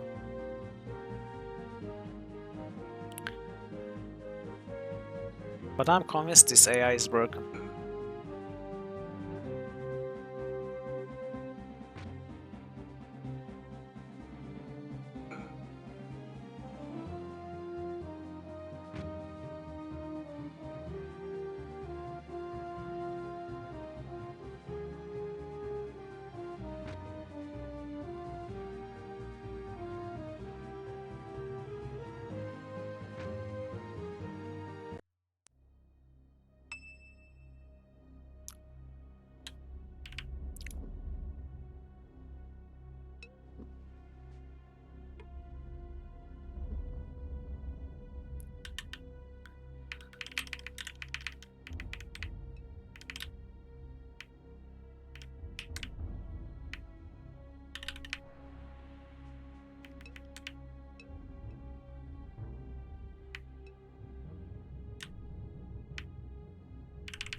Oh. The creature turned to attack. For a moment, Puck froze, whispering, Gamina! Though the confrontation would be difficult, this was a moment long waited for. These bastards' subservience of Makala must die, and I just decided to end the dialogue screen immaturely. Well, not me, the game did, so I didn't click on anything. Oh, what are these then? Are those gargoyles?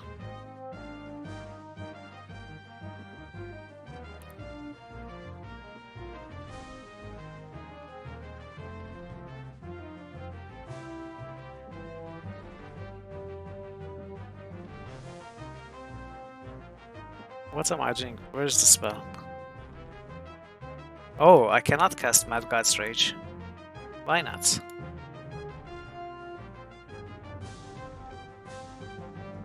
Interesting. Let's try Firestorm. I never cast this one. Oh right, those they are lightning, right?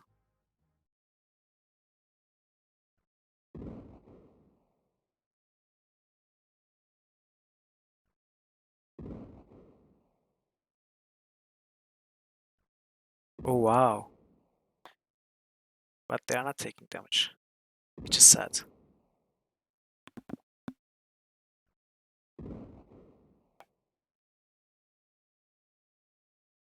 It was a nice one. They work nicely against these.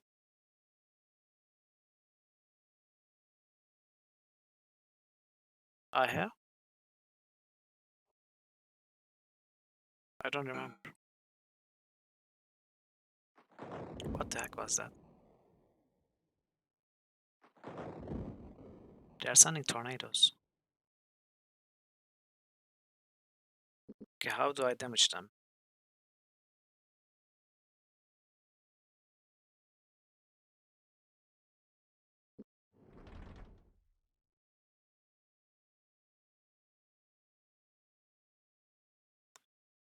Kills one enemy.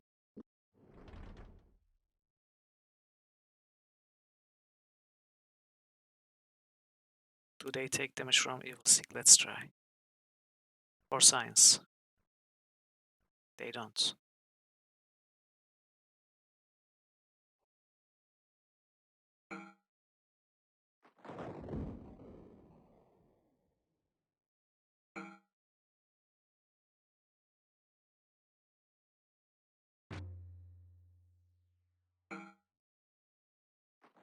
They are not taking any damage. What the heck?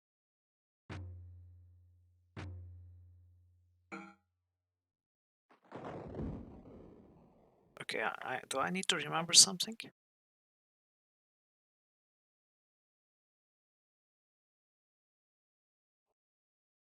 I shouldn't be surprised. Okay.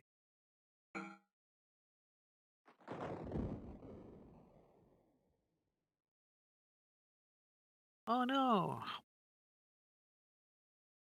Okay, so what do we do to a drunken sailor?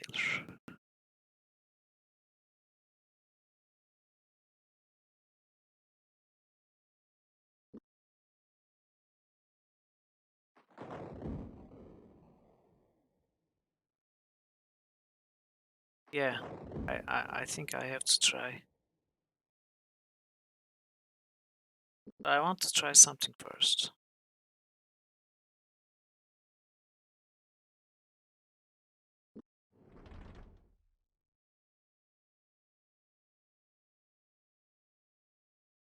I want to try this first. Oh, even that one didn't work.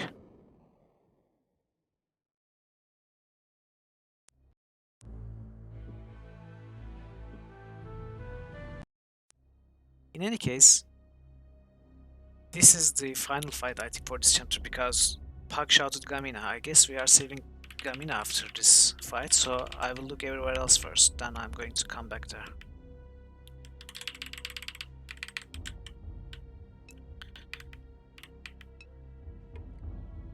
Oh.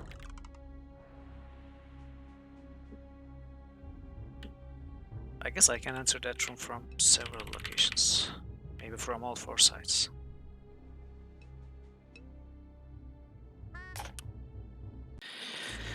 Of course.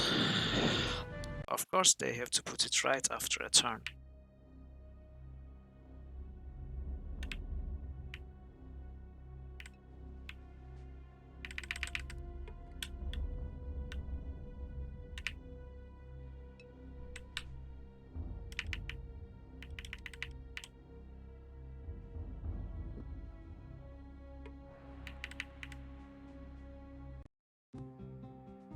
Five of them.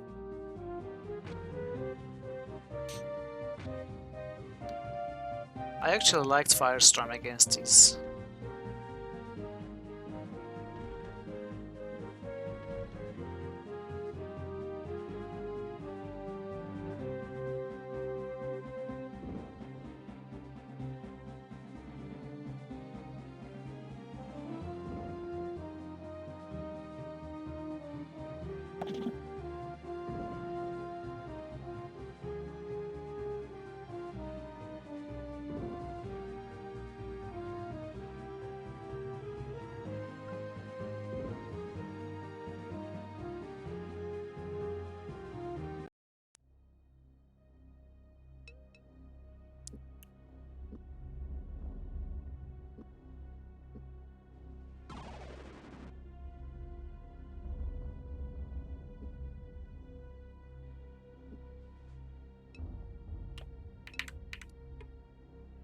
Firestorm? Yeah, it is very good.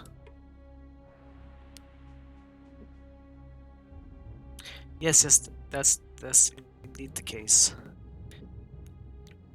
Owen has 96% to hit, I think. So we are safe, but it doesn't always hit indeed.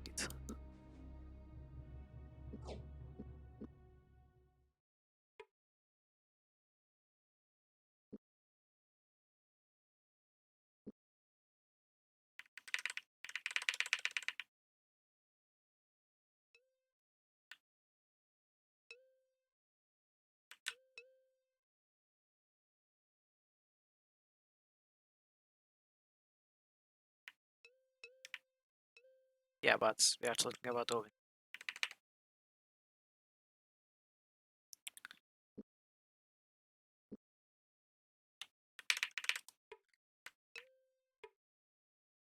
Owen laughed. Quickly, Puck impaled his mortal companion with a venomous scowl, not at all amused that he had hit himself in the head trying to close the door. I think it'd be easier on your head if you backed off a step, Owen suggested in a patronizing tone. Keep laughing and I'll use yours as a battering ram. Puck replied. What was this? Did we try to close the door when we were the space of the door and this message appeared? Yeah, but I wasn't trying to click on the door. I was trying to click on this.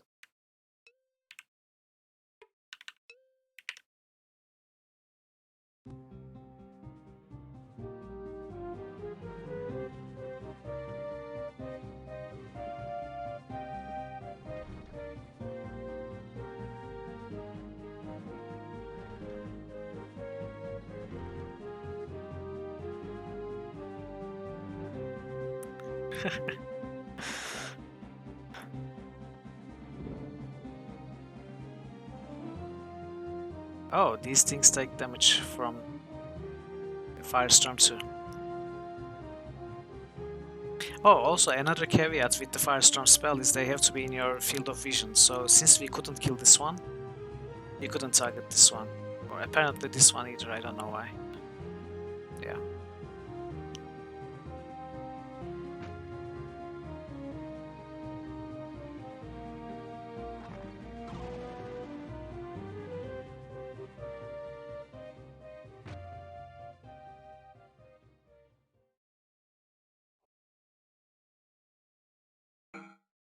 Wow.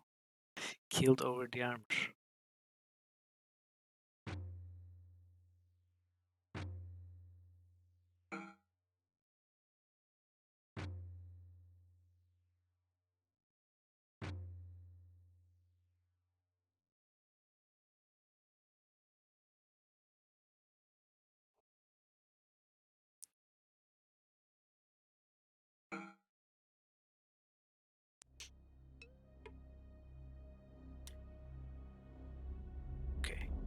I thought this was a weird creature that we were supposed to fight, but turns out it was food.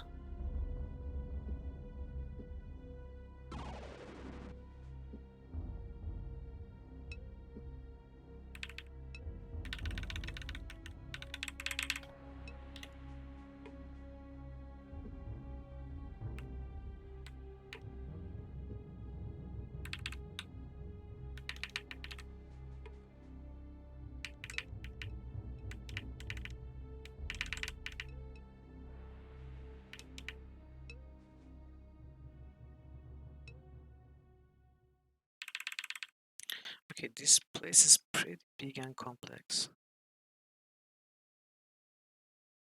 Hmm.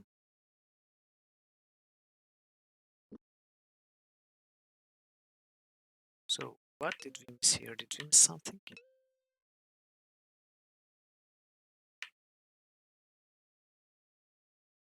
Seems not.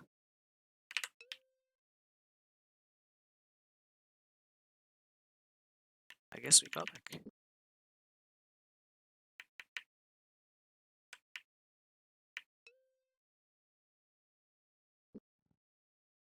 I almost fell again. Okay, so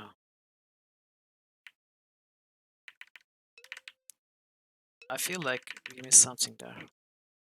And this is the final fight room, right?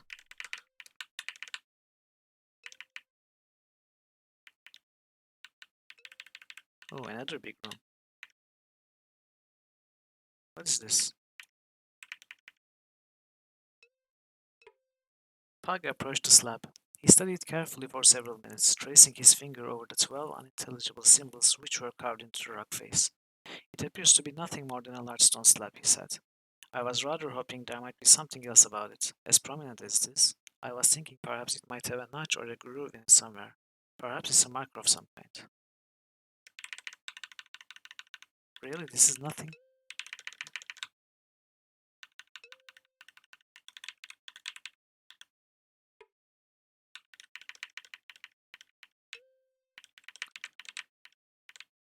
They put this huge room in here and put a huge slab of rock in the middle of it. Even programmed a special dialogue text to come up, which says it's nothing special. That's a sick sense of humor, in my opinion.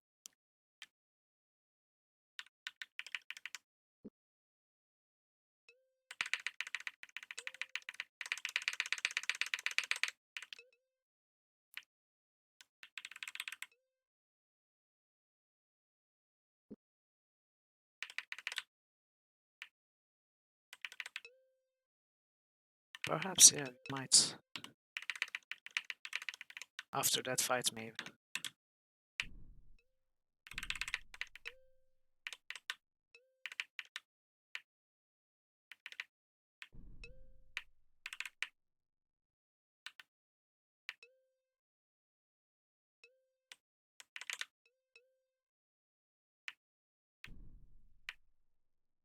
I think we are almost to the entrance. Or not. There seems to be a bit left.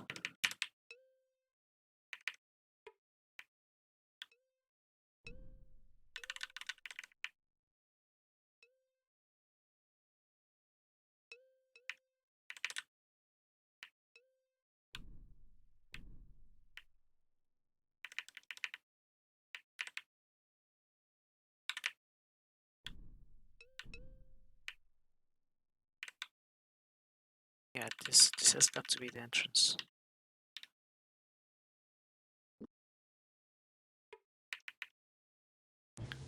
Serpent Man.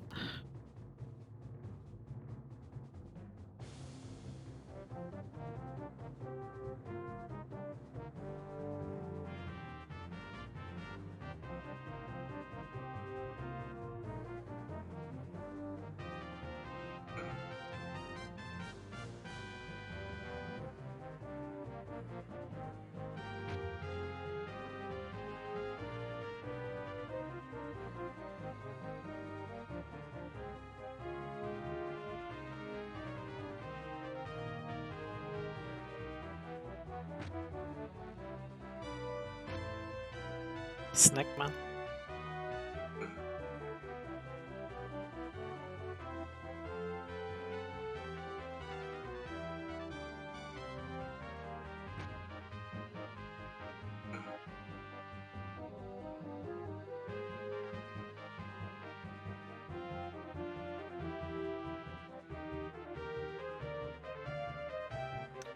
Snackman Joe.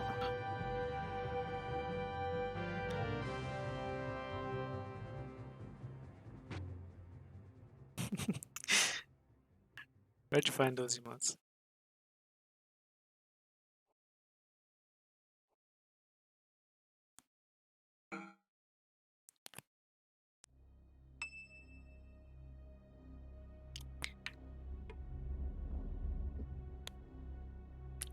Yeah, I guess we go back to that fight now. Oh wait, we haven't been here. Okay, now we have been here.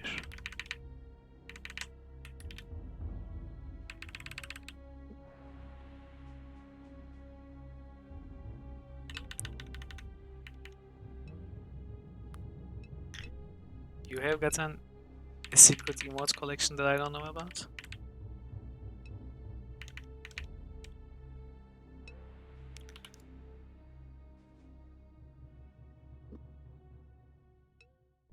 I might be the only person in Twitch who has zero interest in emotes.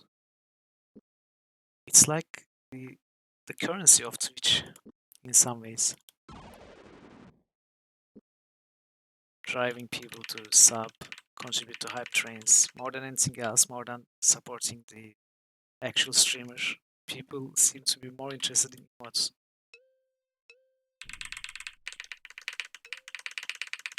Well, that's what it is.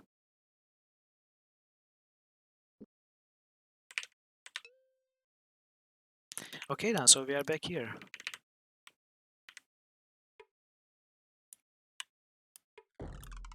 I don't want to click on the door. So, these bastard subservients of Makala must die.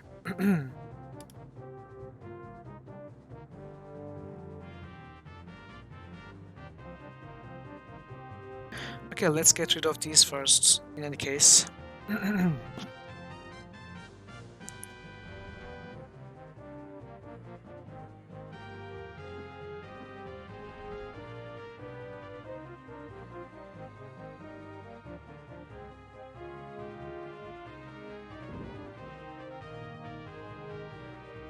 Yeah, like the hype parrots. What was it called? Hyper. Yeah.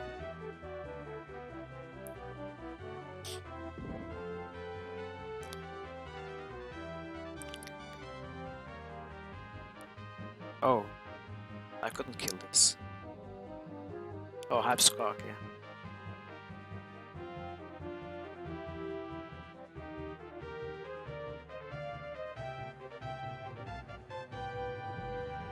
Okay, let's assess these. Wind elemental.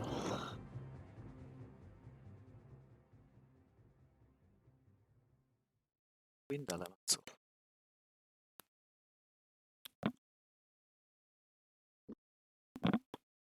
Is this supposed to remind me something? Like, what do I do against wind elementals?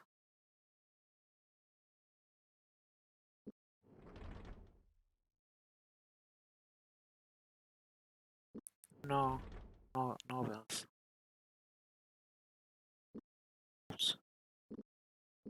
I, I'm not seeing half of my spells.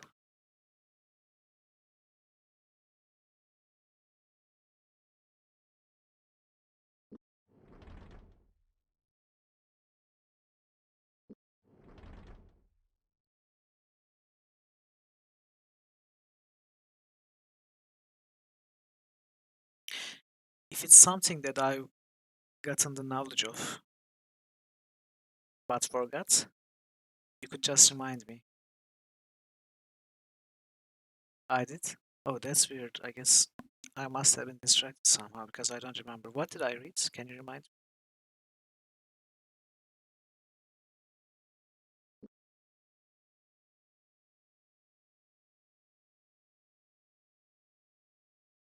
I mean, I have things to try. I was planning on trying the stuff of macros.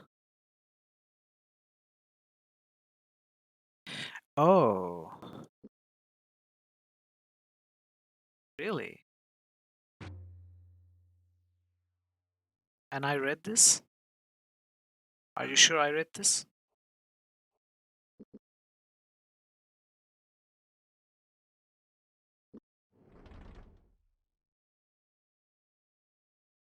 Weird.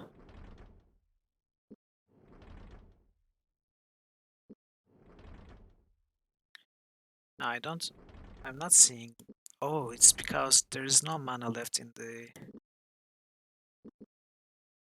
There's no mana left in the stuff.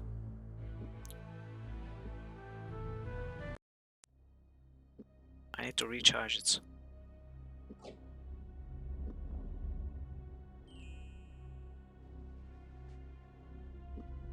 Okay, then.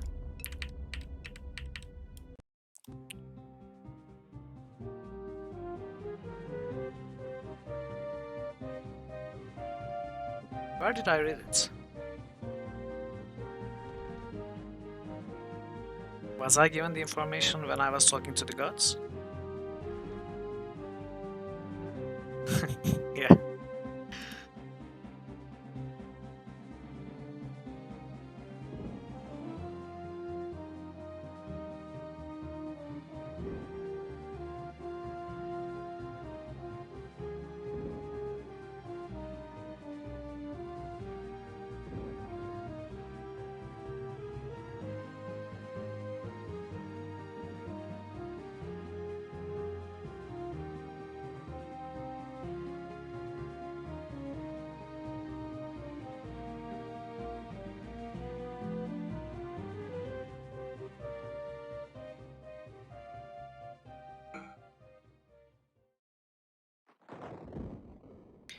Yeah, maybe.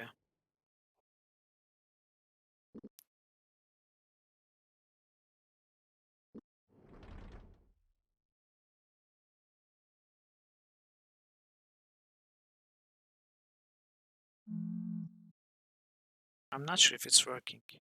It's gotta be working, right?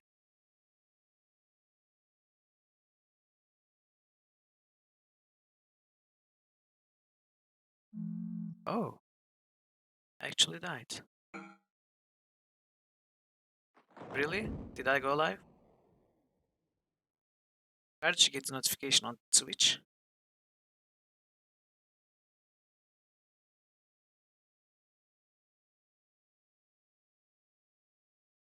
I must have lost connection and then regained it.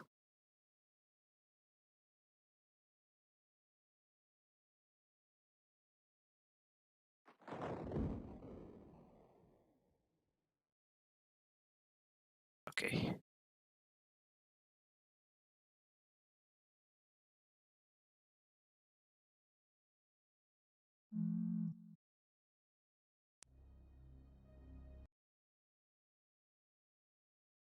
Oh, we finished the chapter with Gorath dead. Oh, surprise! He's not dead. She lives. Makala has many blessings to count. Gorath, see if you can do something about the cage. But I'm dead. Silence, Gorath. Do what I tell you. Okay.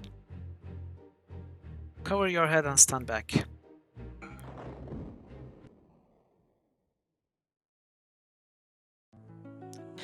Puck took Gamina into his arms. Eyes glistening with relieved tears, he hugged the girl tightly to his chest, and for a long moment he simply held her, his head resting in her silver-white mane of hair, while he mulled through the recent events. At last he slipped a finger beneath her chin, gently lifted, and allowed his gaze to lock with hers as they initiated the special mind speech that had been Gamina's gift since birth. He was lying, father, all the time, Gamina thought. Even when he brought me here, he was trying to get you away from Krondor. I know, Puck thought in return, pushing a stray wisp of her hair into place. I shall have to see you better guarded in the future. I had always supposed that your gifts would keep you safe from harm, but I see my pride in you sometimes borders on a dangerous arrogance. We must be more careful. Agreed? Agreed. Again, she hugged herself to him. Feeling her faint nod, he released her and kissed her forehead, looked to where Owen Angora stood at the cave mouth. Curiously, the squire was bent double, his face buried in his hands as he shook with violent coughs. I'm okay, Owen wheezed, waving his hands, occasionally stealing glances at Camina. Really, I'll be fine. Puck smiled. The boy's theatrics were poor, but it was manifestly obvious he wished an introduction before his lungs collapsed. Camina, this hacking young ruffian is Squire Owen, Belafort of Tyburn. Both he and Gorath have been instrumental in helping find you. Perhaps we should have them down to Stardock for dinner someday. Stardock, Owen's performance faltered at the mention of Puck's Academy of Magic. Realizing his lapse, he coughed tentatively into his hand. You mean the Stardock? None other. Puck frowned as he drew out a small multifaceted stone from the folds of his robe. This special patron stone should take us there, but we have to drop off Gamina before we attend to our business. You'll go to join Prince Arutha? Borat asked. No, Puck replied, clapping his hand overhead. You go to Satanon. Ooh. The end game. Mad God's Rage, Chapter 9. So, we have actually reached Chapter 9 today. And we still have a bit to go. Do you think we can finish the game today? Locklear's eyes hardened. At some level, he wanted to believe he'd seen something in the instant of the gate's collapse. It was irrational, no doubt, a vision he had conjured for himself to soften the blow of Patris's death. As a man who had stood against many armies, Locklear knew all too well about the last-second visions seen on the battlefield. There was absolutely no chance that Patris could have survived the blast, none. By some agency beyond his control, he turned back to melancholy that threatened to overtake him. Rationality breaking his grief for the lost magician. There was still an army to contend with, still murder to slay, still a kingdom to defend. There would be time for grieving when it was finished. Such a dumb way to die, Locklear said, biting off the worst bitterly. Senior James nodded. He died a good death, Lucky. I wouldn't have wished for him to go, but he died to save others. You say that all the time, James, but there's no good way to die. They are all bad. James stared at his old friend and saw the coldness that glimmered in Locklear's gaze. He had come to know that look over the years, an expression that had first manifested itself at the Battle of Armengar years before when Locklear's girlfriend, Bronwyn, had been slain by a troll. A bit of Lucky had died, then, and in that place had grown the seed that had bloomed into a deadly and superior knight. But in all that time, he had never forgiven himself for letting the girl die. You are not mad, Patris, is that, James said finally. You are angry that you didn't die in this place. Locklear's eyes flashed protest, but suddenly he reached for his sword as three flashes appeared in the woods. Spellweavers! Locklear shouted.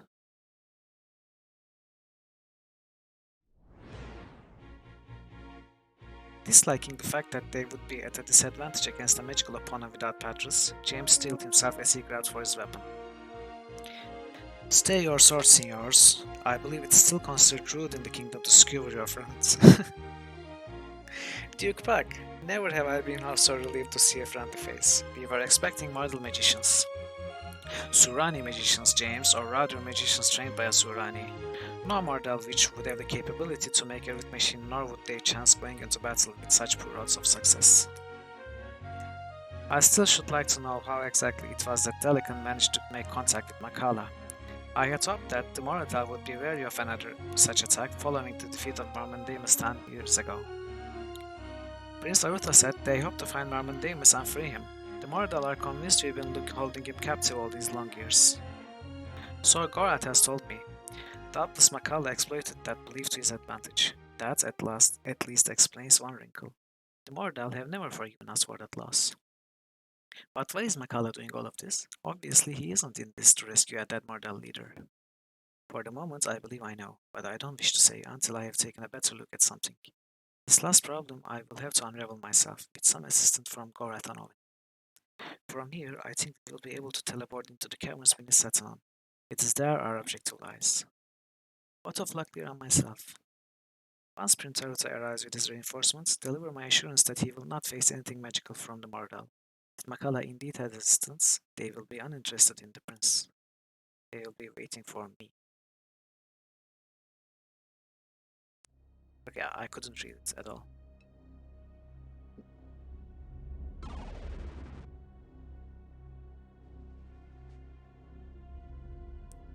we are back at Setsun, right? We don't need this anymore. And we don't need these anymore, do we? And Gorat is fully healed, I guess. He is, yes. Well, that was nice.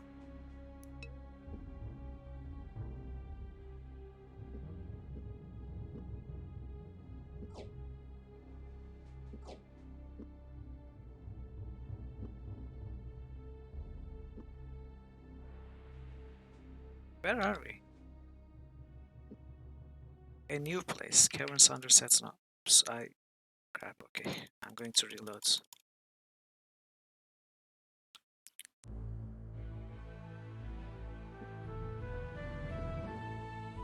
Prevent Makala from reaching the livestone, okay.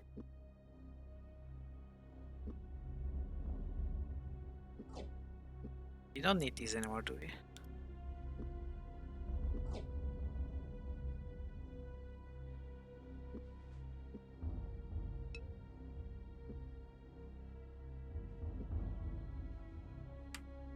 Before we move any further, I am of a mind to prepare you for what we are going to encounter. Located in these chambers is an artifact known as the Lifestone. Crafted by the ancient Valheru, it has powers beyond even my comprehension, but we know it was crafted for the purpose of great destruction. It was this that the false Myrmidons sought to achieve during the Great Uprising. False Myrmidons? What do you mean?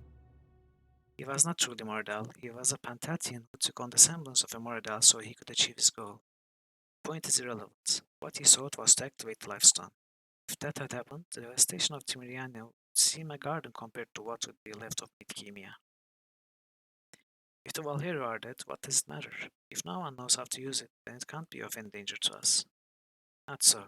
The souls of the Valheru are bound to the stone, and it may be that tampering with it may allow them to emerge once more, perhaps even to inhabit a living body.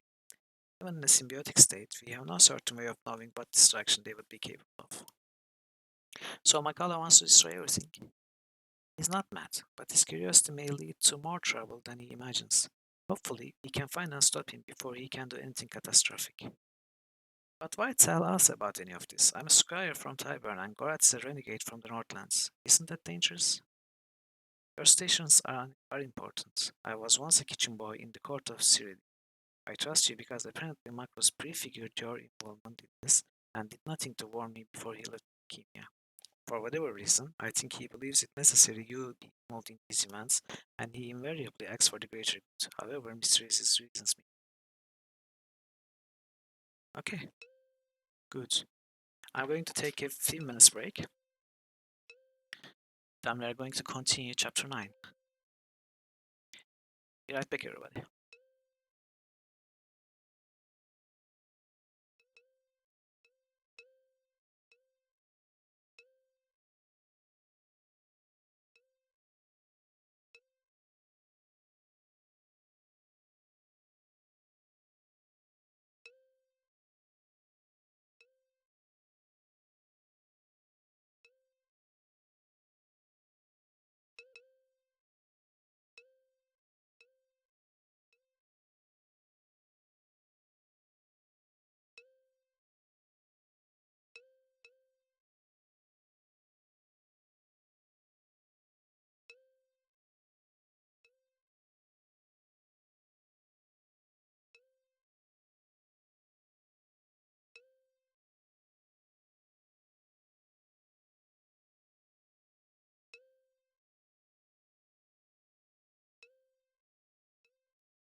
I'm back.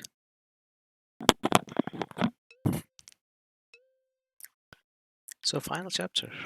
I wasn't expecting to get here today.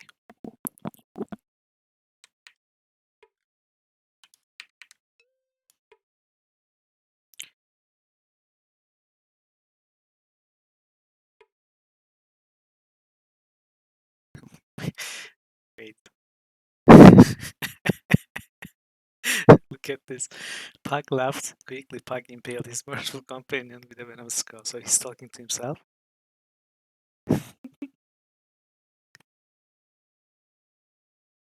It's amazing.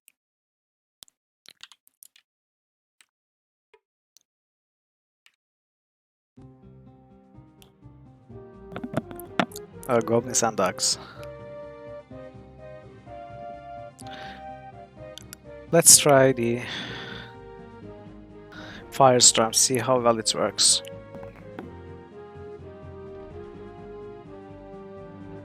Welcome back, Dragon Parrot. Did you catch Pug talking to himself? Just less than a minute ago.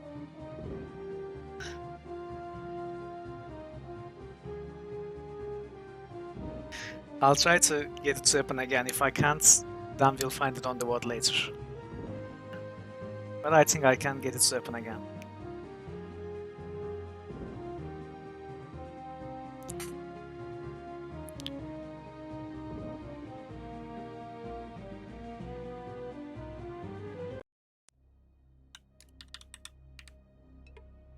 See, Pug left. Quickly, Pug impaled his mirthful companion, blah blah blah.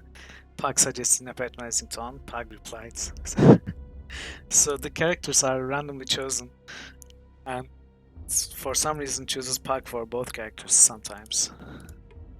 See, now it's Owen and Pug. Owen and Pug. Pug and Pug. The second one is always Pug. For some reason.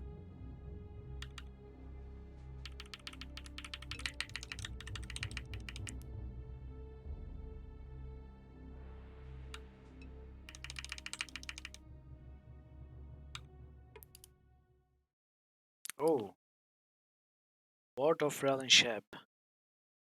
Even without looking at the key, Owen sensed something abnormal about it. This key is pulsing, he said. Inscriptions on the haft have aspects about them that look elven, but parts also appear more adult. Whatever it is, I have the feeling it predates the kingdom, the Northlands, or even Elven itself.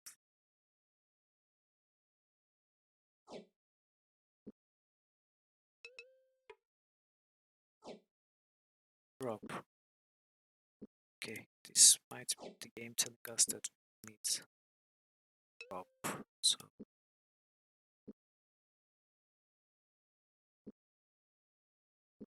yeah, I definitely don't need these anymore.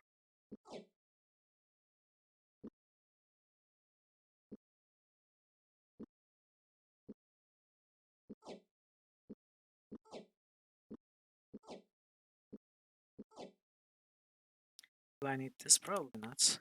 But let's keep it in. So, 4 directions, 4 doors. Wrong. 4 directions, at least 6 doors.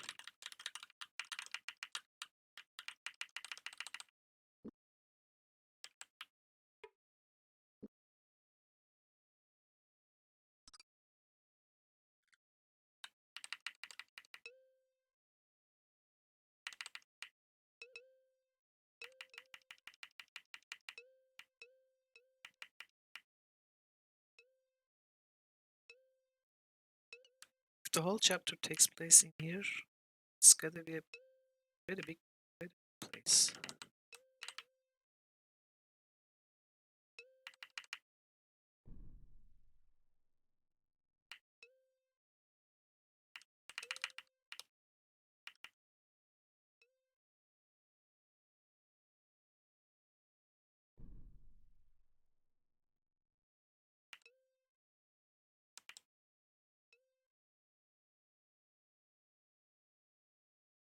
Why are you crying? Okay.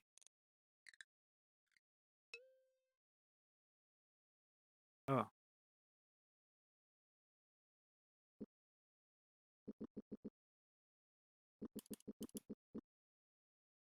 Ah, good. So we can move on to new games.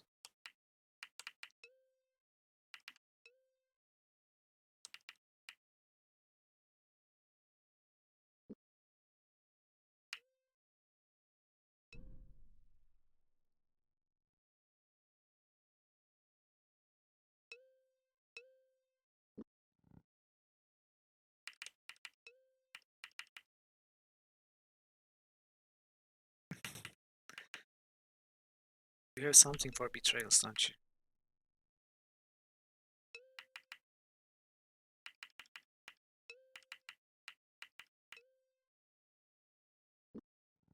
If it's combat soundtrack you want, you should play Ultima 8.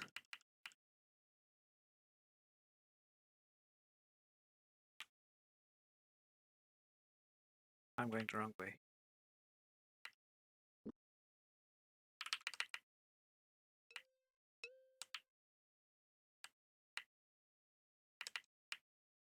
If dungeon crawling in Ultima 8 wasn't so terrible, I could have played it.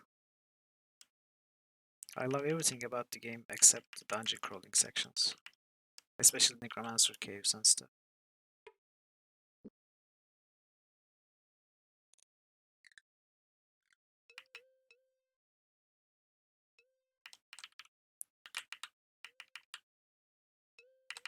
Really nothing.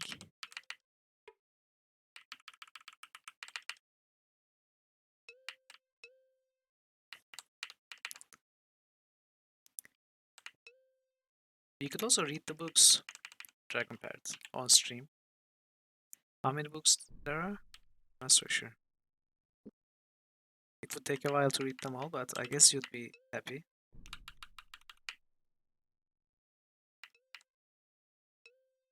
Yeah, you know I'm amazing at reading, so why not?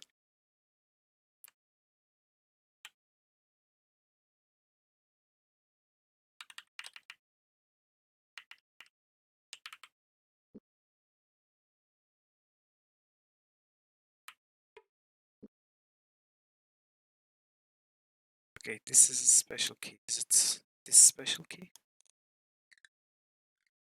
Okay, let's go there later since it requires the special key that we just found. Yeah, definitely. I wasn't serious. I would never read the book on stream.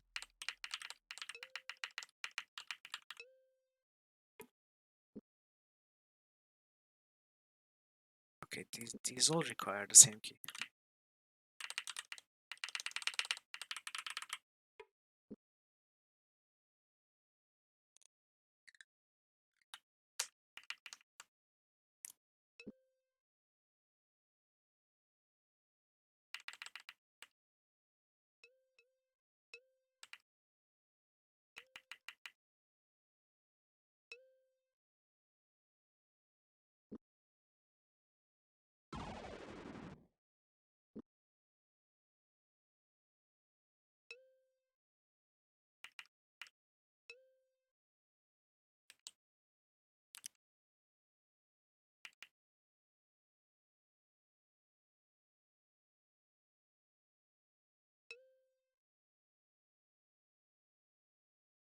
I mean, I could read them on stream, just not out loud.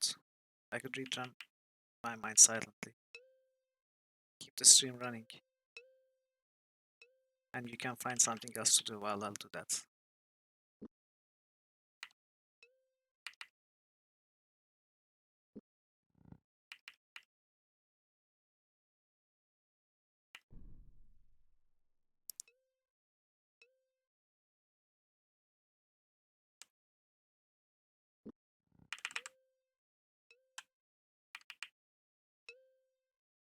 Yeah, it would be like a book club. I think it's a great idea.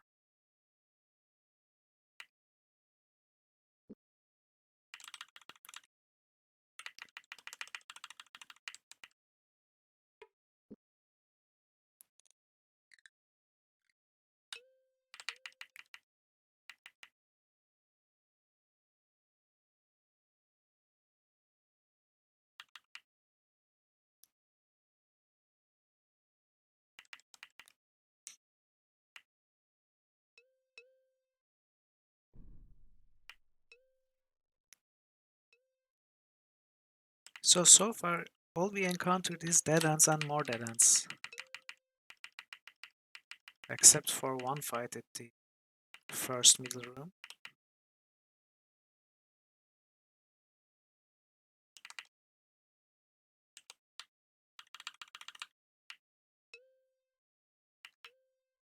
Okay.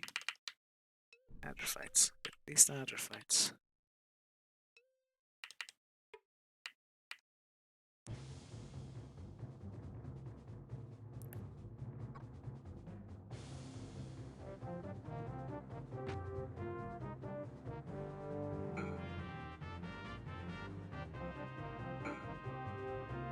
To be honest, I prefer empty corridors to corridors with meaningless, just filler fights.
What?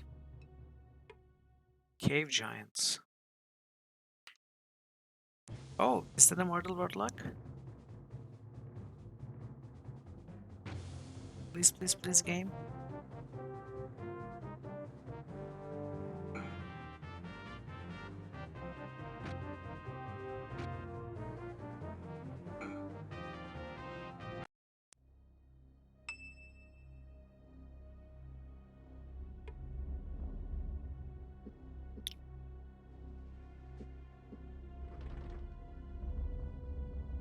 Ah.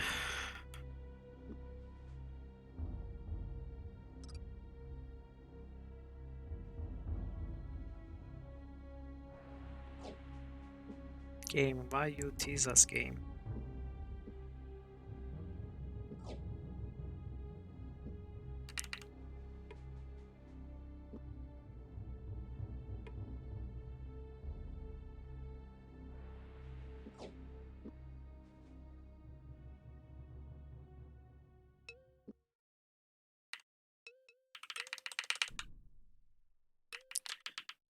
Okay, is there any way to click on this giants?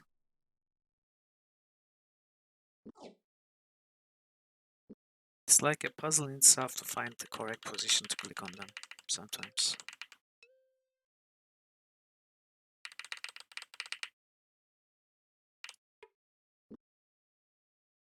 Virtue key.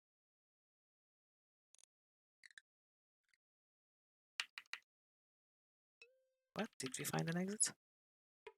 Oh! Its tail is round and hollow. Seems to get chewed a bit. But you'll rarely see this thing, unless the other end is lit.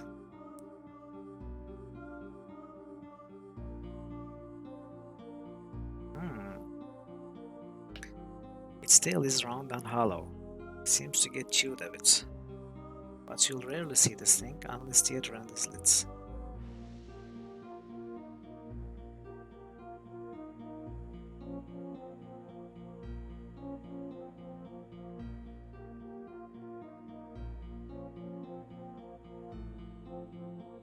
Okay.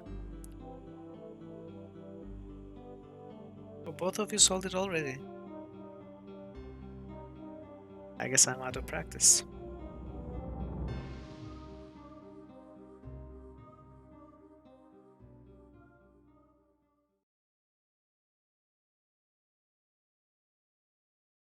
It sounds like a candle or a candlestick or something. Not sure.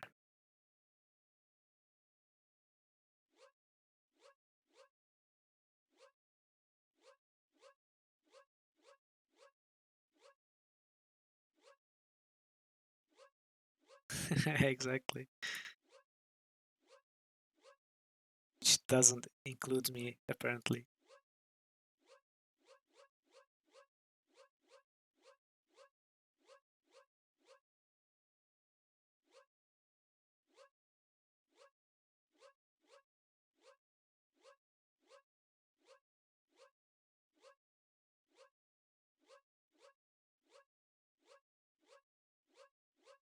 How many letters are there?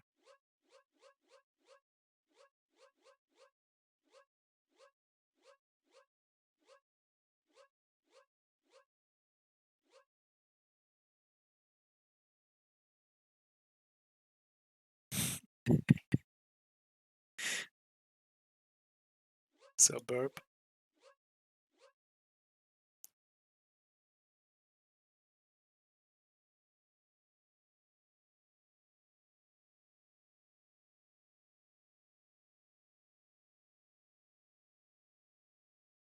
Or is it?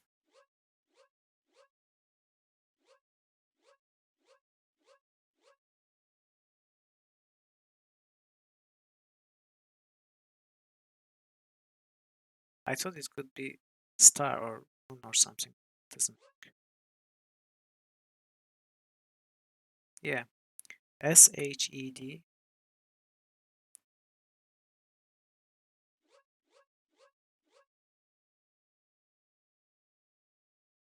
CLPT ORSE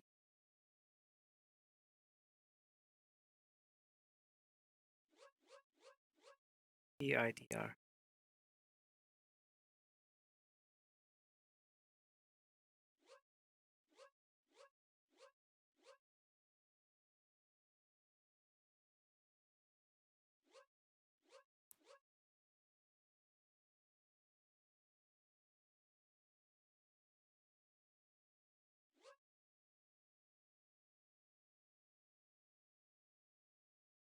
What were your ideas then?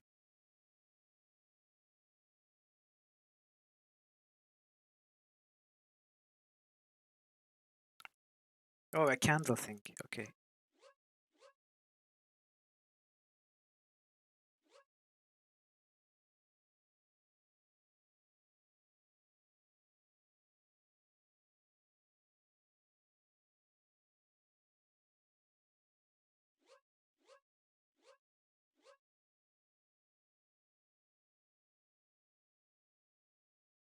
Hmm.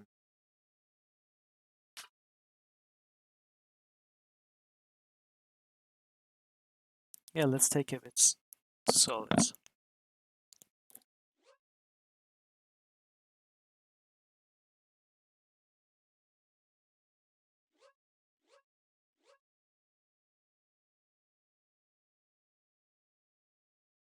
Yeah, I guess we all had similar ideas.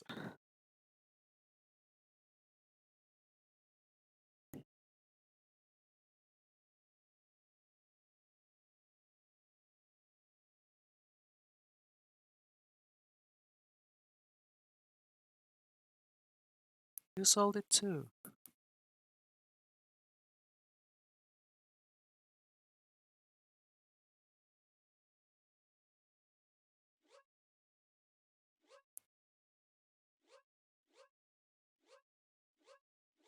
Stop teasing me.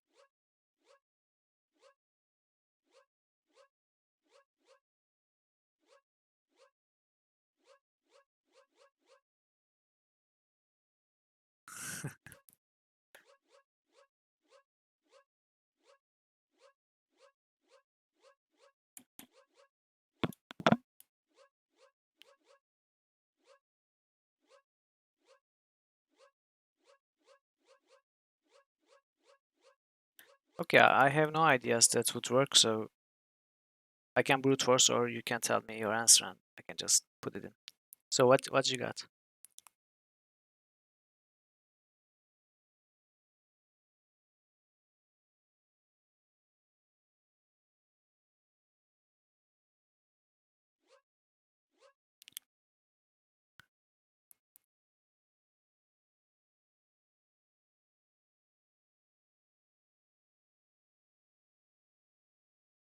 Go, go, go.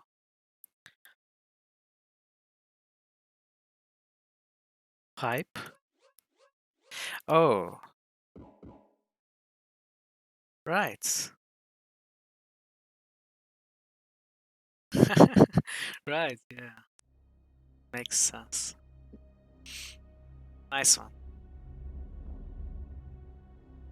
Infinity pool. I still don't know what this thing does.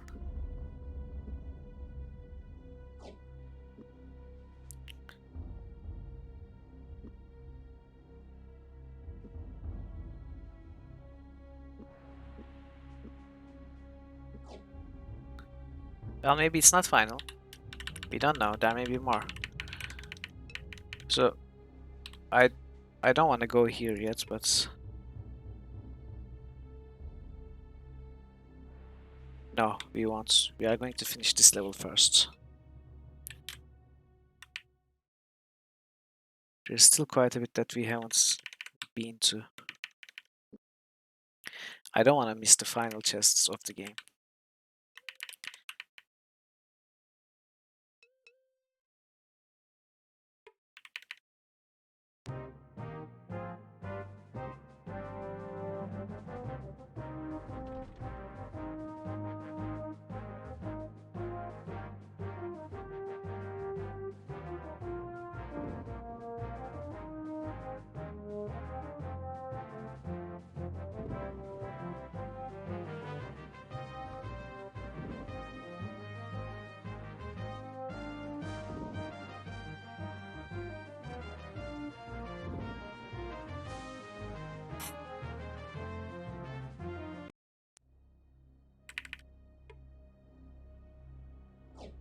Virtue key.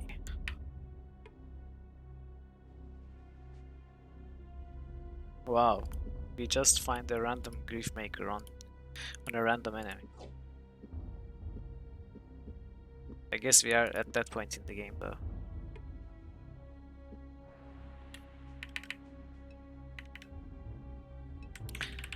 Yeah, I definitely needed one more.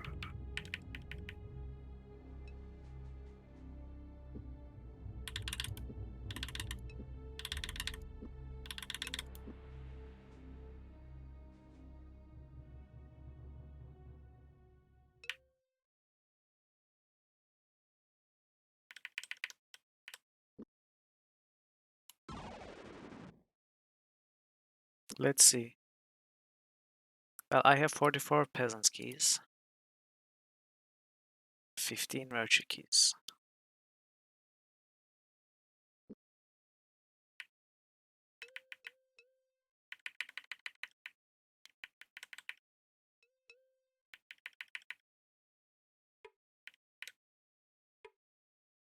Ah, I was hoping it would be a riddle chest too.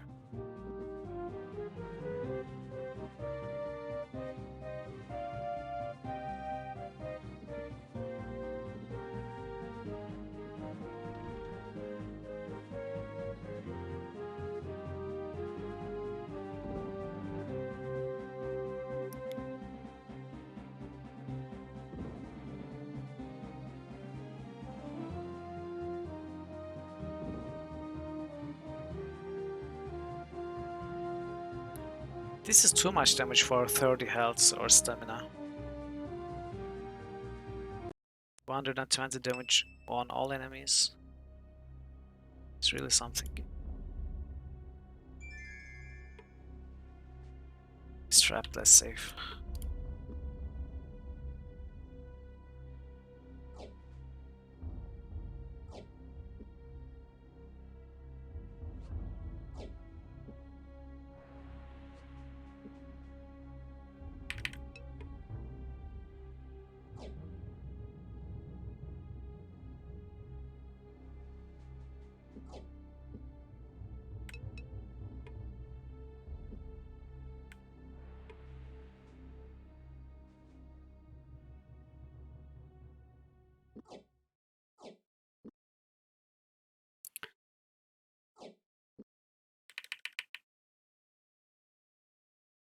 What just happened? They just spawned in front of me.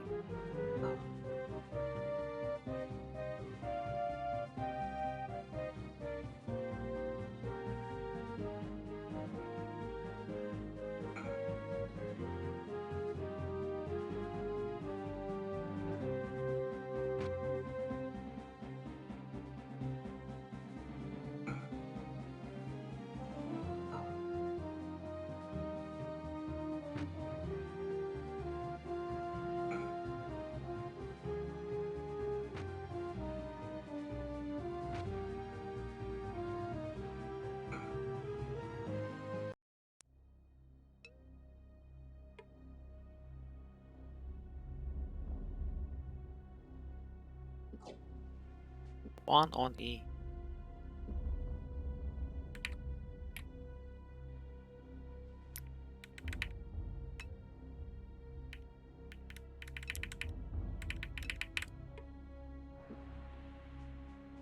Oh, it requires the special key.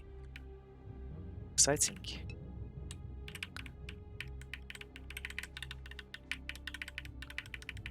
Dead dogs. Wait, this is the first room. What the heck? How are we back here?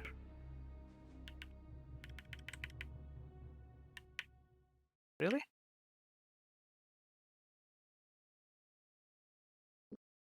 So did we go everywhere?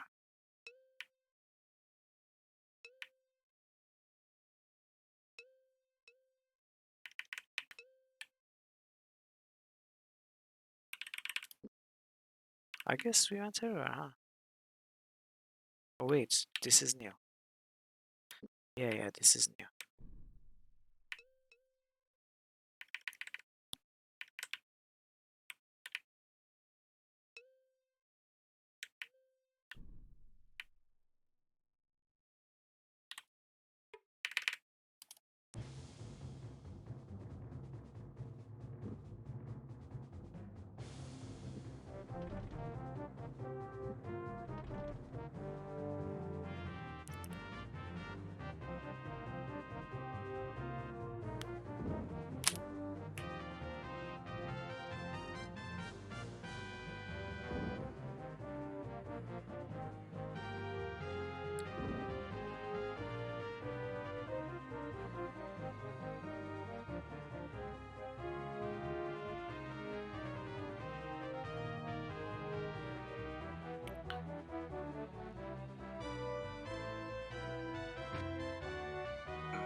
By the way, the damage is all in deal.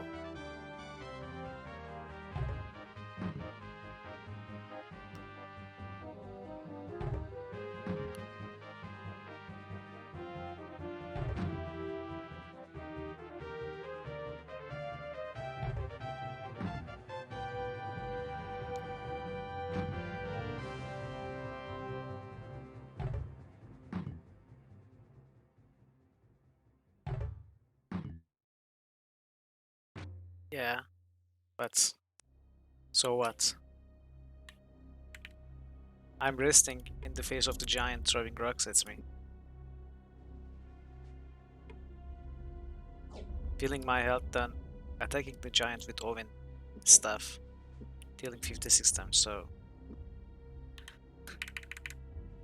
It is much the same as the magical perimeters the Timurianian gods use. Makala must have learned their nature while he was there. Can you disassemble it? Not directly. We will have to go to the source of its generation and eliminate the problem there. If we find Makala, we'll be able to remove it.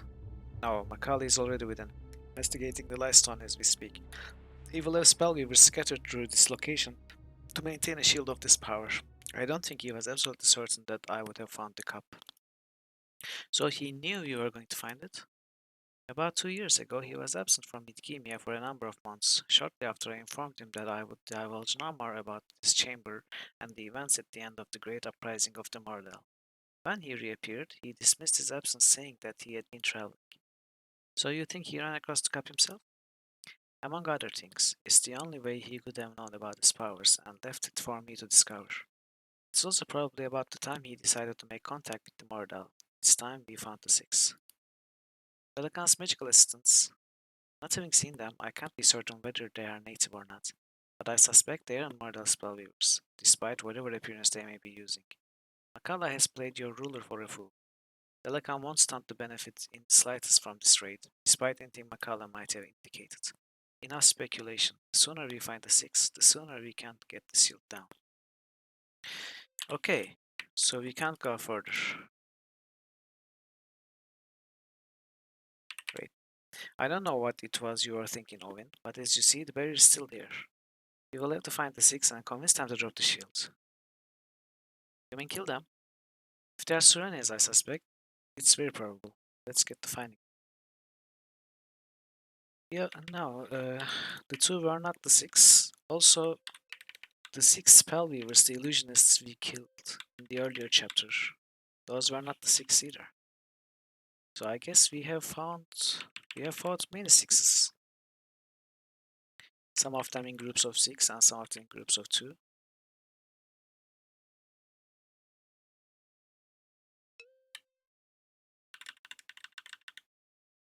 Okay, so I need to remember this. Northwest ends going to the east is where we'll find Makala.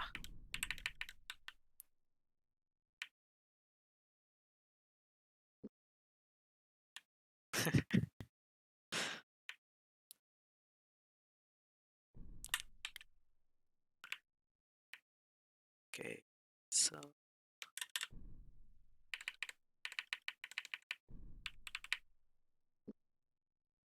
before we fall down,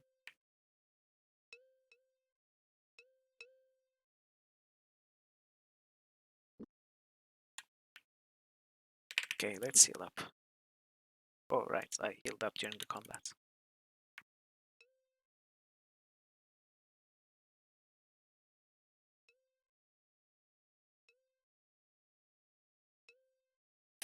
Sorry, sneeze break. Puck searched his memory. His faculty is still clouded by the residual effects of his encounter on Timiriania. He tried to remember the exact sequence of passageways in the ancient Valkyrie ruins. Seeing the Master Magician's dazed expression, Owen tugged on his sleeve. Are we going to go down to another level? He asked. Yes, of course, Puck replied absently. I was just thinking about something else. Without another world, Puck led them down the crumbling steps. Oh, change of color scheme. Okay.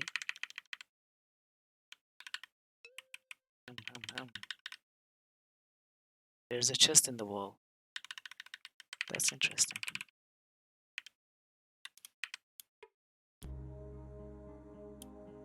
4 legs in front, 2 behind. Its steely armor scratched and dented by rocks and sticks. Still it toils as it helps to feed the hungry.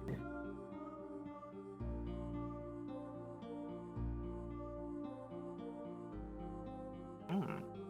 Is it a fork? Is this pork?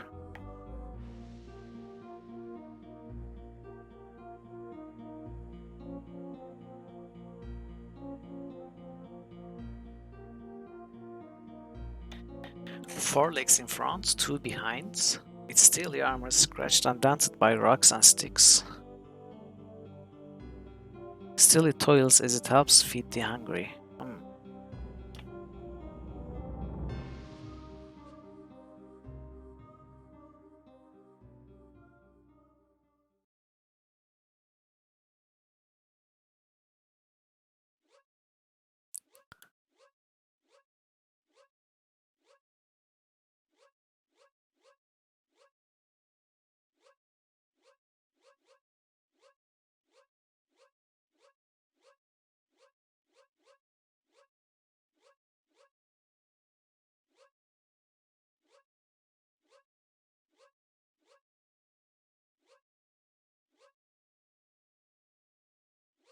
Meal? No. You wanna see the letters? All of them?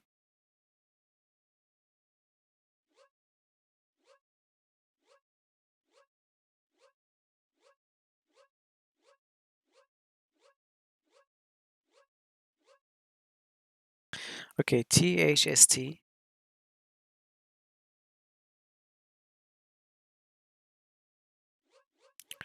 CEIP.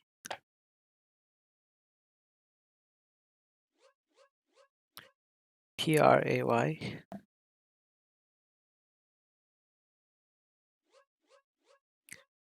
SLOW.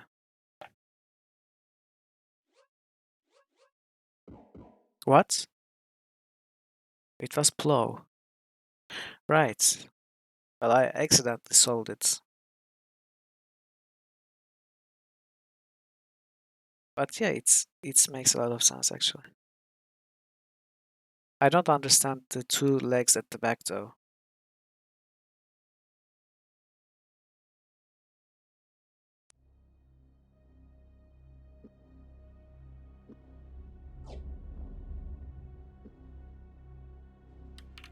Hmm. Right. In the fields a frightful thing. Watch it and you will find it has a pitchfork in the front and a broom back behind.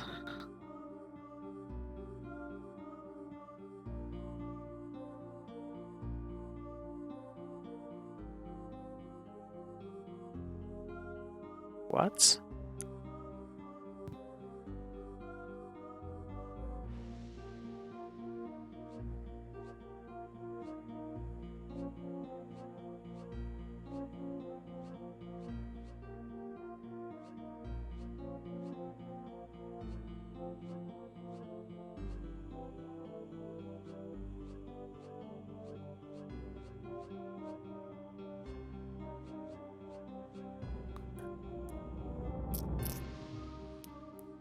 What's a frightful thing in the fields? Scarecrow?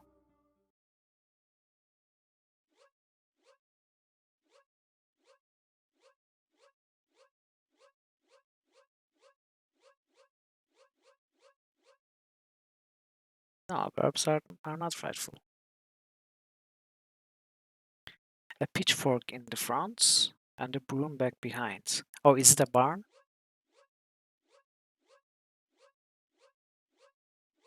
No, it's not barn.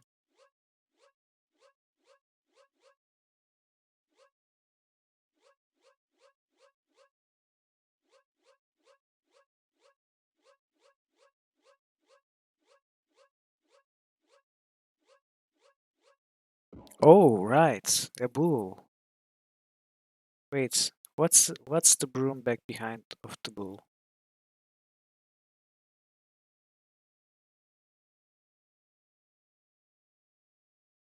Oh, it's the tail?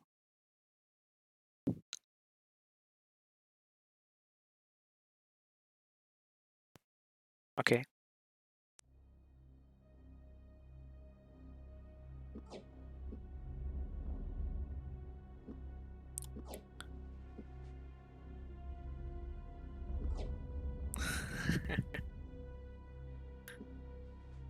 Oops. Oh, you won't get banned again. Because I banned the banner. The banning bot is banned from the channel.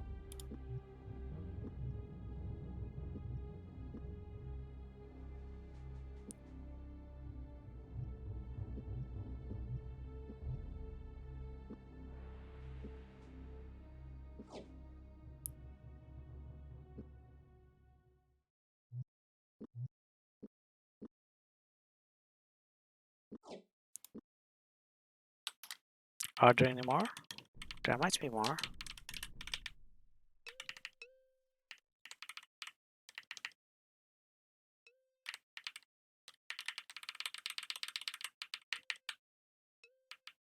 There were no more. Oh, that's disappointing a bit. Okay then, let's find the 6.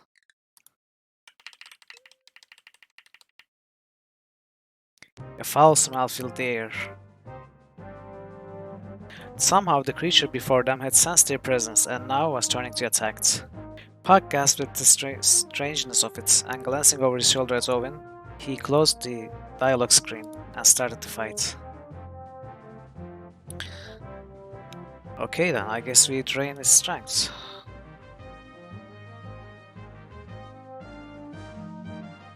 What? This was all?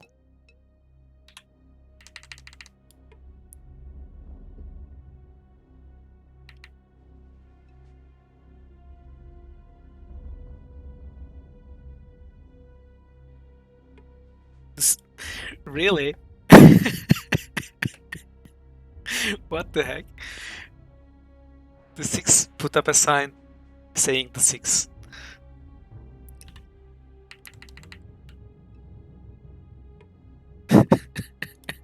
Amazing.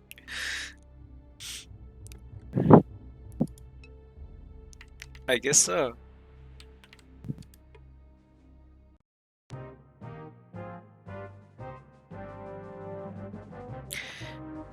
So, let's see how well Firestorm works on these.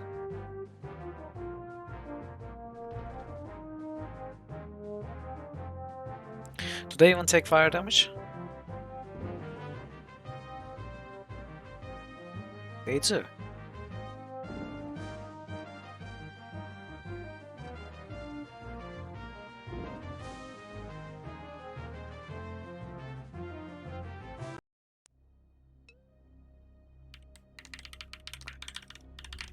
It was a lie though. These were only 3. First it's the 2 Spellweavers, then it's the 3 Wyverns.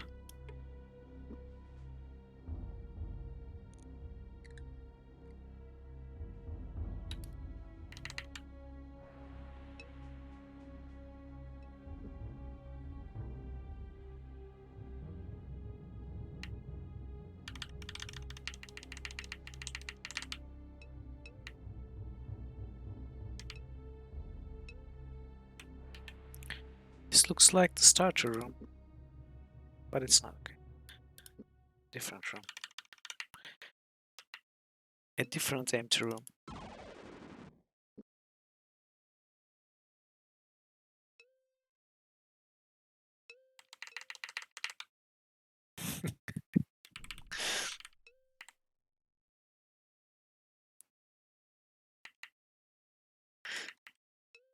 Really?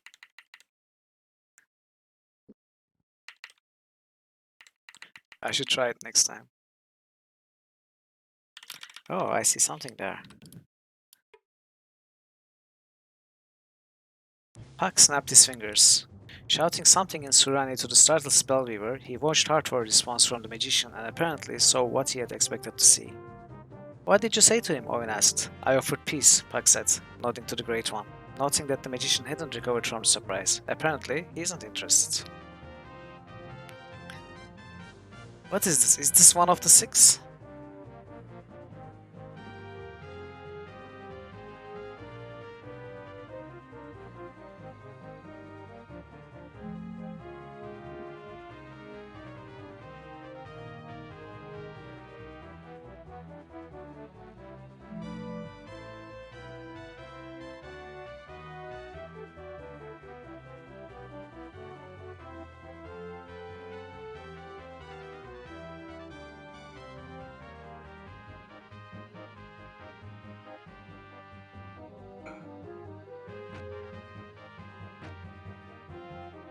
Oh, that's unfortunate.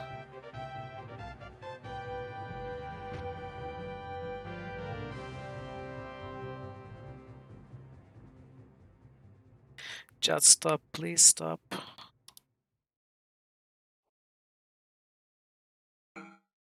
Thank you.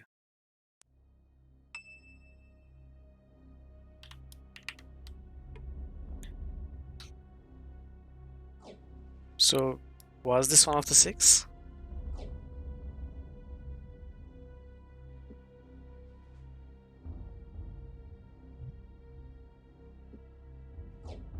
Yeah, good idea. Spellweaver.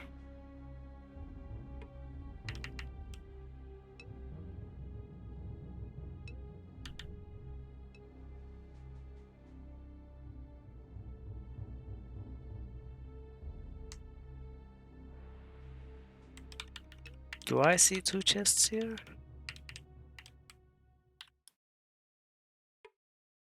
Ah.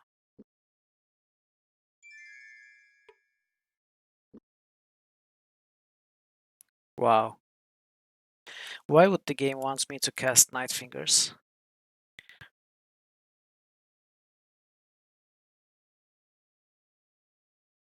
Hmm. Perhaps I need to remove something from the inventory of the 6 to make the fight easier at some point in the game.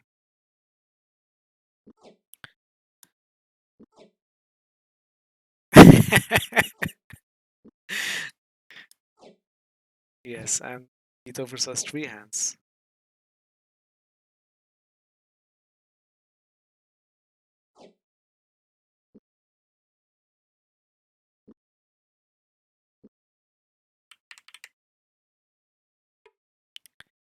The chest, Pug replied. Give me a moment. Strapped. Oh, Another stuff of macros. Firestorm. We have Firestorm.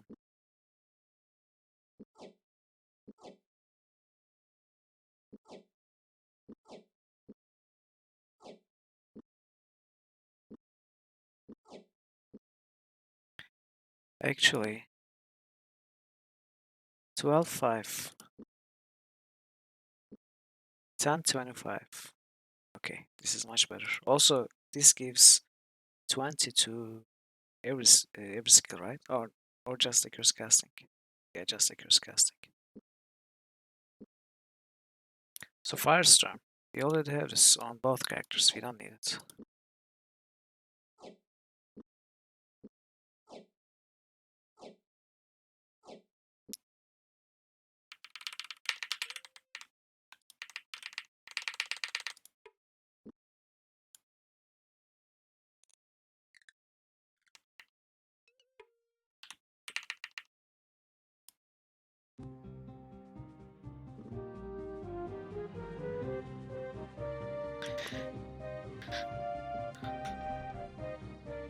Actually,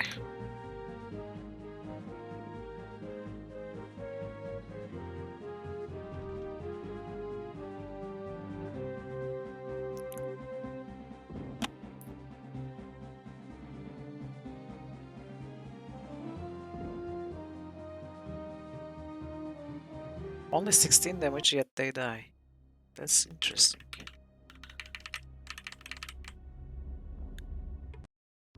Yay! Our valiant leaders will keep this, but only after they have given it. Hmm. Promise?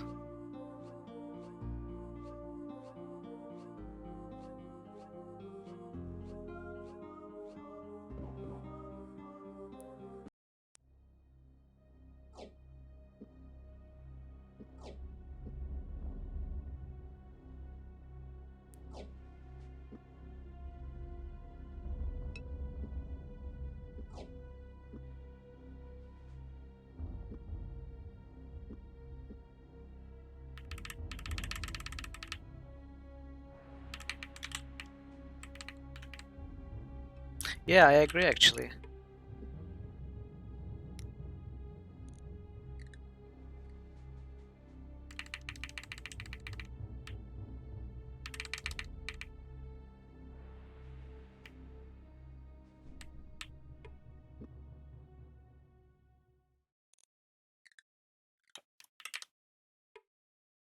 Is it second?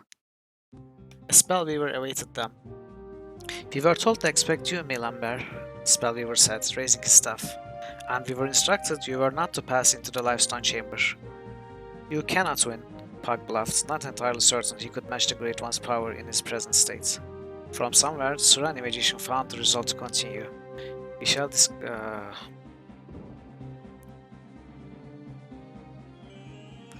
Bye game, bye.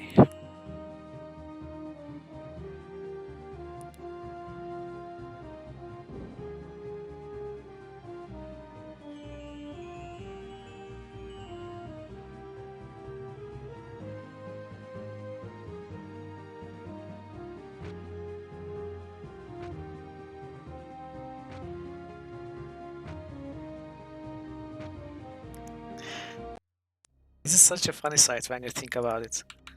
Ovin freezes the older Spellweaver. Then Pug and Ovin charge at him and beat him down with staves.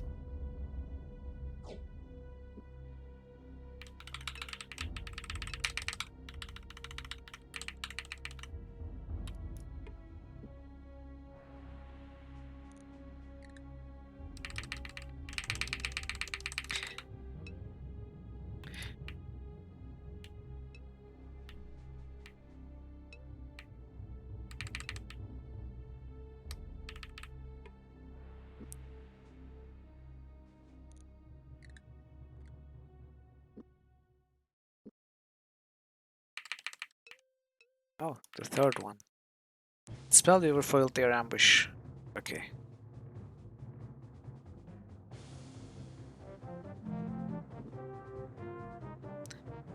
Hey, great one. Look, I have something better for you.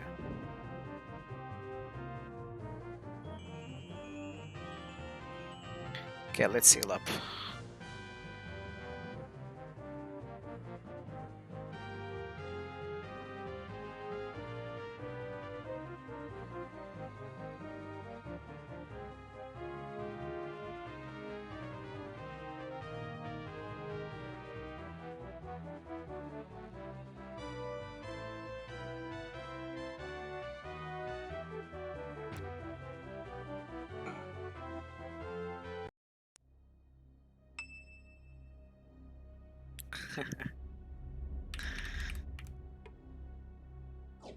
Oh, look.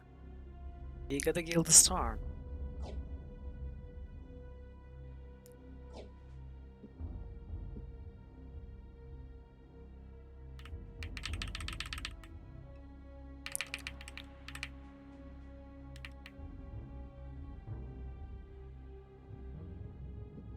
I wonder how many paths we left behind.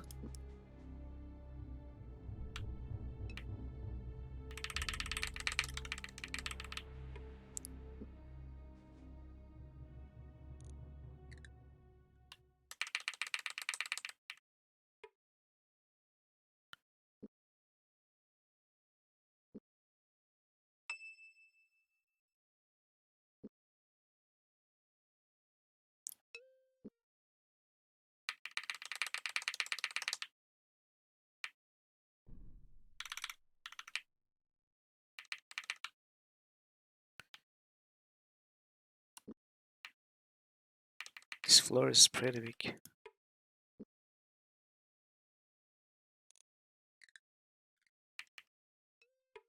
What are these then? Oh, Evil Seek time.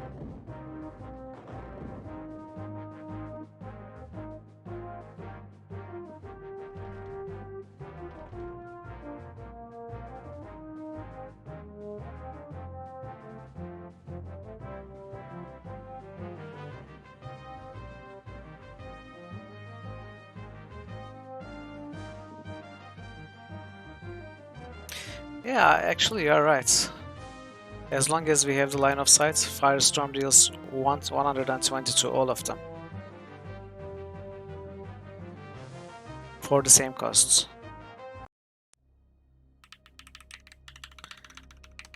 But I wanted to honor our old strategies.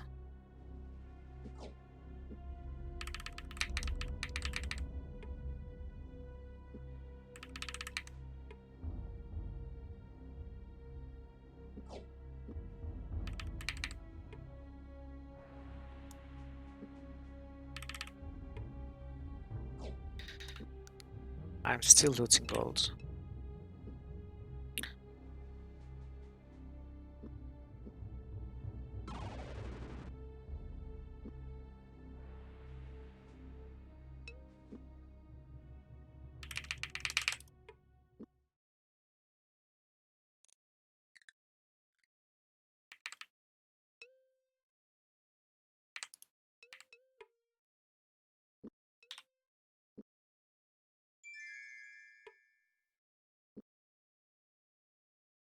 What are these? Unfortunate flags. Beans of Earths. Don't need them.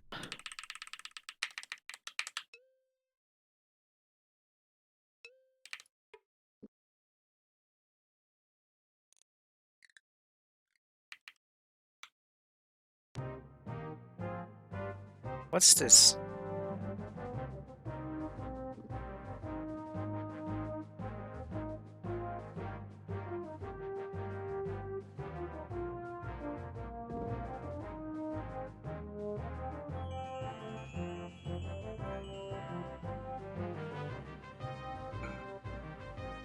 Oh, it's pretty strong. It has taken 160 damage so far, still is alive.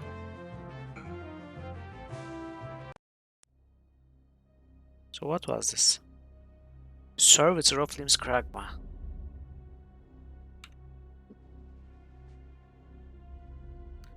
Interesting.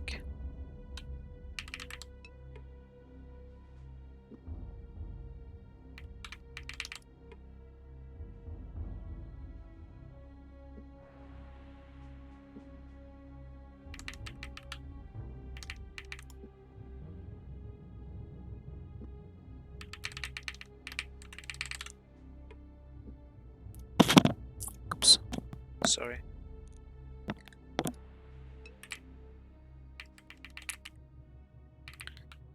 Okay. Maybe we have been here. Yeah, so where haven't we been? I think we haven't been here.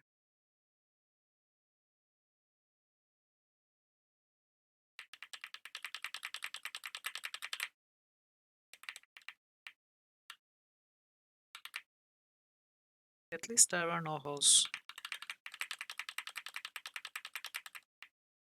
Wait, is this a path?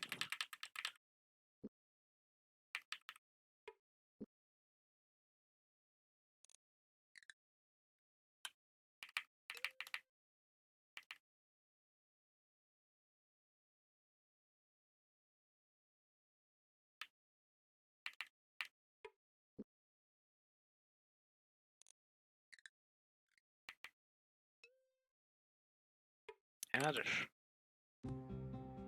Oh, never mind, these are wyverns. False alarm.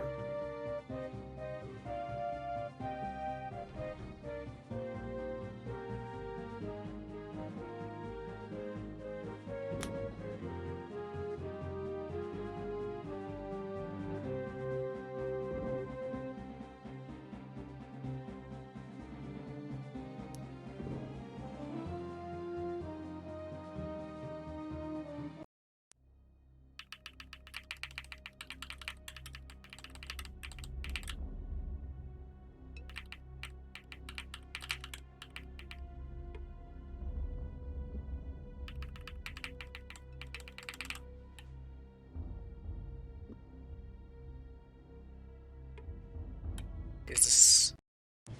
Yeah. The fourth one?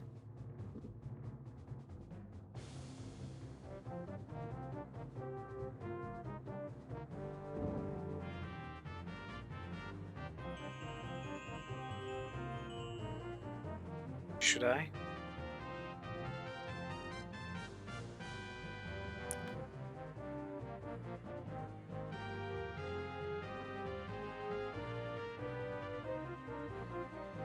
You know what I read the other day after finishing chapter 4? I was reading about the side quest that we did. And in Nefta mines, if you use a torch, you blow up.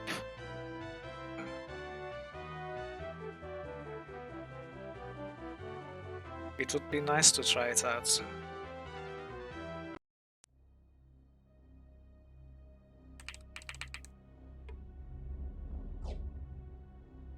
Look, Peasantski.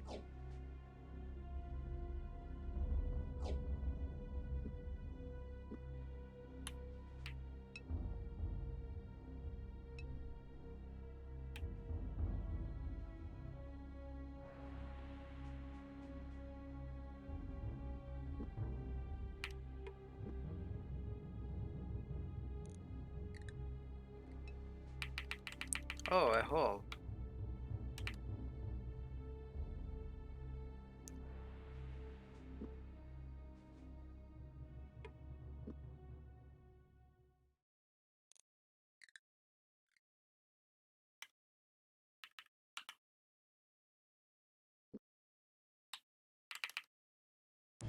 Oh, I didn't see.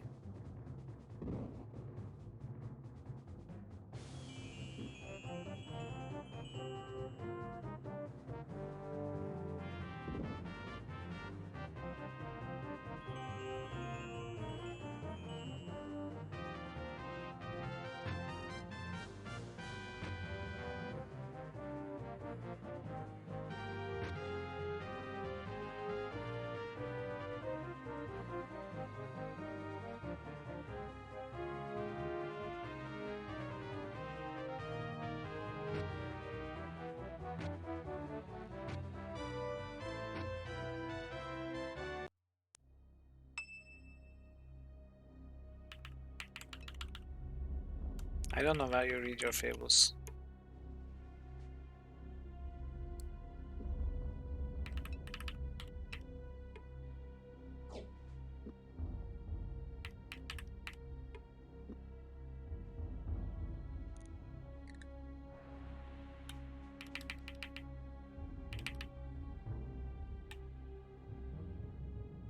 Okay, we've been here.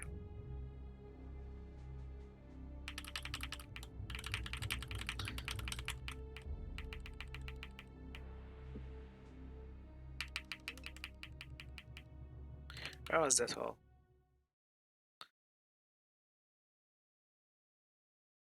Where was it?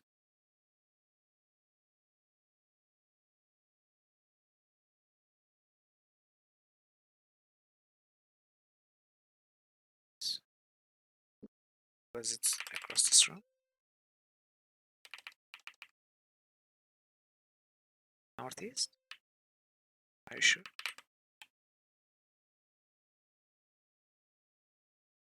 Oh, was it here?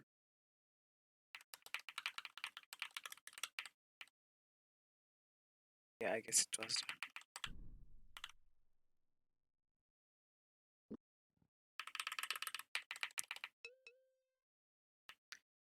Right, of course.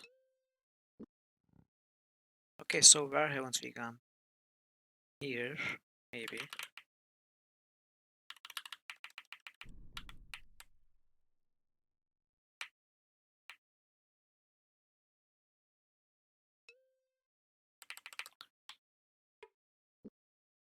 Last one, maybe.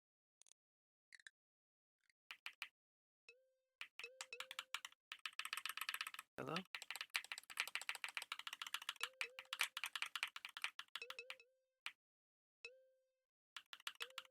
Really? A huge empty room, another rhyme.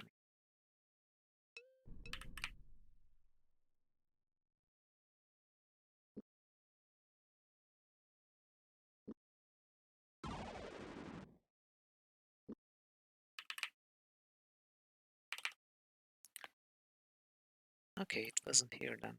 So where haven't we gone?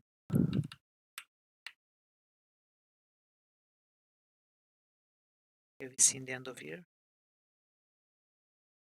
We have.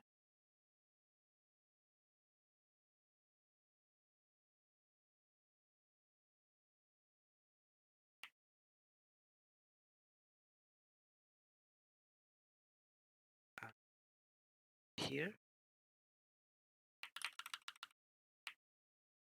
Or here?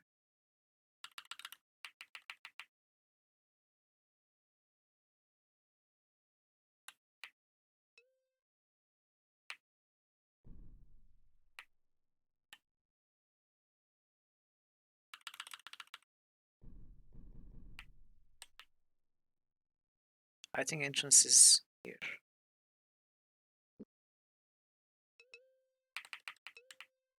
I'm not sure actually. Oh, nice. At least we got a chest. What is this thing that's having it? You can no longer give it away, but lacking it, for the moment at least, you can give it to those who must pay.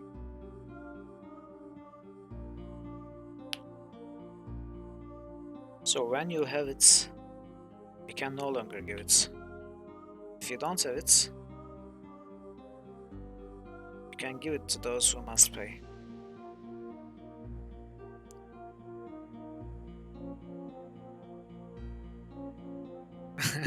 You don't know, yeah.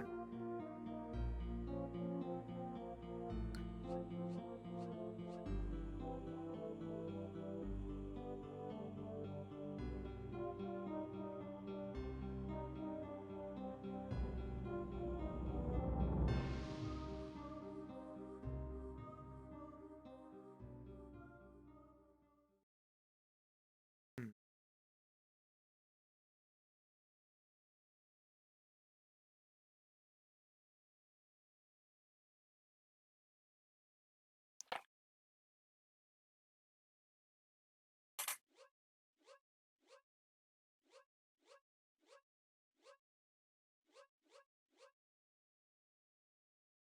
How much would the woodchuck chuck? Where's the truck? Truth? No.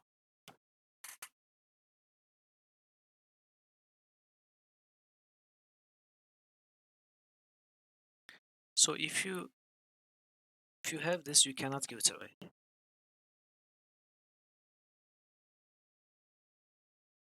Is it like the money you borrow or something? No, it doesn't work that way. It's the opposite.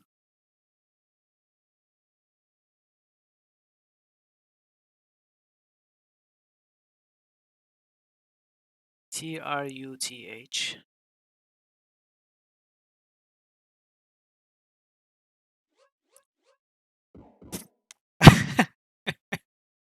Okay, it was that.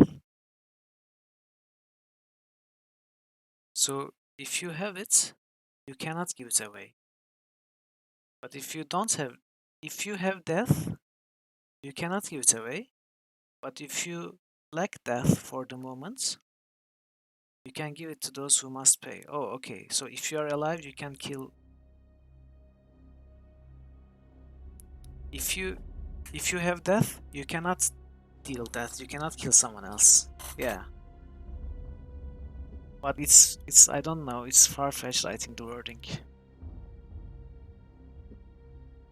It was somewhat weird. I think.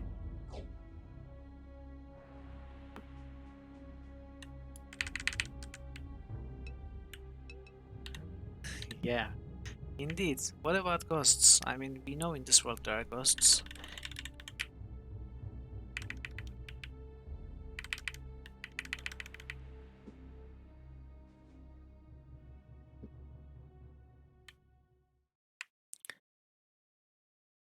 Okay, so where haven't we gone? Maybe here. Oh, yes. Hello, hello.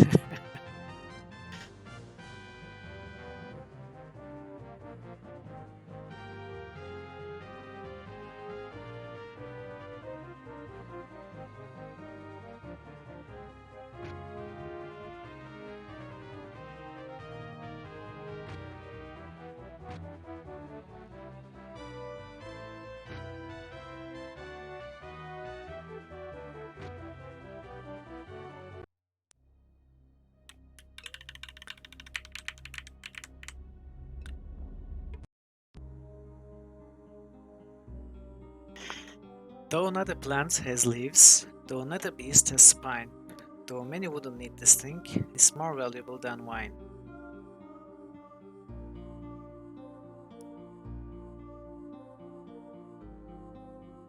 It's a book. It's gotta be a book.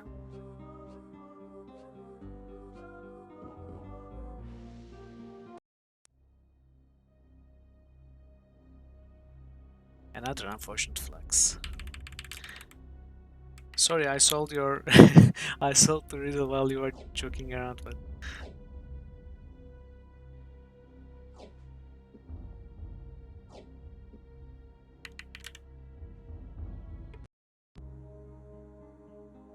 although lower than a fence and thinner than a rail, it can still be used to hold a horse, hooves, mane and tail. Hmm. I know, I'm a rude person. Another. So, lower than a fence, thinner than a rail. It can still be used to hold a horse, hooves, mane and tail.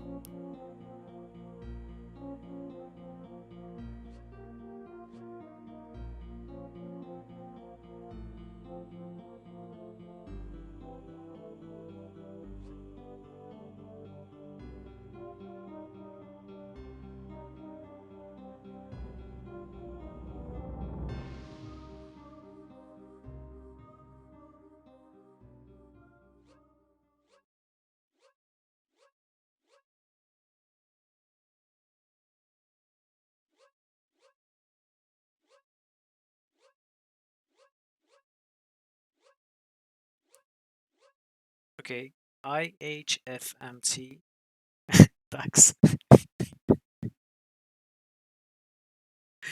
not tax. IHFMT RTAKS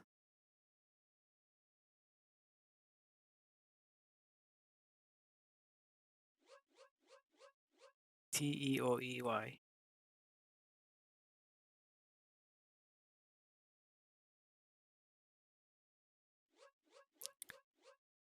SALP. So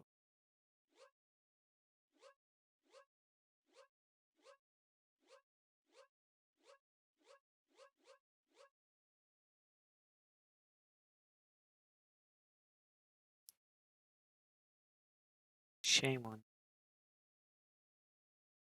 No, I don't think it's an actual thing to put on a horse.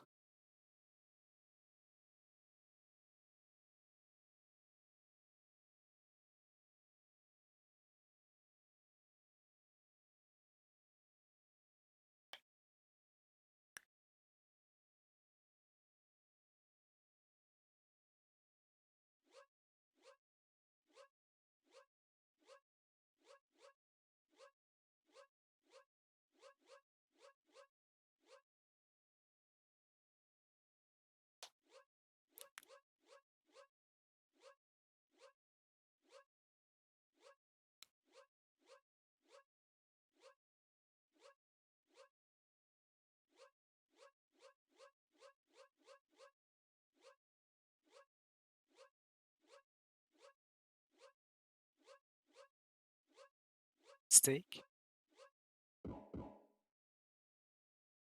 I don't understand it though. How is it steak? Oh, is it because you tie the rope to a stake? I mean, you tie the reins or whatever the rope on the horse to a stake, and it cannot go away, I guess.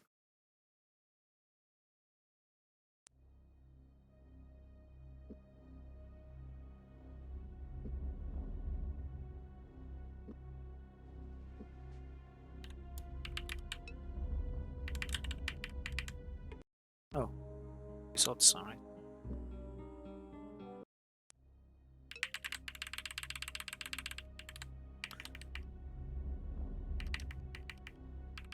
Yeah, it might work too if the horse is a vampire.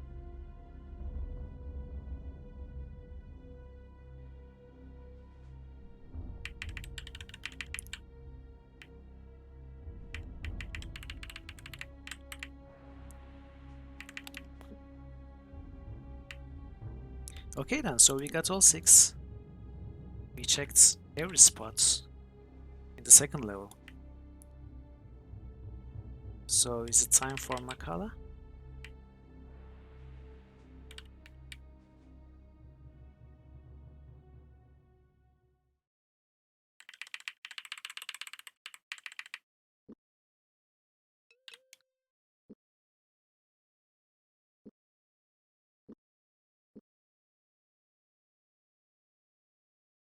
Okay, uh shall we get prepared for the fight? I guess we should.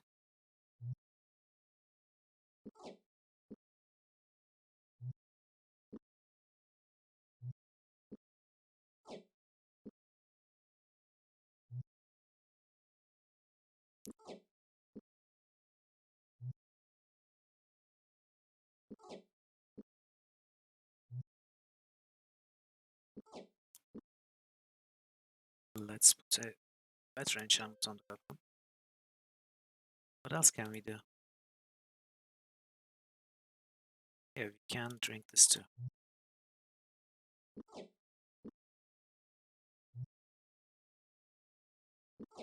I don't actually know if this is the final fight.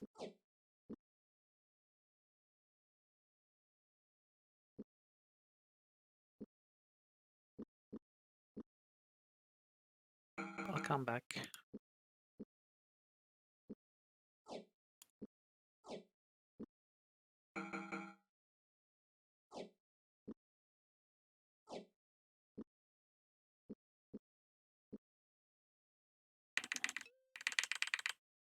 The hallway widened. In a few moments, the path turned, opening into a large chamber where a dragon lay curled on the ground. I called for you, but was unable to reach your minds. The magician wields an amulet which renders this body feeble, and he is in the process of disabling the last of the defenses featuring the lifestone. Makala is reckless, but I do not think he will have crippled you permanently. He must have unearthed some Valhalla artifacts, likely a product of Lyron Bactus, the master of dragons. While he would be incapable of ruling your minds, he could still command your dragon's flesh. My inability to know my own future blinded us to the possibility. It's something we will have to attend to later. Gorath, I wish you to stay here and guard the oracle. Thank you. It pains me that protection is necessary. What? Are we losing Gorath? Pug, you may require my strength when you reach the Shrine Magician. You will have a difficult time in the Lifestone Chamber. No, Gorath. You have already given too much to this quest and seen what should have been seen by no one other than myself. Would never so much as scratch Makala's skin before he burned you to cinders. He will be more respectful in the presence of magicians and less likely to do anything rash. For now, you have responsibility to guard the oracle. Puck hurried Owen under an archway. The corridor angled sharply downwards, its rough earthen floor littered with a slippery ceramic material, which cracked underfoot with each step taken. In places, the boy glimpsed ancient frescoes of a more adult-looking race, who stared back at him with eyes filled with skates, cause of which had been millions of years dead. Following a slow bend, they arrived at last at what looked to be a stone wall, but quickly Pug muttered a few words and the door shimmered away into nothingness. Beyond lay a waste chamber, and Makala was waiting for them.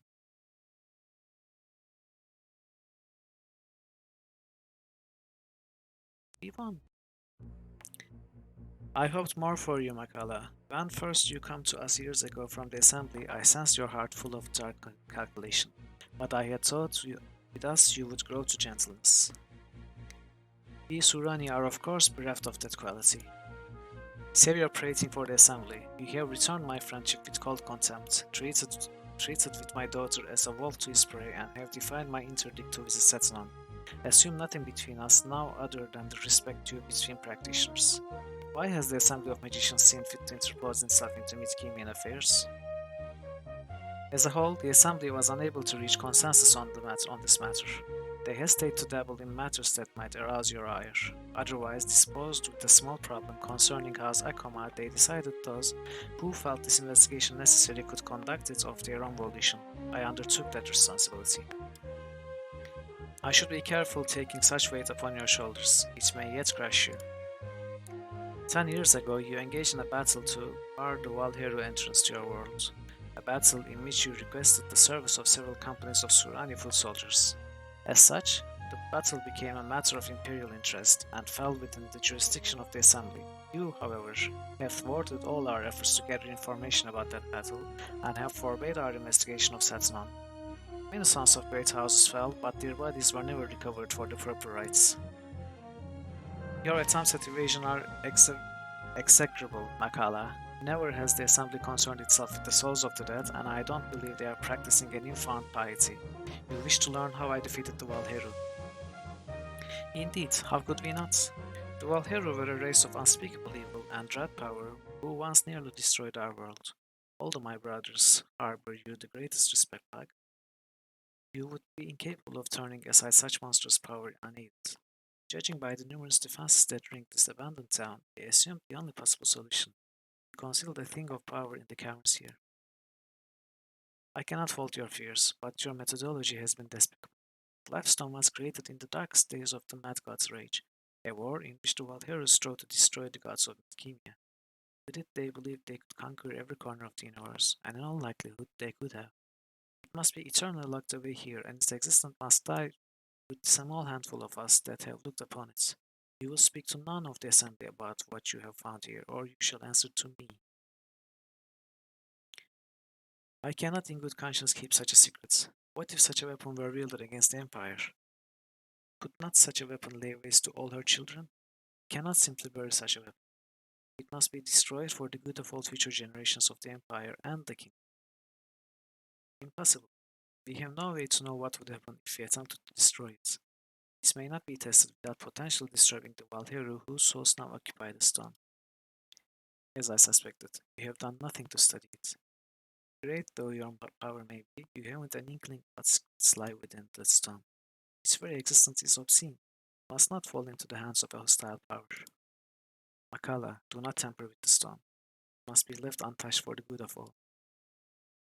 I judge for now it is my right as a great one of the assembly of magicians. It must be destroyed back for the good of the empire. Ooh, ooh, boss fights without Gorath. Let's try to ambush him. Makala raised the staff. Not wanting to strike down the Surani, but realizing the choice was being made for him, Puck summoned what resources were left to him after the Cimerianian cup had blanked his spellcasting ability. Perhaps between he and the boy, they could still defeat Makala. What the heck are these then? What is this?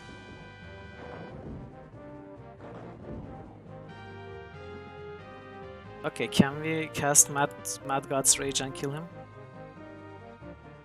That would be very interesting. I want to try it. Actually, I want to try Night Fingers. Never mind. I want to try. No. We may never see what's on his body once we beat him because the game might end. And the game gave us 3 glory hands.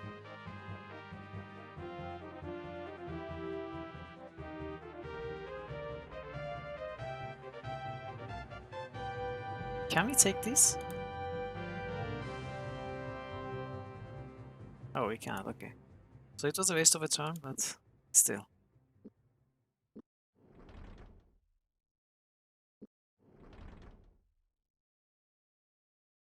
Uh, what was I going to try? Oh, I cannot cast Madcast Rage underground, right? No, it's you cannot loot the armor and weapon, I think. So what do we open with? Firestorm? Let's see if they take damage from Firestorm. Does. Does. This one does too.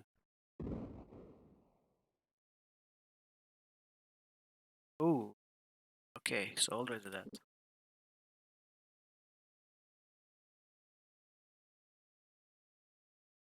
So I'm just looking at what we can do. We can also cast can summon Rusalki. Why not? It's fine. Well, isn't that useful? Okay, I guess we have to open with a protection spell. Can we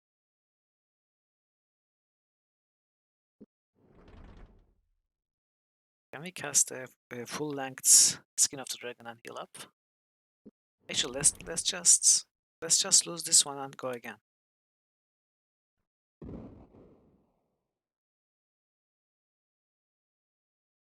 These spells really hurt. So we have to open up with some sort of protection spell.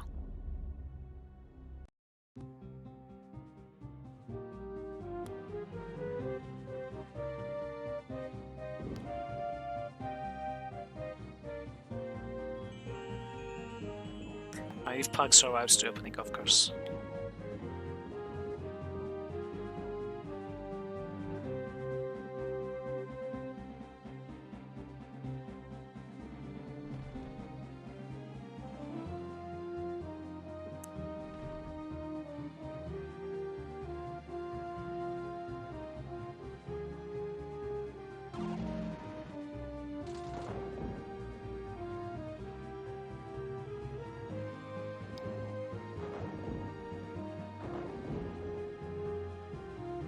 Can I kill Makala like this? I can probably... Yeah, look at the damage we deal.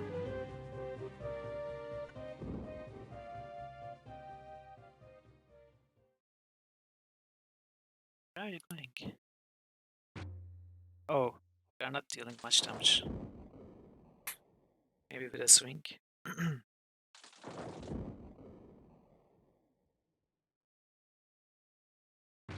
Okay, maybe we kill these first.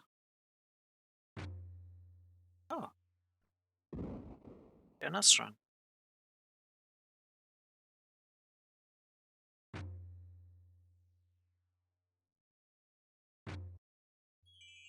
Oh, okay. Okay.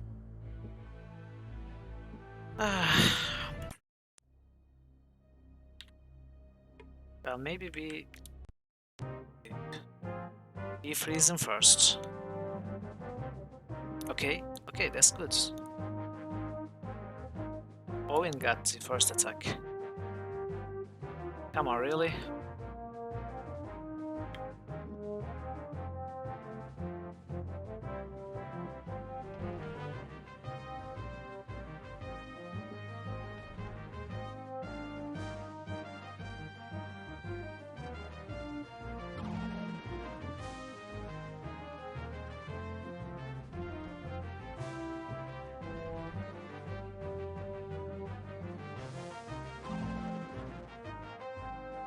Well, it should be better now, I think.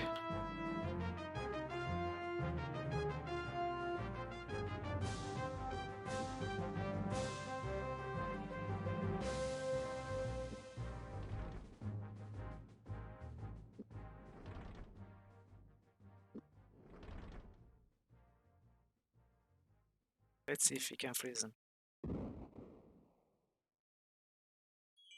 Okay. Did he take damage? I couldn't see.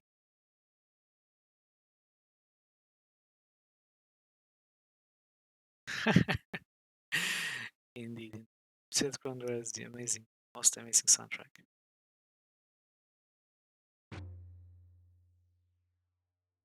Okay, I guess.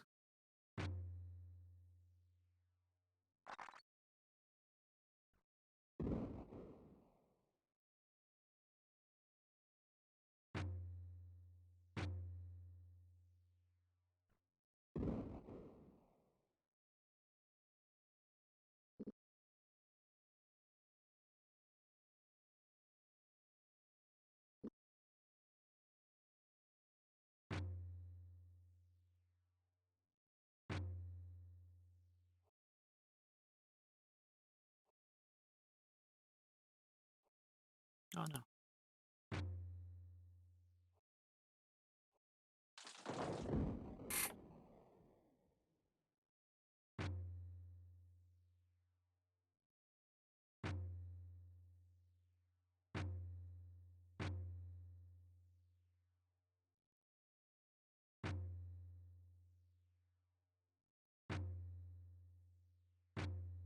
Nine damage.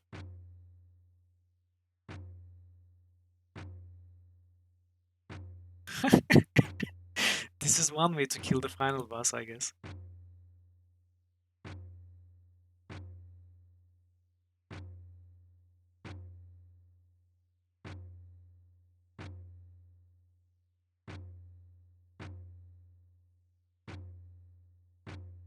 Why doesn't sound like we are hitting a bass drum?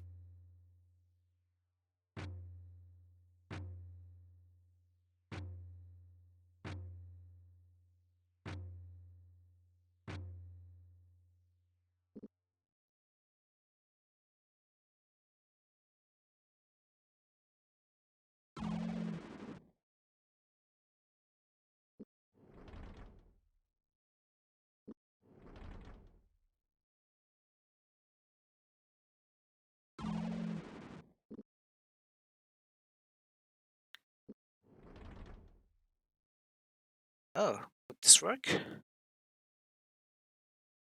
I'm going to try. It didn't, of course it didn't. I had to try.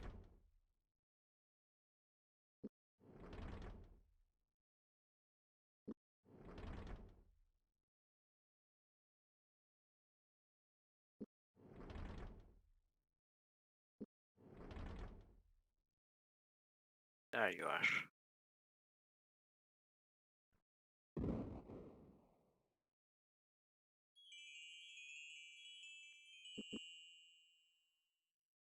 so can summon something.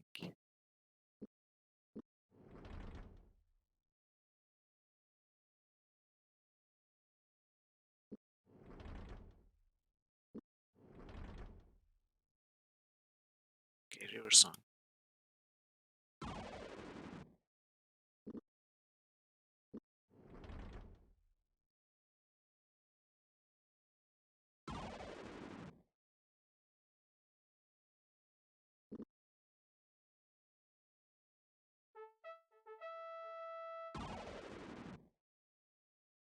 Oh, summon 2. Okay,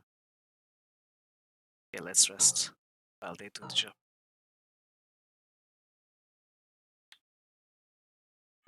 Ventress Hulk attacking though. Oh, he's dead. It was over. Puck stared at Macalla's lifeless form as it lay silently on the hard stone floor. Hiding from the grief that threatened to overcome his pain and exhaustion, he turned to Owen. Saw the boy who was on his knees. Pug was about to help the boy to his feet when he noticed a strange light filling the chamber. The lifestone pulsed warmth.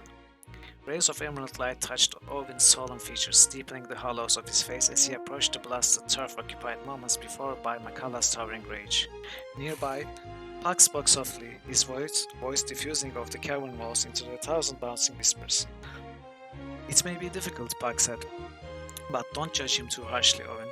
I have performed acts nearly as monstrous in the name of common good. I find that hard to believe, Owen replied. You are a good man. So was he, in his own way. Loyalty can sometimes misguide even the finest of men. Both magicians flinched in unison as muted sword strikes erupted in the corridors outside the chamber. With startling rapidity, the sounds approached, dissolved into pattering, desperate footfalls and howling, half-screamed oaths. Watch yourself, Puck shouted across the cavern. Someone's coming. Harried by a shadowy assailant, Gorath backed into the chamber, his sword flying in a defensive arc before him. Repeatedly, razor-like fists flashed out of the darkness to challenge him, but he skillfully turned the attacks to his advantage. Finding the rhythm of his opponent, he feinted right when he was expected to move left and the warrior barreled past him. Delacan, Owen exclaimed. Tripped up by Gorath, the mortal leader crashed to the ground, snarling all the while in slavering fury. Attempting to rise, he slashed upward with his gauntleted fist, but brutally Gorath stepped inside his guard and delivered a rain of heavy kicks until the older warrior fell quiet. I suggest you lie still, Gorath snapped, wiping rivulets of blood from his face. I may decide to kill you. I hear you, Delacan croaked, his voice weak. For a long moment he remained curled in a ball, his breath tearing raggedly from his throat as he clenched and unclenched his fists. With extreme effort, he turned his head and looked upon the mesmerizing light of the lifestone, and froze. No, Puck shook his head, apprehension welling like a black lake as he caught the mortal's expression. Stumbling forward, he tried to interpose himself in the way, but his failing strength abandoned him. No! Sweating Gorath effortlessly aside as he rose, Delican's eyes flashed with reflected radiance. Like a puppet on a string, he began to stagger forward, his steps almost childish in their plodding. Undoubtedly, something had control of his mind. Dazed but alive, Gorath leapt to the attack and jolted hard into the mortal leader.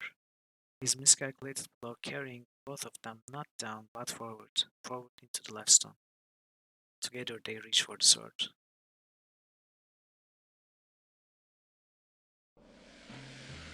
What madness is this? Who? Look at Gorath smiling weirdly. He is actually very creepy.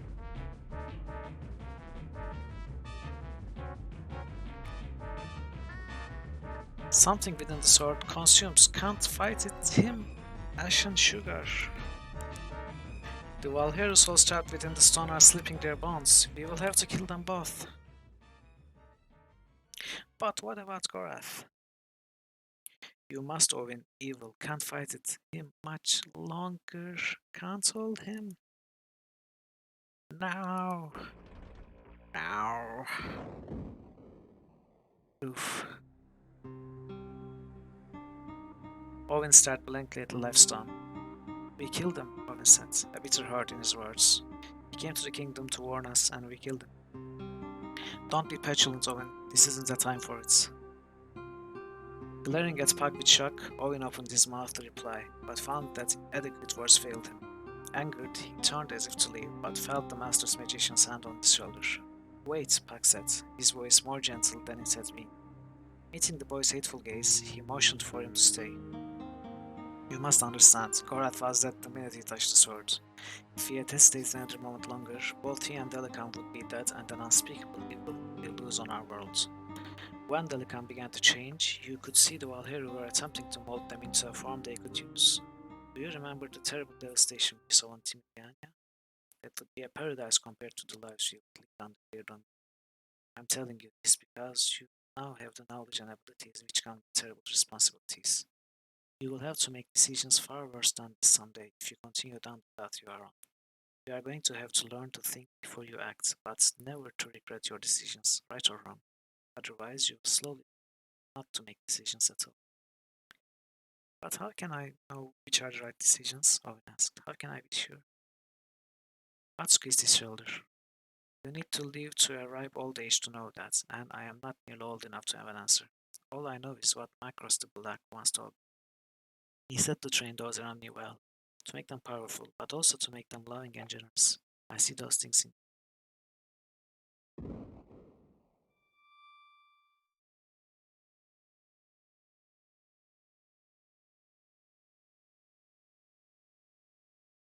battle was against them.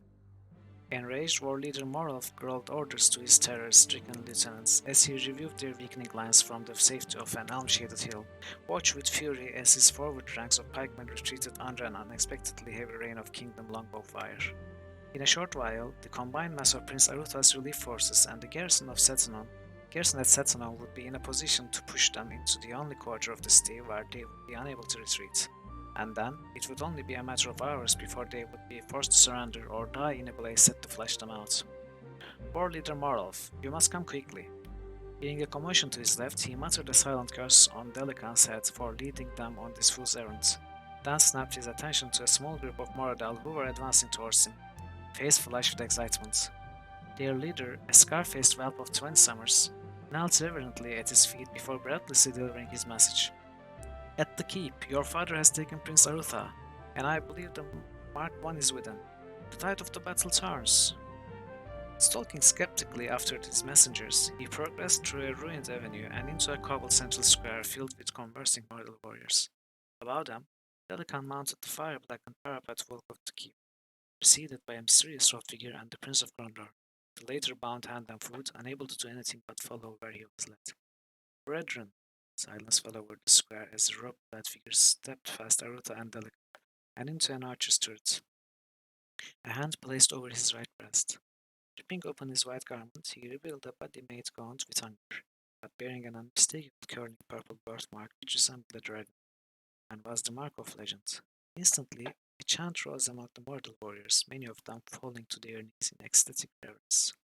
I have returned, O my children, Merlin Dames shouted from the battlements, revealing a glittering sword of gold, its hilt set with stones and lapis. Hidden deep in the chambers of the earth below our feet, Prince Aruta sought to keep this sword from us, key to our future. For 10 years he imprisoned me in the bowels of this hell against my will. But you have freed me, he said, sweeping the air with the sword. 10 years ago I promised you the dawning of a new age. I was repaid with abandonment. But today I am free, because you, all of Delican, believe in our dream.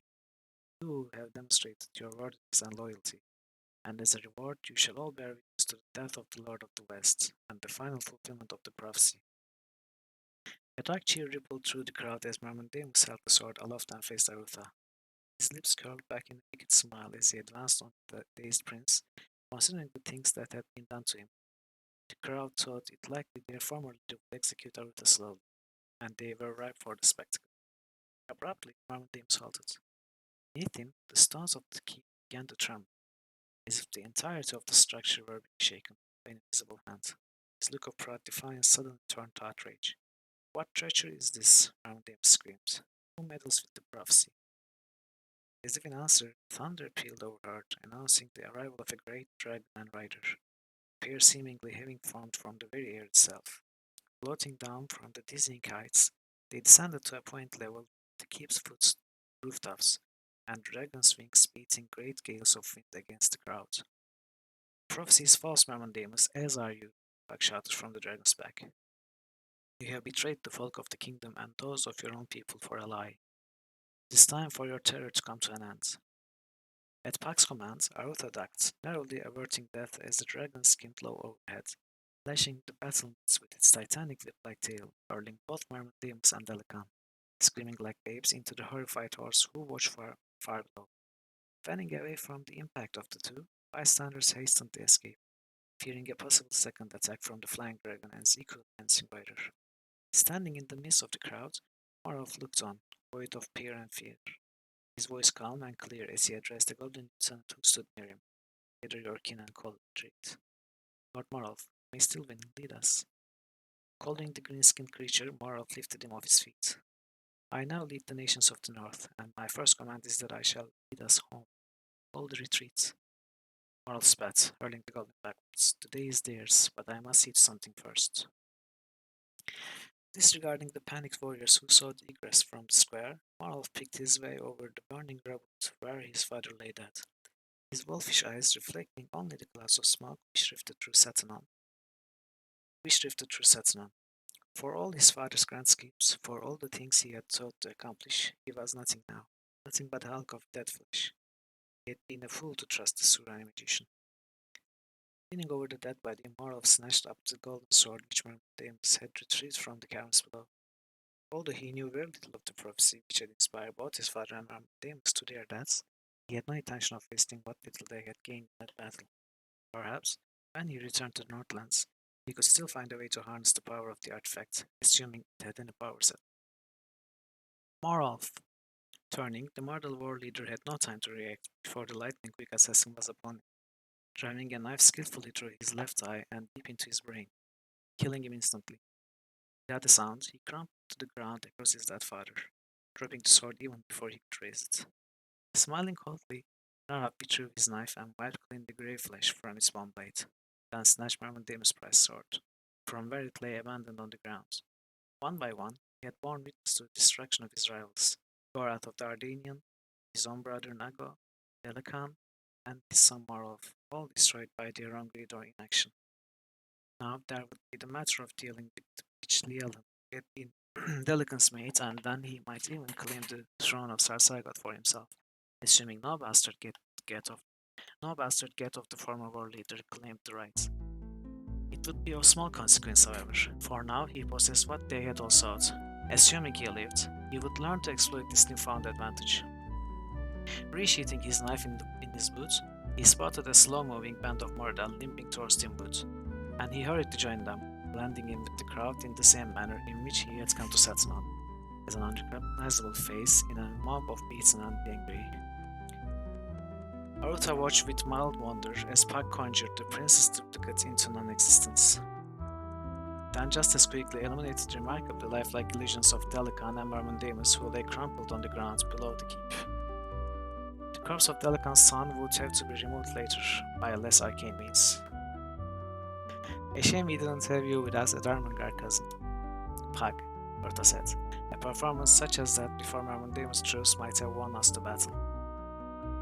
Puck shook his head. Spectacle won't win your battles, but at least it may prevent the Dark Brothers from plotting another attack against Satanan.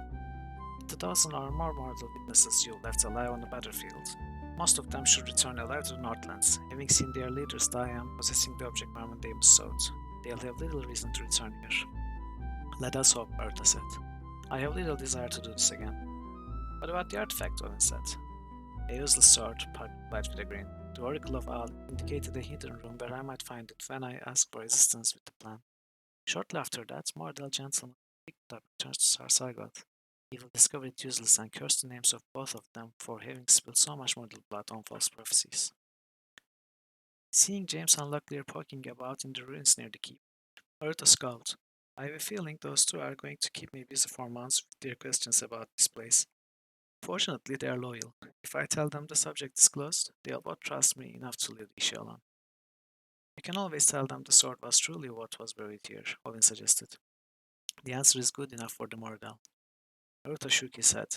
Locklear will probably forget the matter once he sees a pretty young face in Krondor, but Jimmy is different.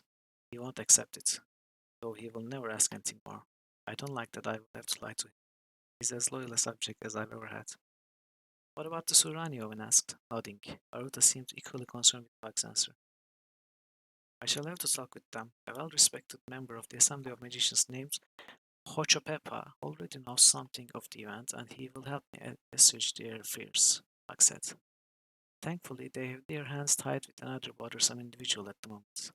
Satisfied, Aruta said his farewells and moved off to be of assistance in evacuating the remaining soldiers from the area, fearing that some might become too curious and discover things best left unfound. While watching the prince depart, Huck smiled quietly to himself, gaining Owen's attention. You seem pleased about something, Owen said. What is it? What is it? You will note that the prince said nothing about your silence, Huck said. You know the secret of Satuan. Nova Mitkimia, only Prince Aruta, King Liam, Duke Martin, Thomas of Elvandar, and myself truly know what lies beneath our feet, as if to reinforce the point. Huck tapped his staff at Owen's feet. What are you saying? Smiling, Huck began to lead him down the winding path towards the city's southern gate. What that means is the prince expects me to guarantee your silence. That will be difficult to do. You in Tyburn and me at my Academy of Magicians of Stardock, it will require that I make a number of long and tiresome journeys for the sole purpose of ensuring you keep your silence. It seems a waste of time. Stopping to look into the sunset, Puck seemed lost in thought. Of course, it's possible I could take you on as a student of magic. Your living expenses paid in full by Prince Aruta. Are you interested in becoming a true magician, Owen?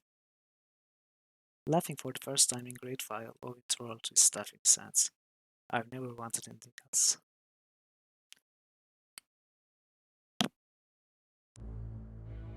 So I was joking about reading a book, but apparently the end of the game was like a book. And indeed, we finished it. Betrayal's Krondor, an amazing game. I think it's well deserved to be the first game to be finished on stream.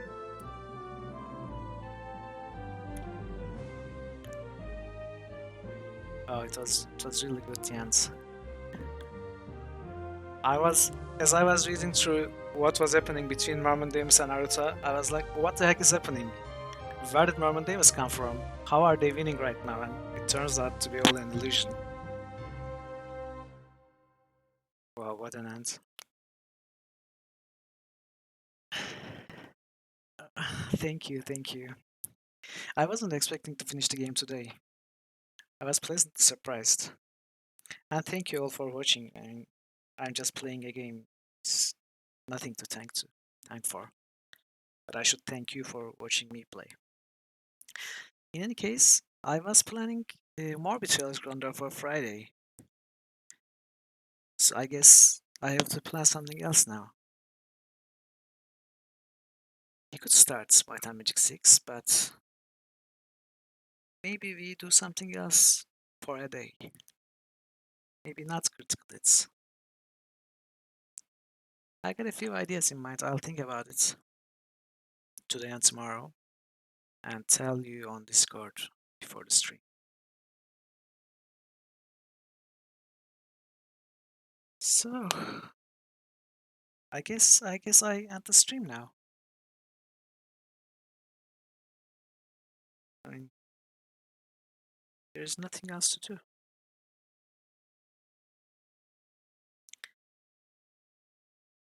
In that case, thank you again for watching, for coming to the stream today. As I said, I'll think of something for Friday and let you know on Discord. So, who to rate?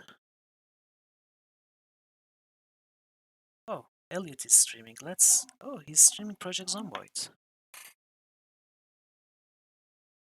Let's rate Elliot. I don't know how long he will go for.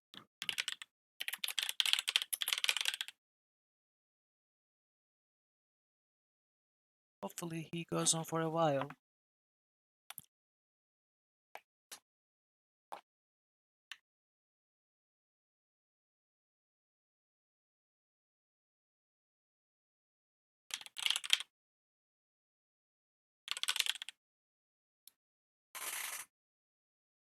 Okay, half an hour is half an hour. It's not bad.